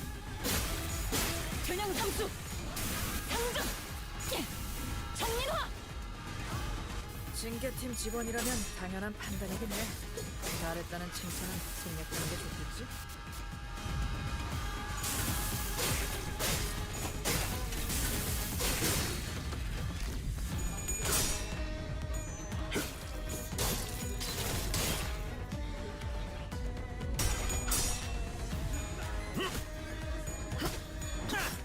그러지. 나이스. 짜게 갖다 써야지. 별로 어려울 것도 없잖아.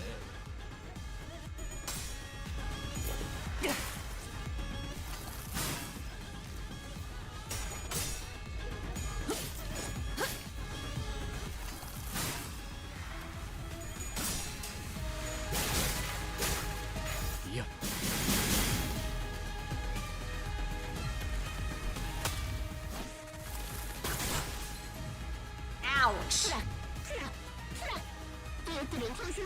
That's okay, we're gonna use this. Okay, at 3 or fewer, you are at 1, so I need to do... Flash with this regardless of... Oh, I should let... Wait.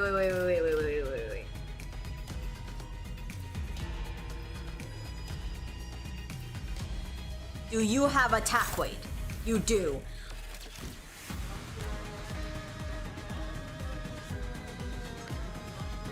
But I would like, but, wait, hang on.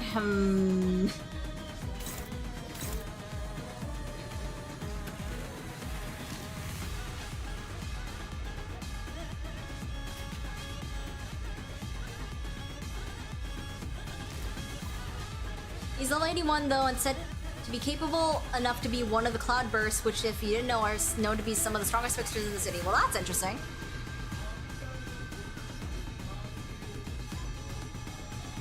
Kim's claim their bones is like a solid 600 damage. Say it's worth it. Bro also has 34 by 1 poise right now.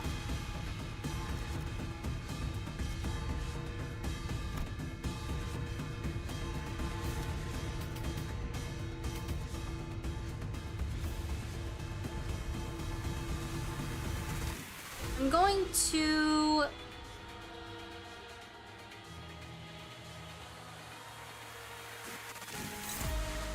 The cloudbursts or blade of the clouds are called the unkom or unku.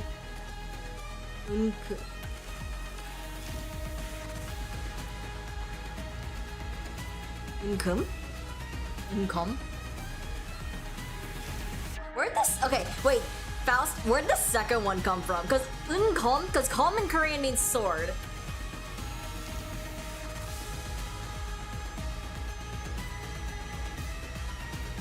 And kum and kom are definitely different. Oh, I guess... Hang on, I have to look at this like I'm a white person. Income. Yeah, like, okay, I see it, I understand. I understand now.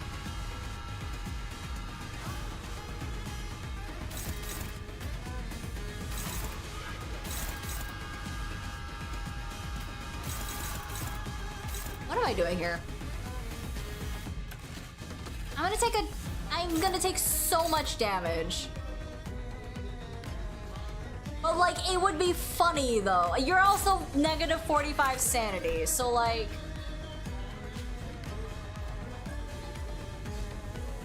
But you also deal 15% damage on critical hit. Wait, let me look at the skill.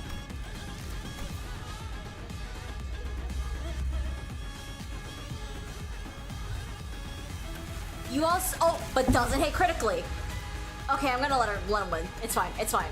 We have Thoracalagia going. We're chilling. We just let Kim lose, and then we deal with the aftermath. It's fine. Although I would like to gain 3 swordplay of the homeland.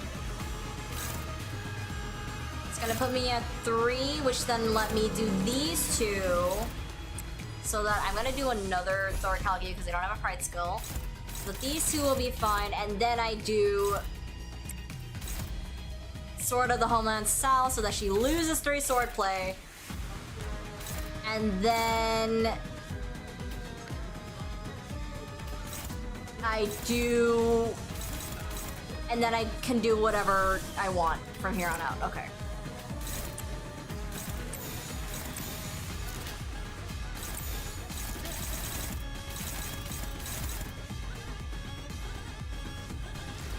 Okay, we're going it. We're running it. We're running it. We're running it. We're running it. Ow. Oh, Clash Blues. That's right. I'm an idiot. 큰 피해를 입었군요.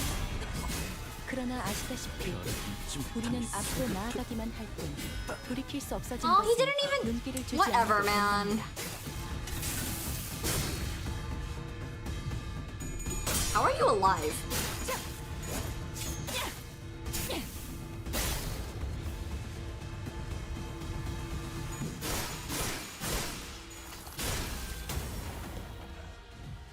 제대로 해. 돌아볼 불안에 여유는 없으니 죽어버리면 나를 탓할 그저 거잖아. 앞을 뚫어낼 수밖에. 나를 나쁜 세피라로 만들려는 거야?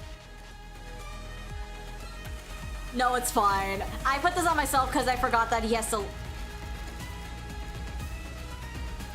Why don't they have a retry button? 나 또한 염원하던 것을 무엇 하나 똑바로 이루지 못했다. 아비들을 내 손으로 죽이지도 Oh my 못했고 god. 소중했던 무언가를 지켜내지도 못했고 Something just fell from my desk and I don't know what it was or where it went. 그래도 이실윈큐 동주 상구 같은 배를 탔으니 돕긴 도와야겠지. Whatever. 물론 나 말고. Back to this though. 모두도 도우셔야 합니다. Once again, I think we just do whatever. 자꾸 그렇게 농땡이를 부리시면 Actually, do that, do this. Do... Why are you hopeless? Okay, I mean, sure.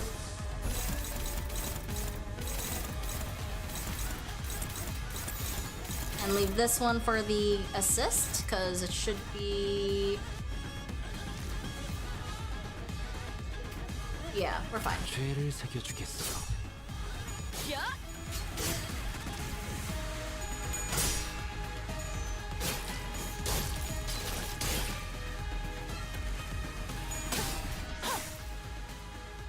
We did it for the funny, it's fine. I forgot a guard on Sinclair. I'm an idiot.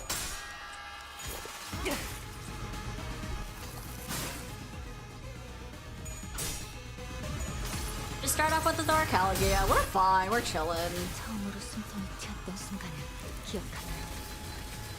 전 지금이군요. 무얼 잘못했는지 아는 것부터가 시작이랬어.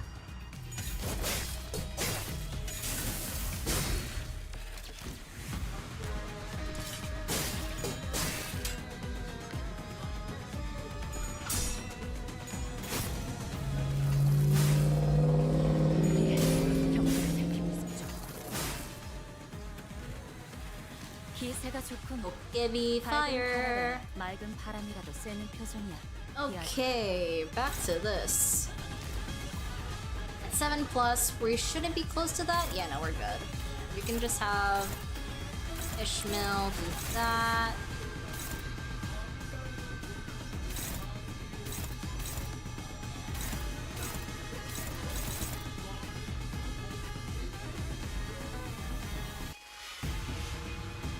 Oh, I'm starting to understand what this means now. Okay.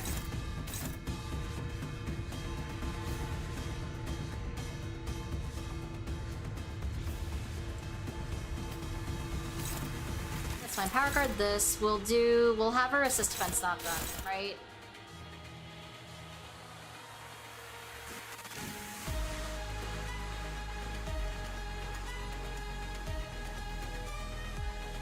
Yeah, that's fine.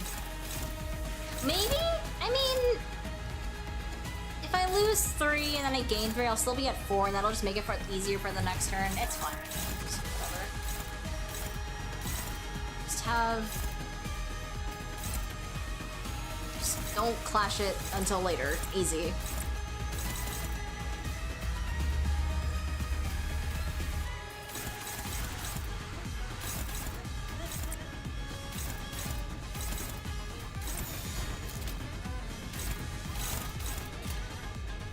죄를 새겨주겠어.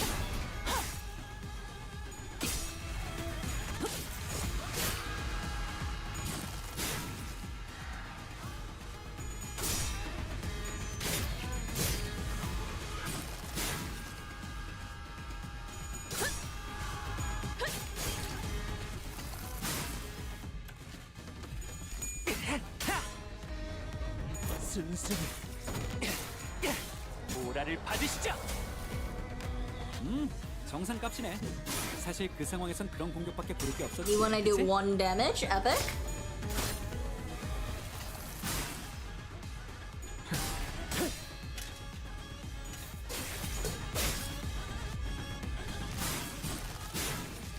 미리 경사를 살피고 있었죠.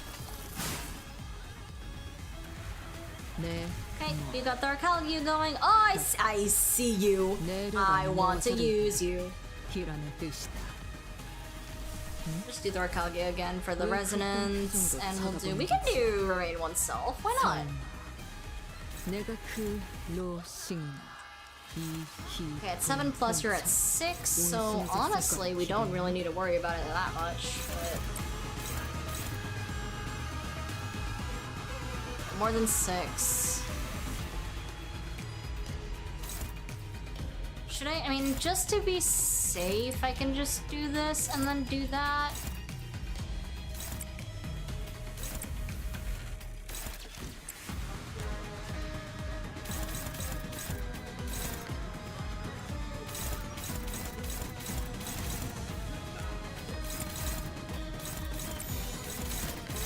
To be the utmost safe that we could possibly be.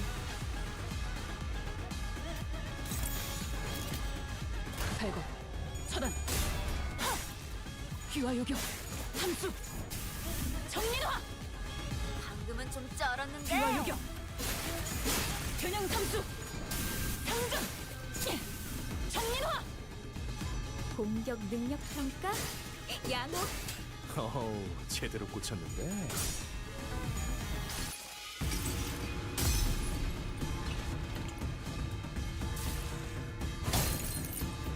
망을 참아. 숨을 거두랴. 확실히 훌륭하군. 5번 수감자. 덕분에 위험한 순간도 넘어간 적이 많다. 처음으로 숨통이 튀었던 순간을 기억한다. 참, 지금이군요. 워프 열차 연산 시스템이 정리 방식의 선택이 적절했음을 판단했습니다. 훌륭합니다.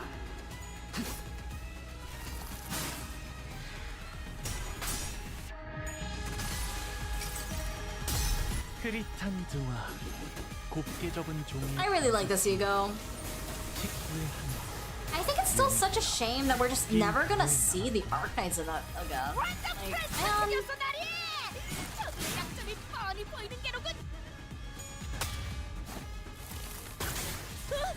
ow, my bad. I thought she'd be able to dodge that. 볼 때마다 기가 막히네.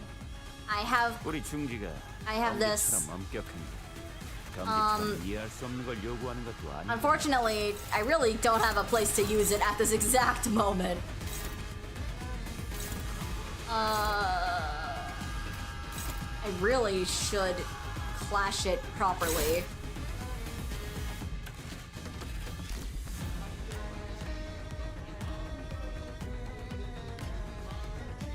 Sinclair, what are you? You're at 11. I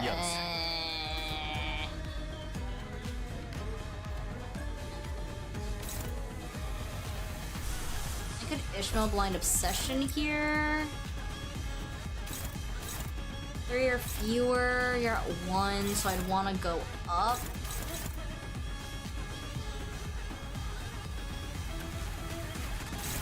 I could lose against this.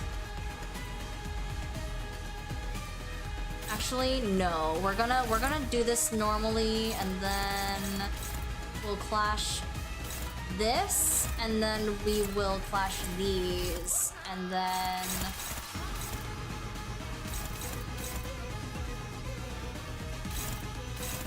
Sunny Song. We'll just clash that, and then we will. This is on. You can go on, Kim, sure. Yeah, let's do that.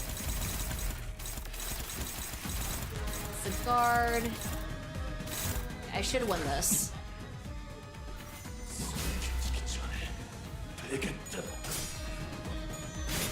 And then you get the clash power down, I assume. I hope.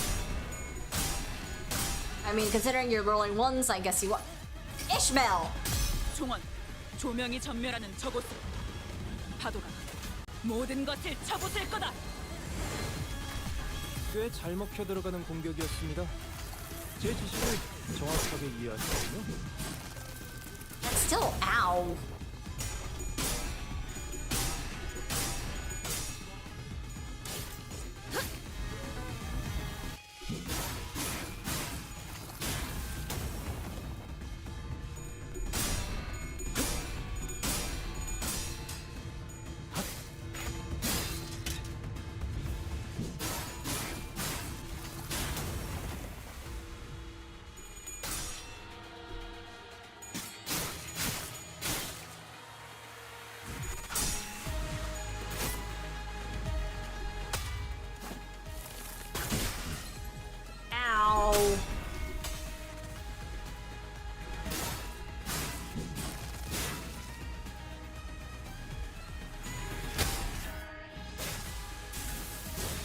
Okay, how we're at...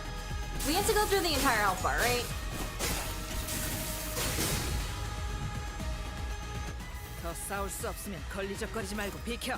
Oh my god. 계속 서 Okay. 있으면 Not 처분 targeting 하나는 anything. 나올 You're 테니까. power guarding that at the end. I'm fine with that. Oh, you still have this? I have another... Claim their bones, apparently. Oh wait, no, that's because I didn't use it last turn. That's right. What do I want to do here? Sinclair, you're at 19. We're almost there.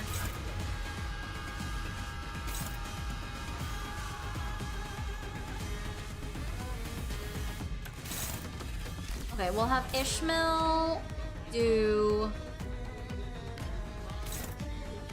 Oh, 3 or fewer, so we actually don't need to worry too much about this right now. I'm gonna have you...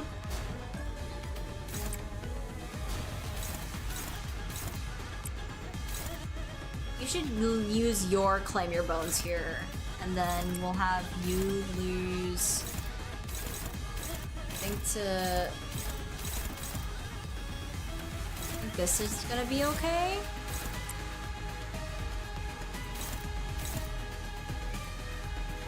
And then I think I'm just gonna flush that.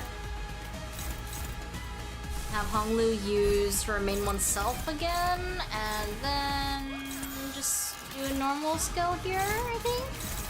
That should be okay. Leave this and just have Ongdu assist defense that, because that shouldn't do too much damage to her.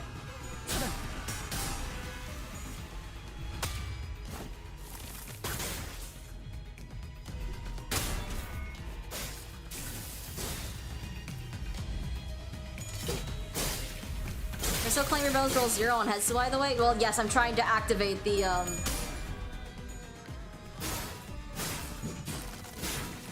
Wait, you mean like his big attack?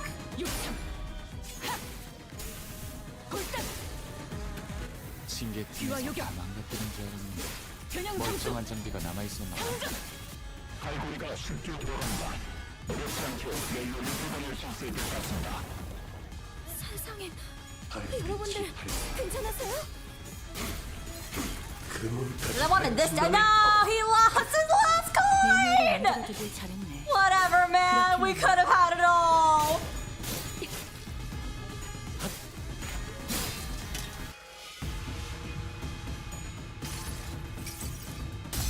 흐릿한 등화, 곱게 접은 종이에 번졌으니 직구의 하늘, 용이 되어 빈 벼루에 남아. Nice damage, nice damage. 완벽한 일격이었어. 실로 군더더기 없군. I should use... Oh, I think I can use Sinclair's thing now, right? Yeah, epic. 조심하세요. 노비인 줄 알고 묶어둘 뻔했잖아요. I'll use Merceau's thing next turn. Ego next turn, that is. And then I think we'll just keep with this. Might do that so that we can get sanity. Or I could do that instead. Yeah, let's do that. 차단.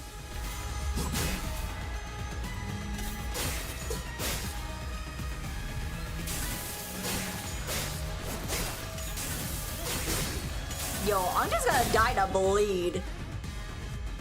일수 대학 떨구는 것 목도하시길. Very nice. 잘했어.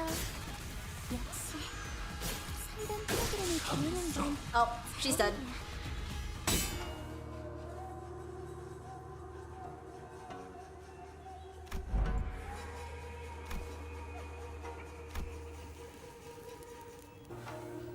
Listen to the sound effects?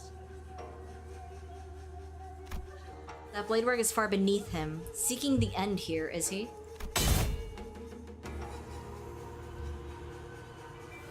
Can you afford to look away in a duel?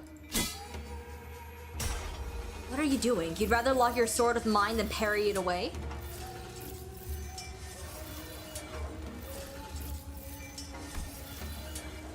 Can't have a proper sword fight without a blade lock though, huh?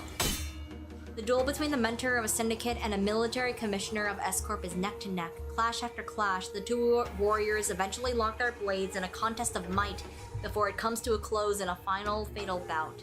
When the dust settles, the mentor lies in the sand dead. If that is what you want, I will grant it. Good. Let's finish this. Just as Babu-headed Kim and Im Kyung-up readied for their final bout, Ongdu leapt in between them. Ongdu! Are you really so ashamed that you would choose death over life, Mentor? Are you so scared to live that you would rather die? Yes, I am. I'm scared. I'm terrified of my own audacity to live my days as though I hadn't failed everything and everyone who had the misfortune of placing their faith in me. My mission, my honor, my fellows. As though my path isn't haunted by ghosts. As though I can stand shamelessly before the watching eyes of the heavens. What have I even done with the life that was given to me? Blind to the realities of my homeland, I served a master who chose politics over loyalty and justice. I cut down my very fellows who chose to trust a fool like me. I walked my entire life as the flow carried me, and when I finally had the mind to look back, all I saw were blood-red traces everywhere I had gone. Isn't it about time I admitted that this game cannot be won? That... Mentor, the weakness in your strength has failed your mission. The weakness in your position has failed your honor, and the weakness in your heart had become the fiendish blade that cut down your fellows. Ongdu? I thought you were here to talk to me and to keep on... Talk me into keep on living. Yet your words pain me so. What weakness of yours is it this time that you would cast away your own creed in life? What other weakness will you use as an excuse today? Stop trying to bear responsibilities asked not of you. Lineage was never about responsibility, nor was it about you, Mentor. Or does your overbearing guilt help you overestimate your importance? Not everything is about you, King! What was that saying again? Fellow travelers in the same boat will aid one another? Not a single soul demanded that of you. Talk about kicking a man when he's down. And I haven't had enough of that flippant larking of yours. We all have. Do you truly believe that not a single one of us had picked up on the fact that your levity was a means of relieving yourself of the burden you had cast upon your own shoulders? None of us have ever demanded some impossible feat from you. What was it that you've always said to describe yourself? That you are but a butchering blade that wields not itself, a tool wielded by willing hands. Why, Mentor?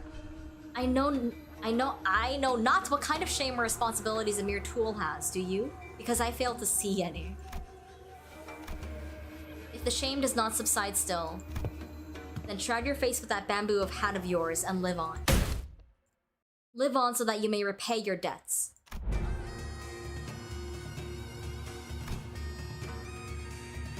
Out of blades, out of arrows. Even the heart that sought death lies defeated at your feet. There is no stone left for my next gambit. There is nothing more. Indeed, perhaps there was some merit in your words, that I must retreat from the silly game of stones and become a fiend of blades. Mentor? That is not what I said. Interesting. Whence did you hear that poem? Yes, when inverted, a bamboo hat is like an unladen ship. Hongdu and Kyungeup were knocked away from bamboo-hatted Kim as though bounced off by an invisible force. Is he gonna get Shin? Kim raises his gaze to meet the empty air as though someone were there, a hollow laughter escaping.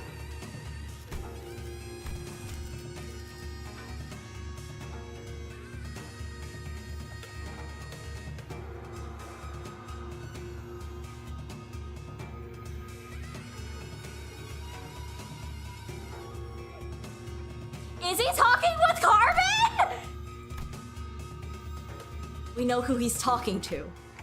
It's the voice. But your last move was not a good one. Indeed, I did wish to become a blade. And what did you do? Forged me into an indiscriminate one that cleaves blindly into friend and foe both. It seems that, in your excitement, you've cornered yourself with that last move. Well, as it seems that I haven't had an opportunity to retrace our past moves, allow me to try something different this time. Be not so vexed by this round. As you say, we never know what the next game shall bring. I appreciate and will treasure the other bits of your advice. But let us play by my rules for tonight's game. Something's different this time, innit? He ain't distorting. I think that's an efflorescence, perhaps. Nothing is certain indeed, yet I trust that the words of my last remaining follower have also reached your ears. I am but a tool wielded by willing hands. Nothing in my life has ever been certain. I know not whether this move is what cements my defeat, but I desire it to be a victorious stone nonetheless. Thank you. I will take what encouragement I can. The strange, invisible pressure dissipates, and the armored woman, In Kyungeup, readjusts her grip on the sword. Kim turned around to look at her, and I saw that a weighty shadow seemed to have been lifted from his face, replaced by a mix of relief and determination.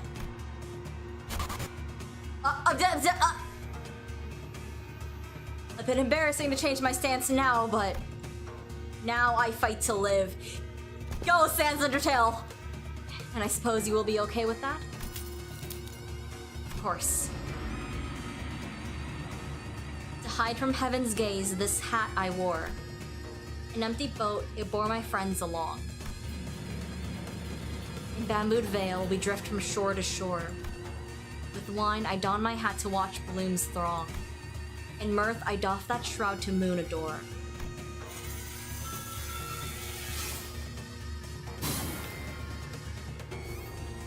So with this bamboo hat to veil my brow, though winds and rain may rage, I shall not throw. Heed to me, bamboo-hatted one. Speak your name, for I find your outfit dubious of character. I am he who has mentored the lineage of blades to its premature end.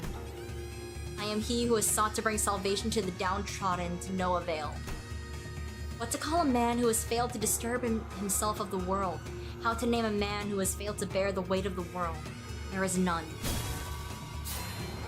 So call me Bamboo-Hatted Kim. Bamboo-Hatted Kim, the treasonous wretch.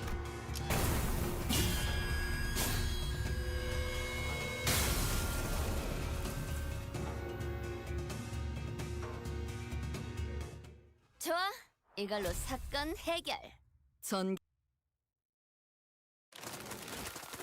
Wow. Man, they really took in the Climber Bones Intervallo kind of sucked ass and said, well, we're gonna try it again, actually. The photographs rapidly fold away from reality. Perhaps because Kim had successfully managed to face his own past. When the photographs and memories that were overlaid upon the fathoms are pulled away, what remains is a man in dirty, ragged clothing. The fathoms of CORP slowly lose grip on this world. and soon reveals the fathoms of the distortion that was hidden beneath it. I see residents of the back streets in their blissful highs from taking the canned experiences, and a man who's watching them with disapproval. Why? Why is everyone running away from all this? A baker always surrounded by the smell of freshly baked bread. A florist who makes lovely bouquets for graduating youngsters. A photograph who captures beautiful sights to remember. They're our lives, our experiences. You want to be a billionaire with an extravagant mansion in the nest? And a legendary fixer who can make the syndicates cower in fear just by going on a stroll? What you get from those cans is not real! Is everything in your lives, all of this, just empty means to an end so that you can get high on fake purchase experiences nailed into a can? If that's all your life is, then my life and the photographs I've taken are all... No, it can't be. My life, those experiences and memories I photographed are different. You're all blindly consuming fake experience after fake experience without a care about the real thing. That's why you're all floundering, grasping at illusions. So, let me show you the things I've shot. The memories, the experiences, the reality of your lives.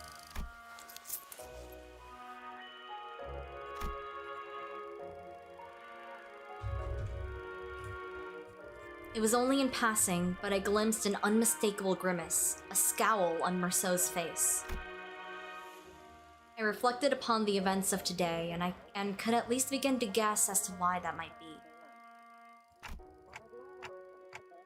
You don't believe there's any experience in either the canned experience or that guy's photographs, do you, Merceau? Because experiences and memories aren't the same thing. What really distinguishes them, I wasn't sure. Correct, manager. But what I knew was that the distinction was, for whatever reason, important to Merceau. Oh, you're not dead. Hey, King. Huh? A figure materializes into a humanoid form, swirling out of the projector. He must be the distortion's... And next to him is another figure, stumbling out in a giant suit of armor. Blimey, that thing's still alive? But it is but an overlay of fathoms created within a distorted space. The concept of life and death has little meaning for such a thing.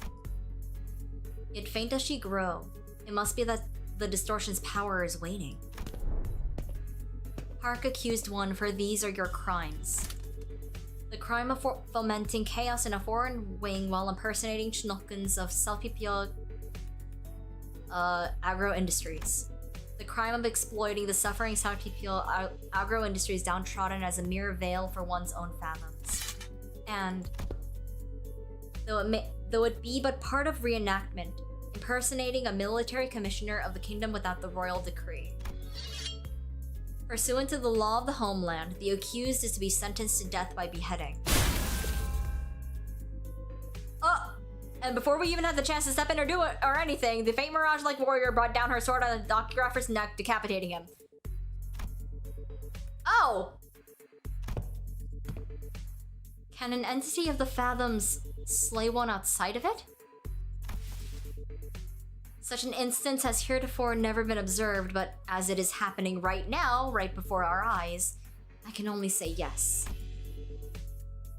Kyung-up is a woman of principle. She would have done the same to the bitter end had she truly been here.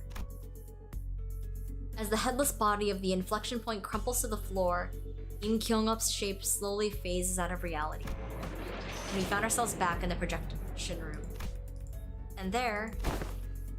No way! Don't tell me that headless corpses! We found a large group of injured CORP staff thrown pell-mell around the room, and Ezra, who was looking down at the headless body of the doctor. Bro, take that off the screen!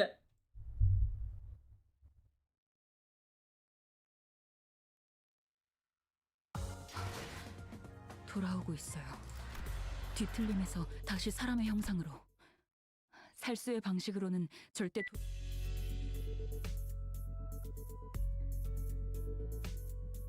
So was Kim popping ego on your bingo list? Absolutely not. None of this was on my bingo list. I didn't have a bingo list other than Marceau. Yep, right, gotcha, team leader. And that's the initial report done. Good work, guys. Tucking her radio back in, Ezra commended us in a relieved voice. The distortion has perished in the mission. Will that not cause trouble? Yeah, that kinda sucks, but it's not like you guys could help it. Who could have thought that the distortion would kill its own inflection point? We knew that in advance, we'd probably would have prepared someone to stop it, but... Well, that's the LCD and team leader to investigate.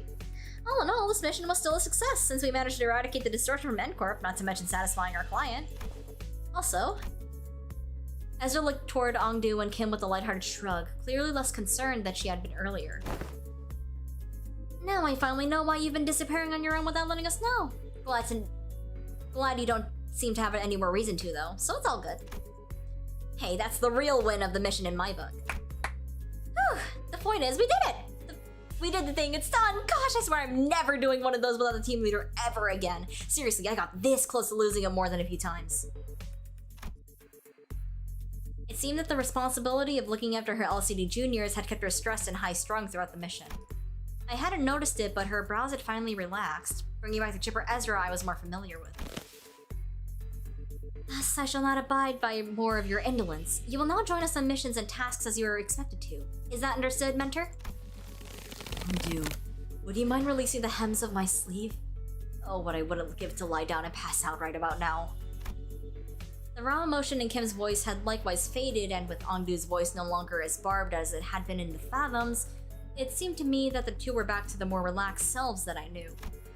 Can't exactly say more relaxed for Kim, though. Cause that's how he's always been, at least from what I've seen. In any case. Fine, you're released. Ugh, you've given me a good, hard shake. I don't feel so good. Say, Ongdu, I'm afraid they may have gone overboard with upgrading your arm. With your hem released, allow me to reiterate that. Stop. My heart finds peace as well as I watch them bicker. Is everyone doing okay? Yes, Executive Manager. Our forces have only suffered minor injuries that do not require you to go through the trouble of rewinding the clock. Hang on, mate. I've got a dislocated shoulder. I can pop that right back into place for you. Allow me. I've taken care of similar injuries in the field.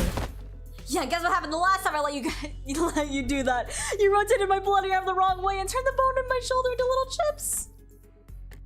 Don't sweat it. I can rewind that. By now, I've already grown used to the pain of rewinding the sinner's injuries. A dislocated shoulder shouldn't be a big deal. I have ought to ask thee, a clarification if thou wilt. Yeah? Dost thou recall how, as we battled the CORP's pin frame team, the foes have taken photographs of us? Uh-huh, and? They are those who were sent to identify and capture the one who hath violated a taboo, forsooth? As we stood in their path, 'tis no mystery why we had to come to blows, yet I find this most perplexing. Wherefore did they take so many photographs of us? Maybe they were taking photographs to report their locations? Recording footage is taboo in CORP, meaning they can't install security cameras here. Their only option was keeping a consistent record for tracking down a case or a person by photographs. Thine words hold water, yet... most puzzling, forsooth. For I recall that, from a certain point, they'd begun photographing us with a renewed obsession. Oh, hey, that sounds like a question for Marceau. Given how often I had to rely on the information Marceau had provided me in this mission, I've gotten enough practice on how to phrase my questions the right way and pull the answers I need from him. I couldn't get him to tell us his own judgment on matters, but since he seems to have a near photographic memory of what he's seen... Marceau, do you remember how many pictures of us the CORP staff took? I do. 56 times. That's a lot of pictures. You actually remember the exact number of times they shot us? I do. It's always neat seeing his memory in action. So did you get the chance to see which one of us got the most photographs taken? I did. Ooh, who is it? Who is it? Who is it, me? I make for a fine model if I do say so myself. No, it wasn't you. It was me. Huh? But why? I mean, what's the most statistically likely reason that it was you? It was at that moment that I heard the sound of pebbles crunching under boots approaching us, louder and louder. What the heck? NCORP. Oh, dang it, are you here because we beat up some of your guys? Well, listen here, we had to because of the distortion, see? It is as she says. The skirmish was an unfortunate consequence of combating the distortion phenomenon. Limbus Company provides a customer damage compensation program in case of such unforeseen events. Instead of engaging us in battle, please elect to contact the emergency response team at our headquarters as your first. Yes, we fully understand the circumstances surrounding the battle, and we intend to submit an expeditious request for damage compensation as you have recommended. But we are here on different business, so if you would be so kind as to let us speak. Different business? Marcel's getting arrested, isn't he?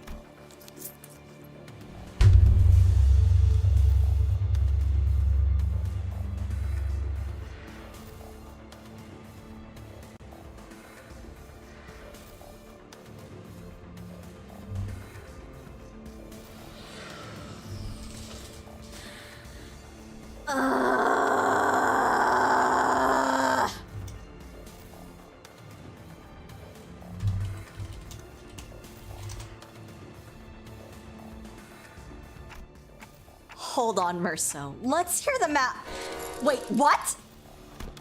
Merceau did not resist. He walked past us and joined the group of NCORP employees.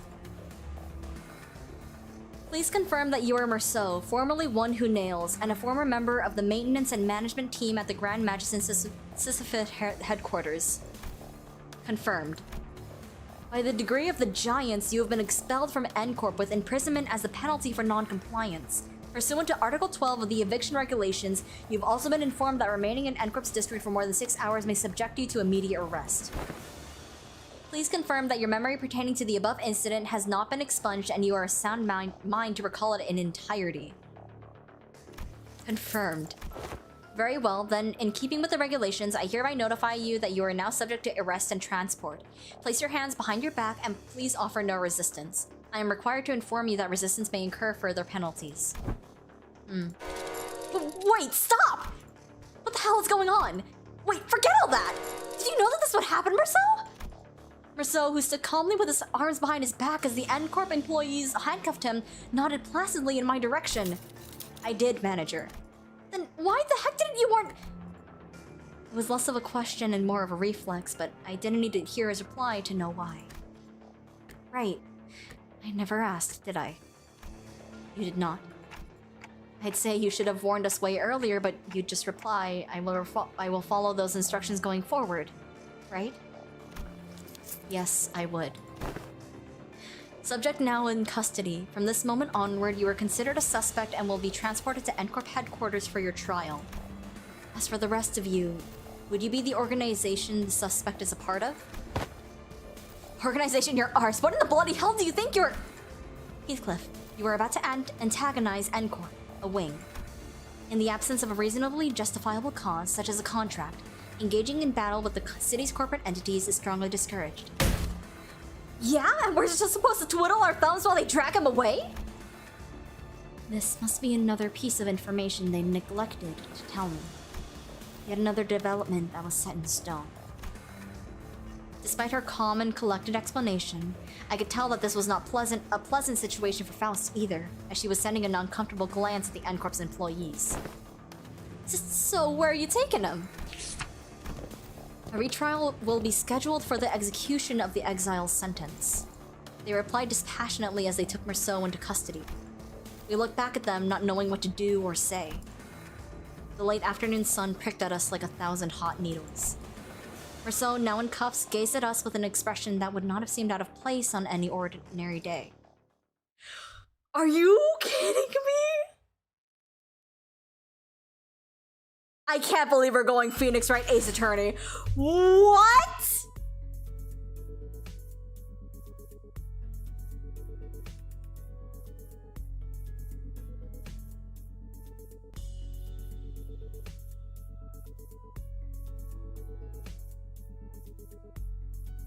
Exactly how it's described in The Stranger. Oh my god. Oh my god. August cannot come soon enough. What do you mean? What do you mean? What?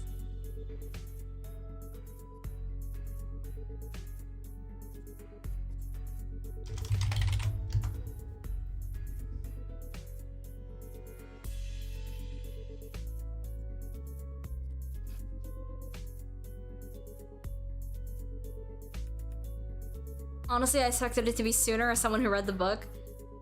I need to finish reading the book so bad. I need to finish reading it before Kanto 10 drops.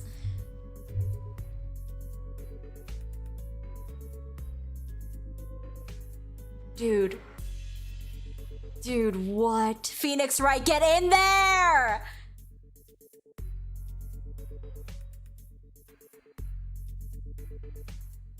I also want to mention this Intervallo was also important to note the ideas of projection. Camera flex projecting a mask onto yourself and placing yourself in a role. Oh, I see what you mean. The distortion is projecting your views on others. Yeah.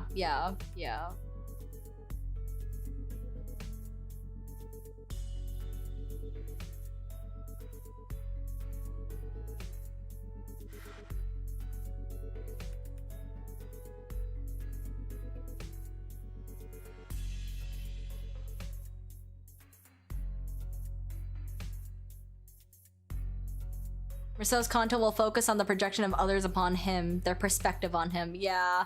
No, I see what you're putting down. Oh my god.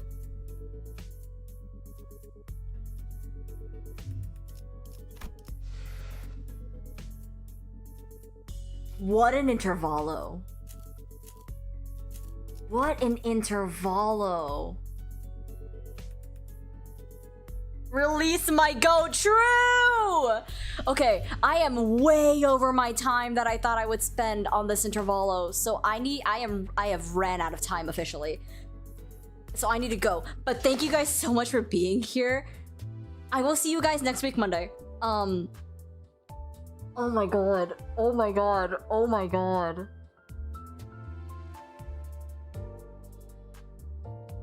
S-Corp, N-Corp, and K-Corp are probably allied. God, that is gonna suck.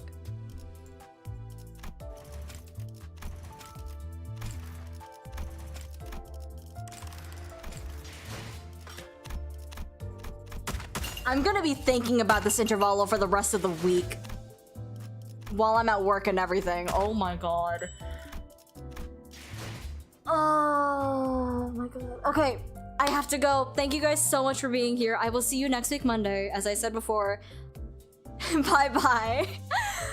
Oh my god, I'm genuinely gonna scream. What even?